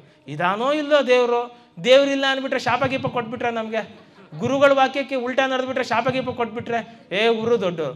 ಆದರೆ ಗುರು ದೊಡ್ಡವರು ಅಂದರೆ ಇವ್ರು ಹೇಳಿದ್ದೆಲ್ಲ ಮಾಡಬೇಕೇನೋ, ಇವ್ರು ಹೇಳಿದ್ದೆಲ್ಲ ಕೇಳಬೇಕೇನೋ? ಅದರ್ಧಂಬರ್ಧ ಇಬ್ಬಂದಿ. ಇದು ಗುರು ನಂಬದಂಗೂ ಇರಬೇಕು, ನಂಬದಂಗೂ ಇರಬೇಕು. ಅದಕ್ಕೆ ಸಿಂಬಳದ ನೊಣ ನೀನು ಅಂತಾರೆ. ಸಿಂಬಳದಲ್ಲಿ ಒಂದು ನೊಣ ಸಿಕ್ಕಾಕೊಂಡಿರುತ್ತೆ. ಅದು ಹೆಂಗಿರುತ್ತೆ? ಅದಕ್ಕೆ ಸಿಂಬಳ ಇಷ್ಟ, ಆಹಾರ ಹೋಗೋಕ್ಕಾಗಲ್ಲ, ಕೂತಿರ್ಲಿಕ್ಕಾಗಲ್ಲ, ಒದ್ದಾಟ. ನಂಬಿಯೂ ನಂಬದಿರುವ ಇಬ್ಬಂದಿಯೂ ನೀನು, ಸಿಂಬಳದ ನೊಣ ನೀನು ಮಂಕುತಿಮ್ಮ ಅಂತ. ಅಂದರೆ ನಾವು ಈ ಅರ್ಧಂಬರ್ಧದಲ್ಲಿ ಇರಬಾರ್ದು. ಅರ್ಧಂಬರ್ಧ ಶ್ರದ್ಧೆ ಆಗಿಬಿಟ್ರೆ ಅದು ಯಾವತ್ತೂ ಫಲ ಕೊಡೋದಿಲ್ಲ. ಇನ್ನೊಂದು ಹೆಂಗೆ ಅಂದರೆ ಅಚಲ ಶ್ರದ್ಧೆ ಅಂತ, ಪರಿಪೂರ್ಣ ಅಚಲ ಶ್ರದ್ಧೆ, ಸಂಪೂರ್ಣ ಅಚಲ ಶ್ರದ್ಧೆ. ಗುರುನ ಹೇಗೆ ನಂಬಬೇಕು ಅಂತಂದರೆ, ಅದಕ್ಕೆ ನಾವು ಒಂದು ಉದಾಹರಣೆ ಕೊಟ್ವಿ. ರಾಮಾಯಣದ ಕಡೆಯ ಭಾಗದಲ್ಲಿ ಸೀತೆ ಅಗ್ನಿ ಪ್ರವೇಶ ಆಗುತ್ತಲ್ಲ, ಸೀತೆ ರಾವಣನಿಂದ ಬರಬೇಕಾದ್ರೆ ರಾಮ ಹೇಳ್ತಾನೆ, ನೀನು ಇಷ್ಟು ಕಾಲ ರಾವಣನ ಜೊತೆ ಇದೆಯಲ್ಲ, ನಾನೀಗ ಹೇಗೆ ಒಪ್ಕೋಬೋದು ನಿನ್ನ ಅಂತ ಕೇಳ್ತಾನೆ. ರಾಮ ಕೇಳ್ದಂದ್ರೆ ಅರ್ಥ ಇದೆ. ಅವಾಗ ರಾಮ ಹೇಳ್ತಾನೆ, ನೀನು ಇಷ್ಟು ಕಾಲ ರಾವಣನ ಜೊತೆ ಇದು ಬಂದಿದ್ಯಾ, ನಾನು ಇದನ್ನು ಹೇಗೆ ಸ್ವೀಕರಿಸಲಿ, ನಾನು ಇನ್ಮೇಲೆ ಮೇಲೆ ಅನುಮಾನ ಪಡ್ಬೋದು ತಾನೆ ಅಂತ. ಆವಾಗ ಸೀತೆ ಹೇಳ್ತಾಳೆ, ಹಾಗಾದರೆ ಲಕ್ಷ್ಮಣ ಇಲ್ಲಿ ಅಗ್ನಿ ಚಿತೆ ರೆಡಿ ಮಾಡು, ನಾನು ಅಗ್ನಿ ಪ್ರವೇಶ ಮಾಡ್ತೀನಿ ಅಂತ. ರಾಮ ಸೀತೆಗಾಗ ಹನುಮಾನದಿಂದ ಪ್ರಶ್ನೆ ಕೇಳಿದ್ರೂ ಸಹ, ಸೀತೆ ಅಗ್ನಿ ಪ್ರವೇಶ ಮಾಡಬೇಕು ಅಂದರೂ ಸಹ, ಆ ರಾಮನ ಸುತ್ತಲೂ ಯಾರ್ಯಾರು ಇರ್ತಾರೆ? ಹನುಮಂತ ಇರ್ತಾನೆ, ಜಾಂಬವಂತ ಇರ್ತಾನೆ, ವಿಭೀಷಣ ಇರ್ತಾನೆ, ಮತ್ತು ವಾನರರು ಇರ್ತಾರೆ, ಋಷಿಮುನಿಗಳೆಲ್ಲ ಇರ್ತಾರೆ. ಅಷ್ಟು ಜನ 106 ಜನ ಇದ್ದರೂ ಕೂಡ ರಾಮನ ವಿರುದ್ಧ ಯಾರೂ ಮಾತಾಡಲಿಲ್ಲ. ಅಲ್ಲಿದ್ದವ್ರು ಹನುಮಂತ ಆಗಲಿ, ಜಾಂಬುವಂತ, ಲಕ್ಷ್ಮಣ, ರಾಮ ಏನು ಮಾತಾಡ್ತಿದ್ಯಾ ನೀನು, ಸೀತೆ ಮೇಲೆ ಹನುಮಾನ ಅಂತ ಹೇಳ್ತಿದ್ಯೇನು, ಸುಮ್ಮನೆ ಹಾಗೆಲ್ಲ ಮಾತಾಡಬೇಡ ಅಂತ ಯಾರೂ ರಾಮನಿಗೆ ಹೇಳಲಿಲ್ಲ. ಯಾಕೆ ಹೇಳಲಿಲ್ಲ? ಎಲ್ರಿಗೂ ಗೊತ್ತು, ರಾಮಚಂದ್ರ ಏನೋ ಹೇಳ್ತಿದ್ದಾನೆ ಅಂದರೆ ಸರಿ ಇದ್ದೇ ಇರುತ್ತೆ, ಅದಕ್ಕೇನೋ ಕಾರಣ ಇರುತ್ತೆ. ಒಬ್ಬರು ತುಟಿಗೆ ಬಿಟ್ಟು ಕನ್ನಲಿಲ್ಲ. ರಾಮ ಸುಮ್ಮನಿದ್ದಾನೆ ಅಂದರೆ ಎಲ್ಲರೂ ಸುಮ್ಮನಿದ್ರು. ಹನುಮಂತನೂ ಗೊತ್ತು, ರಾಮ ಮಾತಾಡ್ತಿದ್ದಾನೆ ಅಂದರೆ, ರಾಮ ಹೇಳ್ದ ಅಂದರೆ ಅದು ಸರಿಗೆ ಇರುತ್ತೆ ಅಂತ. ರಾಮ ಹೇಳ್ದ ಅಂದರೆ ಸರಿಗಿರುತ್ತೆ ಅಂತಲ್ಲ, ರಾಮ ಹೇಳಿದ್ದೇ ಸರಿ. ಭಾಳ ಜನ ಹೇಳ್ತಾರೆ ರಾಮ ಸತ್ಯ ಮಾರ್ಗದಲ್ಲೇ ನಡೀತಾನೆ ಅಂತ. ರಾಮ ಸತ್ಯ ಮಾರ್ಗದಲ್ಲಿ ನಡೀತಾನೆ ಅಂತಲ್ಲ, ರಾಮ ನಡೆದಿದ್ದೇ ಸತ್ಯ ಮಾರ್ಗ. ರಾಮ ಧರ್ಮವನ್ನು ಅನುಷ್ಠಾನ ಮಾಡ್ತಾನೆ ಅಂತಲ್ಲ, ರಾಮ ಮಾಡಿದ್ದೇ ಧರ್ಮ. ಅದು ಗುರು ಶ್ರದ್ಧೆ, ಅದು ರಾಮನ ಮೇಲಿರೋ ಶ್ರದ್ಧೆ. ಅದಕ್ಕೆ ವಾನರರೆಲ್ಲ ಸುಮ್ಮನಿದ್ರು, ವಿಭೀಷಣ, ಜಾಂಬುವಂತ ದೊಡ್ಡ ದೊಡ್ಡ ಋಷಿಗಳೆಲ್ಲ ಸುಮ್ಮನಿದ್ರು ಅಗ್ನಿ ಪ್ರವೇಶ ಆಗೋ. ಯಾಕೆ? ರಾಮ ಒಪ್ಪಿದಾನೆ ಅಂದರೆ ಅರ್ಥ ಇರುತ್ತೆ, ಸುಮ್ಮನಿರುತ್ತೆ. ಈ ಶ್ರದ್ಧೆ ನಮಗೆ ಗುರುವಿನ ಮೇಲೆ ಬರಬೇಕು. ಗುರು ಹೇಳಿದ್ರು ಅಂದರೆ ಅದು ಸರಿ, ಗುರು ಮಾಡಿದ್ರು ಅಂದರೆ ಸರಿ. ನೆನ್ನೆ ವೆಂಕಟೇಶ ಮೂರ್ತಿಗಳು ಕೇಳ್ತಿದ್ರು, ಇವತ್ತು ಅದ್ವೈತಿಗಳಲ್ಲಿ ಅಸ್ಮಿತೆ ಕಡಿಮೆ ಆಗಿಬಿಟ್ಟಿದೆ. ಅಸ್ಮಿತೆ ಇಲ್ಲ ಇವತ್ತು, ಅದ್ವೈತಿಗಳಲ್ಲಿ ಒಗ್ಗಟ್ಟಿಲ್ಲ, ಸಂಘಟನೆ ಇಲ್ಲ, ಅಸ್ಮಿತೆ ಇಲ್ಲ. ಅದಕ್ಕೆ ಏನು ಮಾಡಬೇಕು ಅಂತ, ಅದಕ್ಕೆ ನಾವು ರಾತ್ರಿ ಎಲ್ಲ ಕೂತು ಯೋಚನೆ ಮಾಡಿದ್ವಿ. ಹಾಗಾದ್ರೆ ಏನು ಮಾಡಬೇಕು ಅಂತ ನಾವು ರಾತ್ರಿ ಎಲ್ಲ ಕೂತು ರಾಮಜಪ ಯೋಚನೆ ಮಾಡ್ತಿದ್ದಾಗ ಇದೇ ರಾಮಂದೇ ಸಂದೇಶ ಬಂದಿದ್ದು. ರಾಮನವತ್ತು ಹನುಮಂತ ಹೇಗೆ ನಂಬದ, ರಾಮರವತ್ತು ವಾನರರು ಹೇಗೆ ನಂಬಿದ್ರು, ಹಾಗೂ ಗುರು ನಂಬಬೇಕು. ಈ ರಾಮ ಇಲ್ಲಿ ನಮ್ಮ ಆನೆಗುಂದಿಗೆ ಬಂದಾಗ ಆವಾಗ ಹನುಮಂತ ಸುಗ್ರೀವನ ಹತ್ರ ಏನಾಗಿರ್ತಾನೆ, ಸೈನಿಕ ಆಗಿರ್ತಾನೆ. ಆವಾಗ ಸುಗ್ರೀವಂಗೆ ಹೇಳ್ತಾನೆ, ಸುಗ್ರೀವ, ರಾಮಚಂದ್ರ ಬಂದಿದ್ದಾನೆ, ಬಾ ಮಾತಾಡೋಣ ಅಂತ. ಅವಾಗ ಸುಗ್ರೀವ ಹೇಳ್ತಾನೆ, ಹೌದಾ, ರಾಮ ಲಕ್ಷ್ಮಣರು ನಮಗೆ ಸಹಾಯ ಮಾಡ್ತಾರ, ಹಾಗಾದ್ರೆ ಕರ್ಕೊಂಬ ಮಾತಾಡೋಣ ಅಂತಾನೆ. ಅವಾಗ ಹನುಮಂತ ಎಷ್ಟು ಚೆನ್ನಾಗಿ ಹೇಳ್ತಾನೆ ಕೇಳಿ. ಸುಗ್ರೀವಂಗೆ ಅಂತಾನೆ, ಪೆದ್ದ, ಏನು ರಾಮ ಇಲ್ಲಿ ಬರ್ಬೇಕೇನು, ಯಾರು ಅಂದ್ಕೊಂಡಿದ್ಯಾ ಬಂದಿರೋದು, ರಾಮಚಂದ್ರ, ನೀನು ಬಾ ಅವ್ರ ಹತ್ರ ಅಂತ. ಅವಾಗ ರಾಮನ್ಗೆ ಹೇಳ್ತಾನೆ, ಪ್ರಭು ನೀವು ಬರಬೇಡಿ, ನೀವು ಸುಮ್ಮನೆ ಅವನೇ ಇಲ್ಲಿ ಕರ್ಕೊಂಬರ್ತೀನಿ ಅಂತ. ಅಂದರೆ ಗುರು ಮತ್ತೊಬ್ಬರ ಹತ್ರ ಹೋಗ್ಬಾರ್ದು, ಅವರೇ ಗುರುವಿನ ಹತ್ರ ಬರಬೇಕು, ಅದು ಹನುಮಂತನ ಶ್ರದ್ಧೆ. ಅವಾಗ ಹನುಮಂತ ಹೇಳ್ತಾನೆ, ಸುಗ್ರೀವ ನೀನೇ ಬಾ ರಾಮನ ಹತ್ರ ಅಂತ. ಆಮೇಲೆ ರಾಮ ಲಕ್ಷ್ಮಣರನ್ನ ಗುಹೆಯಲ್ಲಿ ಕೂಡಿಸಿ ಸುಗ್ರೀವನ್ ಕರ್ಕೊಂಬರ್ತಾನೆ. ರಾಮ ಲಕ್ಷ್ಮಣನ ಕೂಡಿಸ್ಲಿಕ್ಕೆ ಒಂದು ಕಲ್ಲು ಹಾಕಿ ರಾಮ ಲಕ್ಷ್ಮಣನ ಮೇಲೆ ಕೂಡಿಸ್ತಾನಂತೆ. ಸುಗ್ರೀವ ಬಂದ ತಕ್ಷಣ ಹೇಳ್ತಾನಂತೆ, ಸುಗ್ರೀವ ಅಂತಂತೆ, ನಾನು ಈ ಅರಣ್ಯಕ್ಕೆ ರಾಜ ಅಲ್ಲಪ್ಪ ಅಂದರೆ, ನೀನು ರಾಜನೇ ಇರ್ಬೋದು, ದಡ್ಡ, ಕೂತಿರೋದು ಯಾರು, ರಾಮಚಂದ್ರ, ಕೆಳಗೆ ಕೂತ್ಕೊ ನೀನು ಅಂತಾನಂತೆ.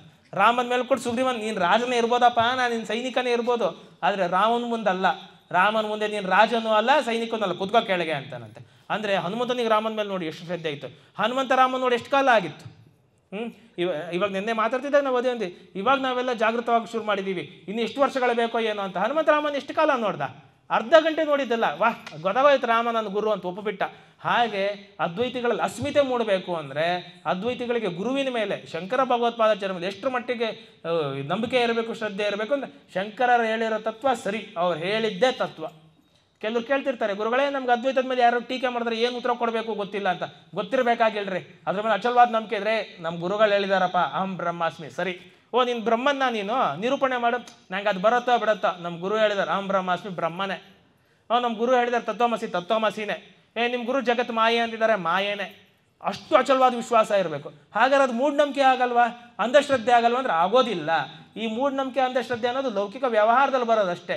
ಇದೆಲ್ಲ ಬ್ರಿಟಿಷರು ನಮಗೆಲ್ಲ ಪಾಠಗಳು ಇಟ್ಟು ಸುಮ್ಮನೆ ಮೂಢನಂಬಿಕೆ ಅನ್ನೋದು ಸುತ್ತಿಸ್ಬಿಟ್ಟಿದ್ದಾರೆ ಅಷ್ಟೇ. ನಂಗೆ ಇನ್ನೂ ನೆನಪಿದೆ, ಶಾಲೆಯಲ್ಲಿ ಓದ್ಬೇಕಾದ್ರೆ ನಮ್ಗೊಂದು ಪಾಠ ಇತ್ತು, ನವಗ್ರಹಕ್ಕೆ ಸುತ್ತ ಹಾಕೋದು ಮೂಢನಂಬಿಕೆ ಅಂತ. ಅಯ್ಯೋ ಪುಣ್ಯಾತ್ಮ, ನವಗ್ರಹ ಸುತ್ತ ಹಾಕೋರಲ್ಲಿ ಏನು ಮೂಢನಂಬಿಕೆ ಇದೆಯಪ್ಪ, ಭಕ್ತಿ ಹೇಳ್ರೆ ಅಂದರೆ ಇಂಥವು ತಲೆಯಲ್ಲಿ ತುಂಬಿ ನಮಗೆ ಗುರುವಿನ ಮೇಲೂ ಅಂಧಶ್ರದ್ಧೆ, ಮೂಢನಂಬಿಕೆ ಪ್ರಶ್ನೆ ಮಾಡೋದು ಕಲ್ತ್ಬಿಟ್ಟಿದ್ದೀವಿ. ಅಂದರೆ ನಮಗೆ ಗುರುವನ್ನು ಈ ರೀತಿಯಾಗಿ ನಾವು, ಅಂದರೆ ವಾನರರು ಹೇಗೆ ರಾಮನನ್ನು ನಂಬುದ್ರೋ ಆ ರೀತಿ ನಾವು ಗುರುವನ್ನು ಅಚಲವಾಗಿ ನಂಬಿಡ್ಬೇಕು. ಗುರು ಹೇಳ್ದ ಮುಗೀತ್ ಅಷ್ಟೇ. ಬ್ರಹ್ಮಚೈತನ್ಯ ಮಹಾರಾಜು ಹಂಗಿದ್ರು, ಬ್ರಹ್ಮಾನಂದ ಮಹಾರಾಜು, ಸಮರ್ಥ ರಾಮದಾಸ್. ಒಂದ್ಸಲ ಸಮರ್ಥ ರಾಮದಾಸ್ ಸಜ್ಜನಗಢದಿದ್ದಾಗ ಒಂದು ಆನೆಗೆ ಮದ ಹತ್ತಿ ಬಿಡತ್ತಂತೆ. ರಾಮನವಮಿ ಉತ್ಸವ ನಡೀತಿರುತ್ತೆ, ಆನೆ ಹುಚ್ಚಿಡ್ದು ಬಿಡುತ್ತೆ, ಮದ ಹತ್ತಿ ನುಗ್ಗು ಬಂದುಬಿಡತ್ತೆ. ಅವಾಗ ಯಾರು ಅಲ್ಲಿ ಸೈನಿಕರು ಇರಲ್ಲ, ಅವಾಗ ಆನೆ ನಿಯಂತ್ರಣ ಮಾಡಲಿಕ್ಕೆ ಎಲ್ಲ ಜನ ಕಕಾಬಿಕ್ಕಿ ಆಗ್ಬಿಡ್ತಾರೆ, ಚಲಾಪಿಲಿಯಾಗಿ ಓಡ್ಬಿಡ್ತಾರೆ, ದಿಕ್ಕಾಪಲಾಗಿ ಓಡ್ತಿರ್ತಾರೆ. ಅವಾಗ ಸಮರ್ಥ ರಾಮದಾಸರು ನಿಂತಿರ್ತಾರೆ. ಸಮರ್ಥ ರಾಮದಾಸ್ ಜೊತೆಗೆ ಒಬ್ಬ ಶಿಷ್ಯ ಇರ್ತಾನೆ, ಕಲ್ಯಾಣ ಸ್ವಾಮಿ ಅಂತ. ಸಮರ್ಥ ರಾಮದಾಸ್ ಹೇಳ್ತಾರಂತೆ ಕಲ್ಯಾಣ ಸ್ವಾಮಿಗೆ, ಕಲ್ಯಾಣಿ ಏನು ಮುಖ ನೋಡ್ಕೊಂಡು ನಿಂತಿದ್ಯಾ, ಆನೆ ಮದ ಹತ್ತಿರೋದು ಕಾಣ್ತಿಲ್ವೇನೋ ಅಂತ. ಕಲ್ಯಾಣ ಒಂದು ಕ್ಷಣ ಯೋಚನೆ ಮಾಡಲಿಲ್ವಂತ. ಆಯ್ತು ಗುರುಗಳು ಹೇಳಿದಾರಲ್ವಾ ಅಂತ ಹೋಗಿ ಧೈರ್ಯವಾಗಿ ಆನೆ ಮುಂದೆ ನಿಂತ್ಕೊಂಡು, ಆನೆ ಸೊಂಡ್ಲಿ ಹಿಡ್ಕೊಂಡು, ಅದು ದಂತ ಹಿಡ್ಕೊಂಡು ಆನೆ ಮೇಲೆ ನಿಂತು, ಆನೆ ತಲೆಗೆ, ಆ ಗಂಡಸ ತಲೆಗೆ ಒಂದೇಟು ಹೊಡೆದು ಆನೆನ ಮಲಗಿಸ್ತಾರಂತೆ. ಎಲ್ಲರೂ ಬಂದು ಕಲ್ಯಾಣ ಸ್ವಾಮಿ ಕೇಳ್ತಾರಂತೆ, ಏನಪ್ಪ ಕಲ್ಯಾಣ, ಒಂದು ಆನೆನ ಹೊಡೆದು ಬೀಳಿಸಿದಲ್ಲ, ಇಷ್ಟು ಧೈರ್ಯ ಹೇಗೆ ಬಂತು ಅಂತ. ಧೈರ್ಯಗಿರಿಯೋದು ಪ್ರಶ್ನೆನೇ ಇಲ್ಲ ಇಲ್ಲಿ. ಗುರು ಮಾಡು ಅಂದ ಮಾಡಿದೆ, ಮುಗ್ದಾಯ್ತು. ಗುರು ಮಾಡು ಅಂದ ಮಾಡಿದೆ ಅಂತ. ಗುರು ಹಾರು ಅಂದರೆ ಹಾರ್ತೀನಿ, ಎರಡನೇ ಮಾತೇ ಇಲ್ಲ. ಅವಾಗ ಅವ್ರು ಹೇಳ್ತಿದ್ರಂತೆ, ಗುರು ತಲೆ ಕತ್ತರಿಸ್ಕೊಡು ಅಂದರೆ ಎರಡನೇ ಪ್ರಶ್ನೆ ಇಲ್ಲದೆ ಕೊಟ್ಟುಬಿಡ್ತೀನಿ ನಾನು. ಆ ಶ್ರದ್ಧೆ ನಮ್ಮಲ್ಲಿರ್ಬೇಕು. ಅರ್ಥಾತ್ ಯಾವ ಗುರುನು ತಲೆ ಕೇಳೋದಿಲ್ಲ, ಆಮೇಲೆ ಗಾಬರಿ ಆಗಬೇಕಾಗಿಲ್ಲ. ಏನಪ್ಪ ಗುರು ನಂಬು ಅಂತಾರೆ, ಹಾಗೆ ನಮ್ಮ ಮಂತ್ರಿ ಆಸ್ತಿ ಎಲ್ಲ ಕೊಟ್ಬಿಡೋಣೇನೋ ಎಲ್ಲ ಬಿಟ್ಕೊ, ಹಾಗೆ ಯಾರು ಕೇಳೋದಿಲ್ಲ. ಅರ್ಥಾತ್ ಅಷ್ಟು ಶ್ರದ್ಧೆ ನಮ್ಮಲ್ಲಿ ಇದ್ದಿದ್ದೇ ಆದರೆ, ಅಷ್ಟು ವಿಶ್ವಾಸ ನಮ್ಮ ಗುರುವಿನ ಮೇಲೆ ನಮ್ಗೆ ಇದ್ದಿದ್ದೇ ಆದರೆ ಅದ್ವೈತ ಪ್ರತಿಯೊಬ್ಬೊಬ್ಬರಿಗೂ ಮುಟ್ಟಿಸ್ಬೋದು. ಎಷ್ಟರ ಮಟ್ಟಿಗೆ ಅಂದರೆ, ನನಗೆ ಯಾವಾಗಲೂ ಒಂದು ಘಟನೆ ನೆನಪಾಗತ್ತೆ. ಬ್ರಹ್ಮಚೈತನ್ಯ ಮಹಾರಾಜ್ ಶಿಷ್ಯರು ಬ್ರಹ್ಮಾನಂದ ಮಹಾರಾಜರಿದ್ದರು. ಒಂದು ಸಲ ಬ್ರಹ್ಮಾನಂದ ಮಹಾರಾಜ್ ಹೀಗೆ ಕೂತಿದ್ದಾಗ ಒಬ್ಬರು ತಂದು ತೋರಿಸ್ತಾರಂತೆ. ಇವತ್ತು ನಾನು ರಾಮಕೃಷ್ಣ ಪರಮಹಂಸರ ಹತ್ರ ಹೋಗಿದ್ದೆ, ಅಲ್ಲಿ ಸ್ವಾಮಿ ವಿವೇಕಾನಂದರು ಭೇಟಿಯಾಗಿ ಬಂದೆ, ಅವ್ರು ಬಹಳ ದೊಡ್ಡ ಜ್ಞಾನಿಗಳು, ಚೆನ್ನಾಗಿ ತಿಳ್ಕೊಂಡಿದ್ದಾರೆ ಅಂದ್ಬಿಟ್ಟು ಅವ್ರು ಫೋಟೋ ಕೊಟ್ಟರಂತೆ. ಯಾರಿಗೆ ಬ್ರಹ್ಮಾನಂದ ಮಹಾರಾಜರಿಗೆ. ಬ್ರಹ್ಮಾನಂದ ಮಹಾರಾಜರು ಆ ಫೋಟೋ ಇಸ್ಕೊಂಡು ಹೇಳಿದ್ರಂತೆ, ನಾನು ಒಂದು ಸಲ ನನ್ನ ಮಹಾರಾಜರು ಒಂದು ಸದ್ಗುರು ಅಂತ ಒಪ್ಕೊಂಡು ಆಗ್ಬಿಟ್ಟಿದೆ. ಎಷ್ಟರ ಮಟ್ಟಿಗೆ ಯಾವ ಪದ ಹೇಳ್ತಾರಂತ ಕೇಳಿ. ನಾನು ಒಬ್ಬರ ಹೆಸರು ಹೇಳಿ ಒಂದು ಸಲ ತಾಳಿ ಕಟ್ಕೊಂಡು ಆಗ್ಬಿಟ್ಟಿದೆ, ಮಂಗಳಸೂತ್ರ ಕಟ್ಟಾಗಿದೆ, ಮತ್ತೊಬ್ಬರನ್ನ ಗಂಡ ಅಂತ ನೋಡೋದಿಲ್ಲ ಅಂದ್ರಂತೆ. ಅಂದ್ರೆ ಅರ್ಥ ಏನು, ಒಂದು ಸಲ ನಾನು ಒಬ್ರು ಗುರುನ ಹಿಡಿದ ಮೇಲೆ ಮತ್ತೊಬ್ಬರನ್ನ ಗುರು ಅಂತ ನಾನು ನೋಡೋದಿಲ್ಲ ಅಂಥೇಳಿ ಸ್ವಾಮಿ ವಿವೇಕಾನಂದರ ಫೋಟೋ ತೆಗೆದು ಉಲ್ಟಾ ಮಲಗಿಸಿಡ್ತಾರಂತೆ. ಅಂದರೆ ನೋಡಿ, ಬ್ರಹ್ಮಾನಂದ ಮಹಾರಾಜರು ಮಾಡಿದ್ದು ನೋಡಿ, ಒಂದು ಸಲ ನಾನು ಒಬ್ರನ್ನ ಗುರು ಅಂತ ಅಂದ್ಕೊಂಡ್ಮೇಲೆ ಮತ್ತೊಬ್ರನ್ನ ನಾನು ಗುರು ಅಂತ ಆಶ್ರಯಿಸಬೇಕಾಗಿಲ್ಲ, ಅಗತ್ಯ ಇಲ್ಲ ಅಂತೇಳಿ ಆ ಫೋಟೋನ ತೆಗೆದು ಉಲ್ಟಾ ಇಡ್ತಾರಂತೆ. ಅಂದರೆ ಎಷ್ಟು ಶ್ರದ್ಧೆ ಇತ್ತು. ಅಂದರೆ ನಮ್ಮ ಗುರು ಪರಂಪರೆ ಮೇಲೆ ನಮಗೆ ಈ ಶ್ರದ್ಧೆ ಬರಬೇಕು. ನಾವು ಶಂಕರಾಚಾರ್ಯನ ಒಂದು ಗುರು ಅಂತ ನಾವು ಒಪ್ಕೊಂಡ್ಮೇಲೆ ಮುಗೀತು, ಶಂಕರಾಚಾರ್ಯರೇ ಪರಮ ಗುರುಗಳು. ಹಾಗಾಗಿ ನಾವೇನು ಮಾಡಬೇಕು, ನಾವೆಲ್ಲ ಒಂದು ಸಂಕಲ್ಪ ಮಾಡಬೇಕು. ನಾವು ಮನೇಲಿ ಏನೇ ಕಾರ್ಯಕ್ರಮ ಆದರೂ ಯಾರ ಫೋಟೋ ಇರಬೇಕು? ಶಂಕರಾಚಾರ್ಯ ಫೋಟೋ ಇರಬೇಕು. ನಾನು ಅನೇಕ ಕಾರ್ಯಕ್ರಮಗಳು ಹೋಗ್ತೀನಿ, ದೊಡ್ಡ ದೊಡ್ಡ ಕಾರ್ಯಕ್ರಮಗಳು ಹೋಗ್ತೀನಿ, ಎಲ್ಲ ವೈಭವದಿಂದ ಕಾರ್ಯಕ್ರಮ ನಡೆದಿರುತ್ತೆ, ಭಾಳ ವಿಜೃಂಭಣೆಯಿಂದ ಇರುತ್ತೆ, ದೊಡ್ಡ ದೊಡ್ಡ ಸೆಟ್ಗಳನ್ನು ಹಾಕಿರ್ತಾರೆ, ಎಲ್ಲ ಇರುತ್ತೆ, ಎಲ್ಲ ದೇವತಾ ಮೂರ್ತಿಗಳು, ಎಲ್ಲ ಗುರುಗಳೇ ಇರುತ್ತೆ, ಶಂಕರಾಚಾರ್ಯರೇ ಇರೋದಿಲ್ಲ. ಅಪ್ಪ ಅವ್ರು ಇರಲಿಲ್ಲ ಅಂದರೆ ನಾವು ಇವತ್ತು ಸನಾತನ ಧರ್ಮವೇ ಇರ್ತಿರ್ಲಿಲ್ಲ, ಭಾರತವೇ ಇರ್ತಿರ್ಲಿಲ್ಲ.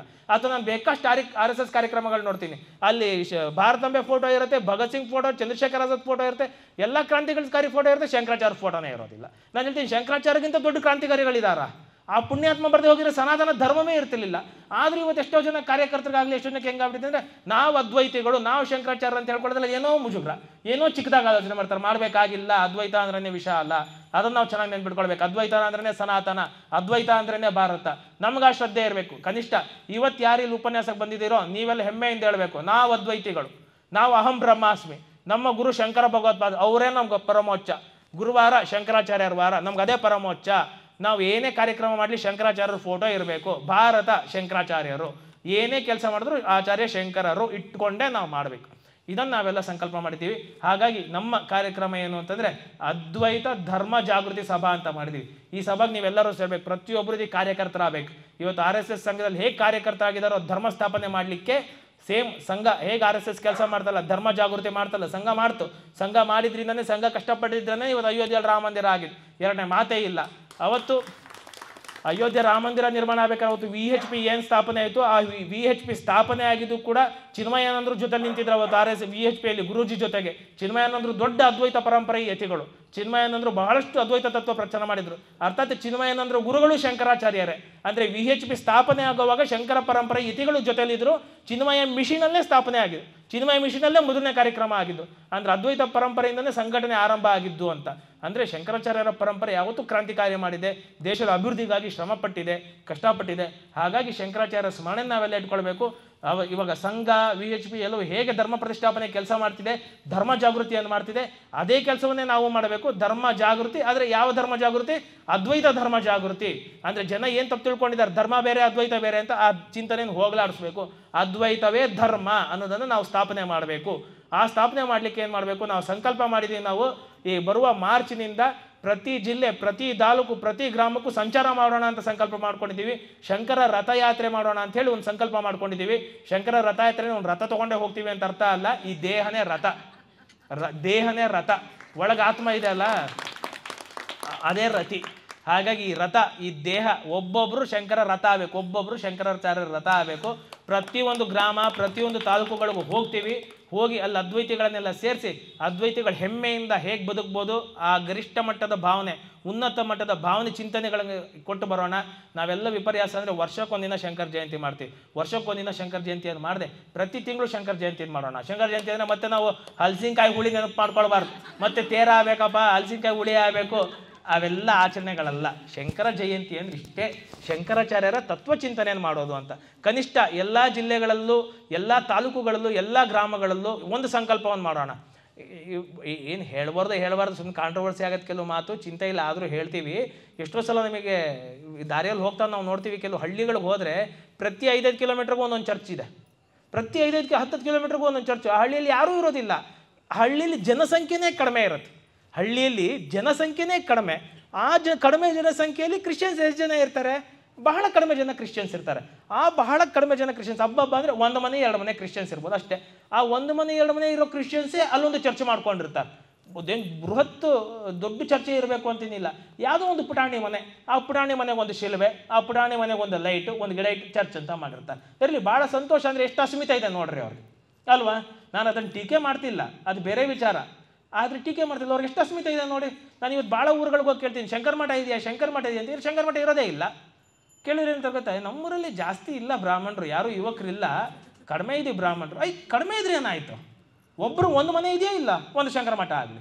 ಅರ್ಥಾತ್ ಪ್ರತಿ ಗ್ರಾಮಗಳಲ್ಲೂ, ಪ್ರತಿ ಹಳ್ಳಿಗಳಲ್ಲೂ ಶಂಕರ ಮಠ ಆಗಬೇಕು. ಶಂಕರ ಮಠ ಅಂದರೆ ಭಾರತಾಂಬೆ ದೇವಾಲಯ ಇದ್ದಂಗೆ. ಶಂಕರಾಚಾರ್ಯರು ಭಾರತಾಂಬೆಯ ಸುಪುತ್ರ, ಹೆಮ್ಮೆಯ ಸುಪುತ್ರ, ಭಾರತಾಂಬೆಯನ್ನು ಮೆರೆಸಿದವರು ಅವರು.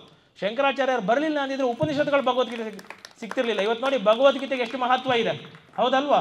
ಎಲ್ಲ ಕಡೆನೂ ಭಗವದ್ಗೀತೆ ಕಂಠಪಾಠ ಮಾಡ್ತಾರೆ, ಭಗವದ್ಗೀತೆ ಅಂತ ಕೊಂಡಾಡ್ತಾರೆ. ಆ ಭಗವದ್ಗೀತೆ ಉಳಿದಿದೆ ಶಂಕರಾಚಾರ್ಯರಿಂದ, ಭಾಷೆ ಬರೆದಿದ್ದಕ್ಕೆ ಸಿಕ್ಕಿದ್ದು. ಶಂಕರಾಚಾರ್ಯರ ಭಾಷೆಗಳು ಬರೆದಿದ್ದಕ್ಕೆ ತದನಂತರ ಬಂದಂಥ ಇಬ್ಬರು ಆಚಾರ್ಯರು ಮಿಕ್ಕಿದವರೆಲ್ಲ ಭಾಷೆಗಳನ್ನು ಬರೆದ್ರು. ಅಂದರೆ ಅದು ಭಾರತದ ಘನತೆಯನ್ನು ಹೆಚ್ಚಿಸಿದವರು ಶಂಕರ ಭಗವತ್ಪಾದಾಚಾರ್ಯರು. ಶಂಕರರು ಭಾರತದ ಹೆಮ್ಮೆಯ ಸುಪುತ್ರ. ಹಾಗಾಗಿ ಶಂಕರ ಮಠ ಕಟ್ತಿದ್ದೀವಿ ಅಂತಂದರೆ ಭಾರತಾಂಬೆಯ ಮಂದಿರ ಕಟ್ತಿದ್ದೀವಿ ಅಂತಲೇ ತಾತ್ಪರ್ಯ. ಹಾಗಾಗಿ ಪ್ರತಿ ಗ್ರಾಮಗಳಲ್ಲೂ ಶಂಕರ ಮಠ ಆವೆ. ಶಂಕರ ಮಠ ಆಗಬೇಕು ಅಂದ್ರೆ ಏನಪ್ಪ, ದೊಡ್ಡ ಕಲ್ಲಿಂದ ಕಟ್ಟಿ ದೊಡ್ಡ ಗೋಪುರ ಅವೆಲ್ಲ ಏನಿಲ್ಲ, ಒಂದು ಪುಟಾಣಿ ಮನೆನಾದರೂ ಆಗಬೇಕು. ಅಥವಾ ಪ್ರತಿ ಗ್ರಾಮಗಳಲ್ಲೂ ಒಂದು ಶಂಕರರ ಅಧ್ಯಯನ ಕೇಂದ್ರ ಅಂತ ಇರಬೇಕು. ಒಂದಿಷ್ಟು ಪುಸ್ತಕಗಳಿರ್ಬೇಕು, ಓದ್ತಾರೋ ಬಿಡ್ತಾರೋ ಸುಮ್ಮನೆ ಇರಬೇಕ್ರಿ, ಪುಸ್ತಕಗಳಂತೂ ಇರಬೇಕು. ಪ್ರತಿ ಗ್ರಾಮಗಳಲ್ಲೂ ತಿಂಗಳಿಗೊಂದ್ಸಲ ಶಂಕರ ಜಯಂತಿ ಆಗಬೇಕು. ತಿಂಗಳಿಗೊಂದ್ಸಲ ಶಂಕರ ಜಯಂತಿ ಅಂದರೆ ಮತ್ತೆ ಹಬ್ಬ ಮಾಡು, ಹಲಸಿನಕಾಯಿ ಹುಳಿ ಮಾಡು ಅವೆಲ್ಲ ಅಲ್ಲ. ಶಂಕರ ಭಗವತ್ಪಾದರ ಚಿಂತನೆ ನಡಿಬೇಕು. ಒಂದು 10 ಜನ ಇದ್ರೆ 10 ಜನ ಕೂತ್ಕೊಳ್ಳಿ, ಏನೋ ಒಂದು ಶಂಕರಾಚಾರ್ಯರ ಚಿಂತನೆ ನಡೀಲಿ. ಮತ್ತು ನಾವೆಲ್ಲ ತಿರುಗಿ ಮುರುಗಿ ಎಲ್ಲಿ ಬೀಳ್ತೀವಿ ಅಂದರೆ ಮತ್ತೊಂದು ಫೋಟೋ ಇಡು, ಪಂಚಾಮೃತ ಅಭಿಷೇಕ ಮಾಡು, ಮತ್ತು ಗಂಟೆ ಬಾರಿಸು, ಷೋಡಶೋಪಚಾರ ಪೂಜೆ ಮಾಡು, ಮಂಗಳಾರತಿ ಮಾಡು, ಅವೆಲ್ಲ ಮಾಡೋ ಅಷ್ಟೇ ಮತ್ತೆ 2 ಗಂಟೆ ನಡೆಯುತ್ತೆ. ಮತ್ತೆ ಜಾಗಂಟೆ ಬಾರಿಸಿ ಶಂಖ ಊದಿ ಮತ್ತೆ ಊಟಕ್ಕೆ ಹಾಕು, ಆ ಗದ್ದಲ ಮಾಡಿ ಊಟ ಮುಗಿಸೋ ಅಷ್ಟೊತ್ತಿಗೆ ಸ್ಟ್ರೈನ್ ಆಯಾಸ ಆಗೋಗುತ್ತೆ. ತತ್ವಚಿಂತನೆ ನಡೆಯೋದಿಲ್ಲ. ಹಾಗಾಗಿ ಷೋಡಶೋಪಚಾರ ಪೂಜೆ ಮಾಡೋದು ಉದ್ದೇಶ ಅಲ್ಲ, ತತ್ವಚಿಂತನೆ ಮಾಡೋದೇ ಪ್ರಮುಖ ಉದ್ದೇಶ. ಹಾಗಾಗಿ ಪ್ರತಿ ಗ್ರಾಮಗಳಲ್ಲೂ ತಿಂಗಳಿಗೊಂದ್ಸಲ ಶಂಕರರ ಚಿಂತನೆ ಸಭೆಗಳು ನಡೀಬೇಕು. ಅಲ್ಲಲ್ಲಿರೋರೆ ಸಭೆಗಳು ಮಾಡಬೇಕು. ಅದನ್ನು ನಾವು ಎಲ್ಲಿಂದ ಆರಂಭ ಮಾಡೋಣ ಅಂತ ಯೋಚನೆ ಮಾಡಿದ್ವಿ. ಅವಾಗ ಮೋಹನ್ ಚಿಕ್ಕ ಭಟ್ರು ಹೇಳಿದ್ರು, ಮೊದಲು ಯಾಕೆ ಇಲ್ಲಿ ವಿಜಯನಗರದಿಂದನೇ ಆಗಬಾರ್ದು, ಹಂಪಿಯಿಂದನೇ ಆಗಬಾರ್ದು ಅಂತ. ಹಾಗಾಗಿ ನಾವು ಮಾರ್ಚ್ ತಿಂಗಳಿಂದ ಇಲ್ಲಿಂದನೇ ಶುರು ಮಾಡ್ತಾ ಇದ್ದೀವಿ. ಇವತ್ತು ಈ ಸಭೆಯ ಉದ್ಘಾಟನೆ ಅಂತ ಇಟ್ಕೊಂಡಿದ್ದೀವಿ. ಇವತ್ತಿನ ದಿನನೇ ಯಾಕೆ ಉದ್ಘಾಟನೆ ಮಾಡಿದ್ವಿ ಅಂದರೆ ಅದಕ್ಕೊಂದು ಮಹತ್ವದ ಕಾರಣ ಇದೆ. ಮುಂದಿನ ದಿನಗಳಲ್ಲಿ ಆ ಕಾರಣ ತಿಳಿಸ್ಕೊಡ್ತೀವಿ. ಆದರೆ ಇವತ್ತೇ ಮಾಡಬೇಕು ಅಂತ ನಮಗೆ ಪ್ರೇರಣೆ ಆಯಿತು, ಅದಕ್ಕೆ ಇವತ್ತೇ ಉದ್ಘಾಟನೆ ಮಾಡಿದ್ದೀವಿ. ಇವತ್ತು ಅದ್ವೈತ ಧರ್ಮ ಜಾಗೃತಿ ಸಭಾ ಅಂತ ಉದ್ಘಾಟನೆ ಆಗಿದೆ. ಈ ನಿಮಿತ್ತ ಎಲ್ಲರೂ ಕಾರ್ಯಕರ್ತರಾಗಿ ಸೇವೆ ಸಲ್ಲಿಸೋಣ, ಅದ್ವೈತ ಧರ್ಮವನ್ನು ಪ್ರತಿಷ್ಠಾಪನೆ ಮಾಡೋಣ. ಹಾಗಾಗಿ ನಾವೆಲ್ಲ ಹೆಮ್ಮೆಯಿಂದ, ನೀವು ಯಾರು ಅಂತ ಕೇಳಿದ್ರೆ ನೀವೆಲ್ಲ ಏನು ಹೇಳ್ತೀರಾ? ಅಹಂ ಬ್ರಹ್ಮಾಸ್ಮಿ. ಜೋರಾಗಿ ಹೇಳಿ, ನೀವು ಯಾರು ಅಂದರೆ ಅಹಂ ಬ್ರಹ್ಮಾಸ್ಮಿ ಅನ್ನೋದು ನೆನ್ಪಿಟ್ಕೊಂಡು, ಅದ್ವೈತ ಅಂದ್ರೂ ಒಂದೇ, ಧರ್ಮ ಅಂದ್ರೂ ಒಂದೇ, ಭಾರತ ಅಂದ್ರೂ ಒಂದೇ, ಸನಾತನ ಅಂದ್ರೂ ಒಂದೇ. ಇದು ಯಾವುದೋ ಒಂದು ಚಿಕ್ಕ ಪಂಗಡ ಅಲ್ಲ, ಜಾತಿ ಅಲ್ಲ ಅನ್ನೋದನ್ನೆಲ್ಲ ಚೆನ್ನಾಗಿ ನೆನ್ಪಿಟ್ಕೊಳ್ತಾ ಎಲ್ಲರೂ ಹೆಚ್ಚಿನ ರೀತಿಯಲ್ಲಿ ಶಂಕರ ಭಗವತ್ಪಾದಾಚಾರ್ಯರ ಸೇವೆ ಮಾಡೋಣ. ಹೆಚ್ಚೆಚ್ಚು ಯುವಕರುಗಳನ್ನು ಕರ್ಕೊಂಡ್ಬಂದು ಯುವಕರುಗಳಿಗೆ ಈ ತತ್ವಚಿಂತನೆಯನ್ನು ತುಂಬಬೇಕು, ಸಂಸ್ಕಾರವನ್ನು ಕೊಡಬೇಕು. ಅದ್ವೈತವೇ ಸಂಸ್ಕಾರ. ಈ ಸಂಸ್ಕಾರವನ್ನು ಕೊಟ್ಟರೆ ಎಲ್ಲರೂ ಆನಂದದಿಂದ ಜೀವನ ಮಾಡಲಿಕ್ಕೆ ಸಾಧ್ಯ ಅಂತ ಹೇಳ್ತಾ, ಇನ್ನಷ್ಟು ಬರೋ ದಿನಗಳಲ್ಲಿ ಹೆಚ್ಚೆಚ್ಚು ಕಾರ್ಯ ಮಾಡೋಣ ಅಂತ ಹೇಳ್ತಾ, ಇಲ್ಲಿ ಶ್ರದ್ಧಾಭಕ್ತಿಗಳಿಂದ ತುಂಬ ಹೊತ್ತಿಂದ ಕಾದು ಶ್ರದ್ಧೆಯಿಂದ ಕೂತು ಪ್ರವಚನವನ್ನು ಆಲಿಸಿರ್ತಕ್ಕಂತಹ ನಿಮ್ಮೆಲ್ಲರಿಗೂ ಶಂಕರ ಭಗವತ್ಪಾದಾಚಾರ್ಯರು ಪೂರ್ಣ ಅನುಗ್ರಹವನ್ನು ಮಾಡಲಿ, ಆನಂದಯುಕ್ತವಾದಂಥ ಜೀವನವನ್ನು ಅನುಗ್ರಹಿಸಲಿ ಅಂತ ಹೇಳ್ತಾ ನಿಮ್ಮೆಲ್ಲರಿಗೂ ಪೂರ್ಣ ಆಶೀರ್ವಾದವನ್ನು ಮಾಡ್ತಾ ಇದ್ದೇವೆ. ಜಯ ಜಯ ರಘುವೀರ ಸಮರ್ಥ.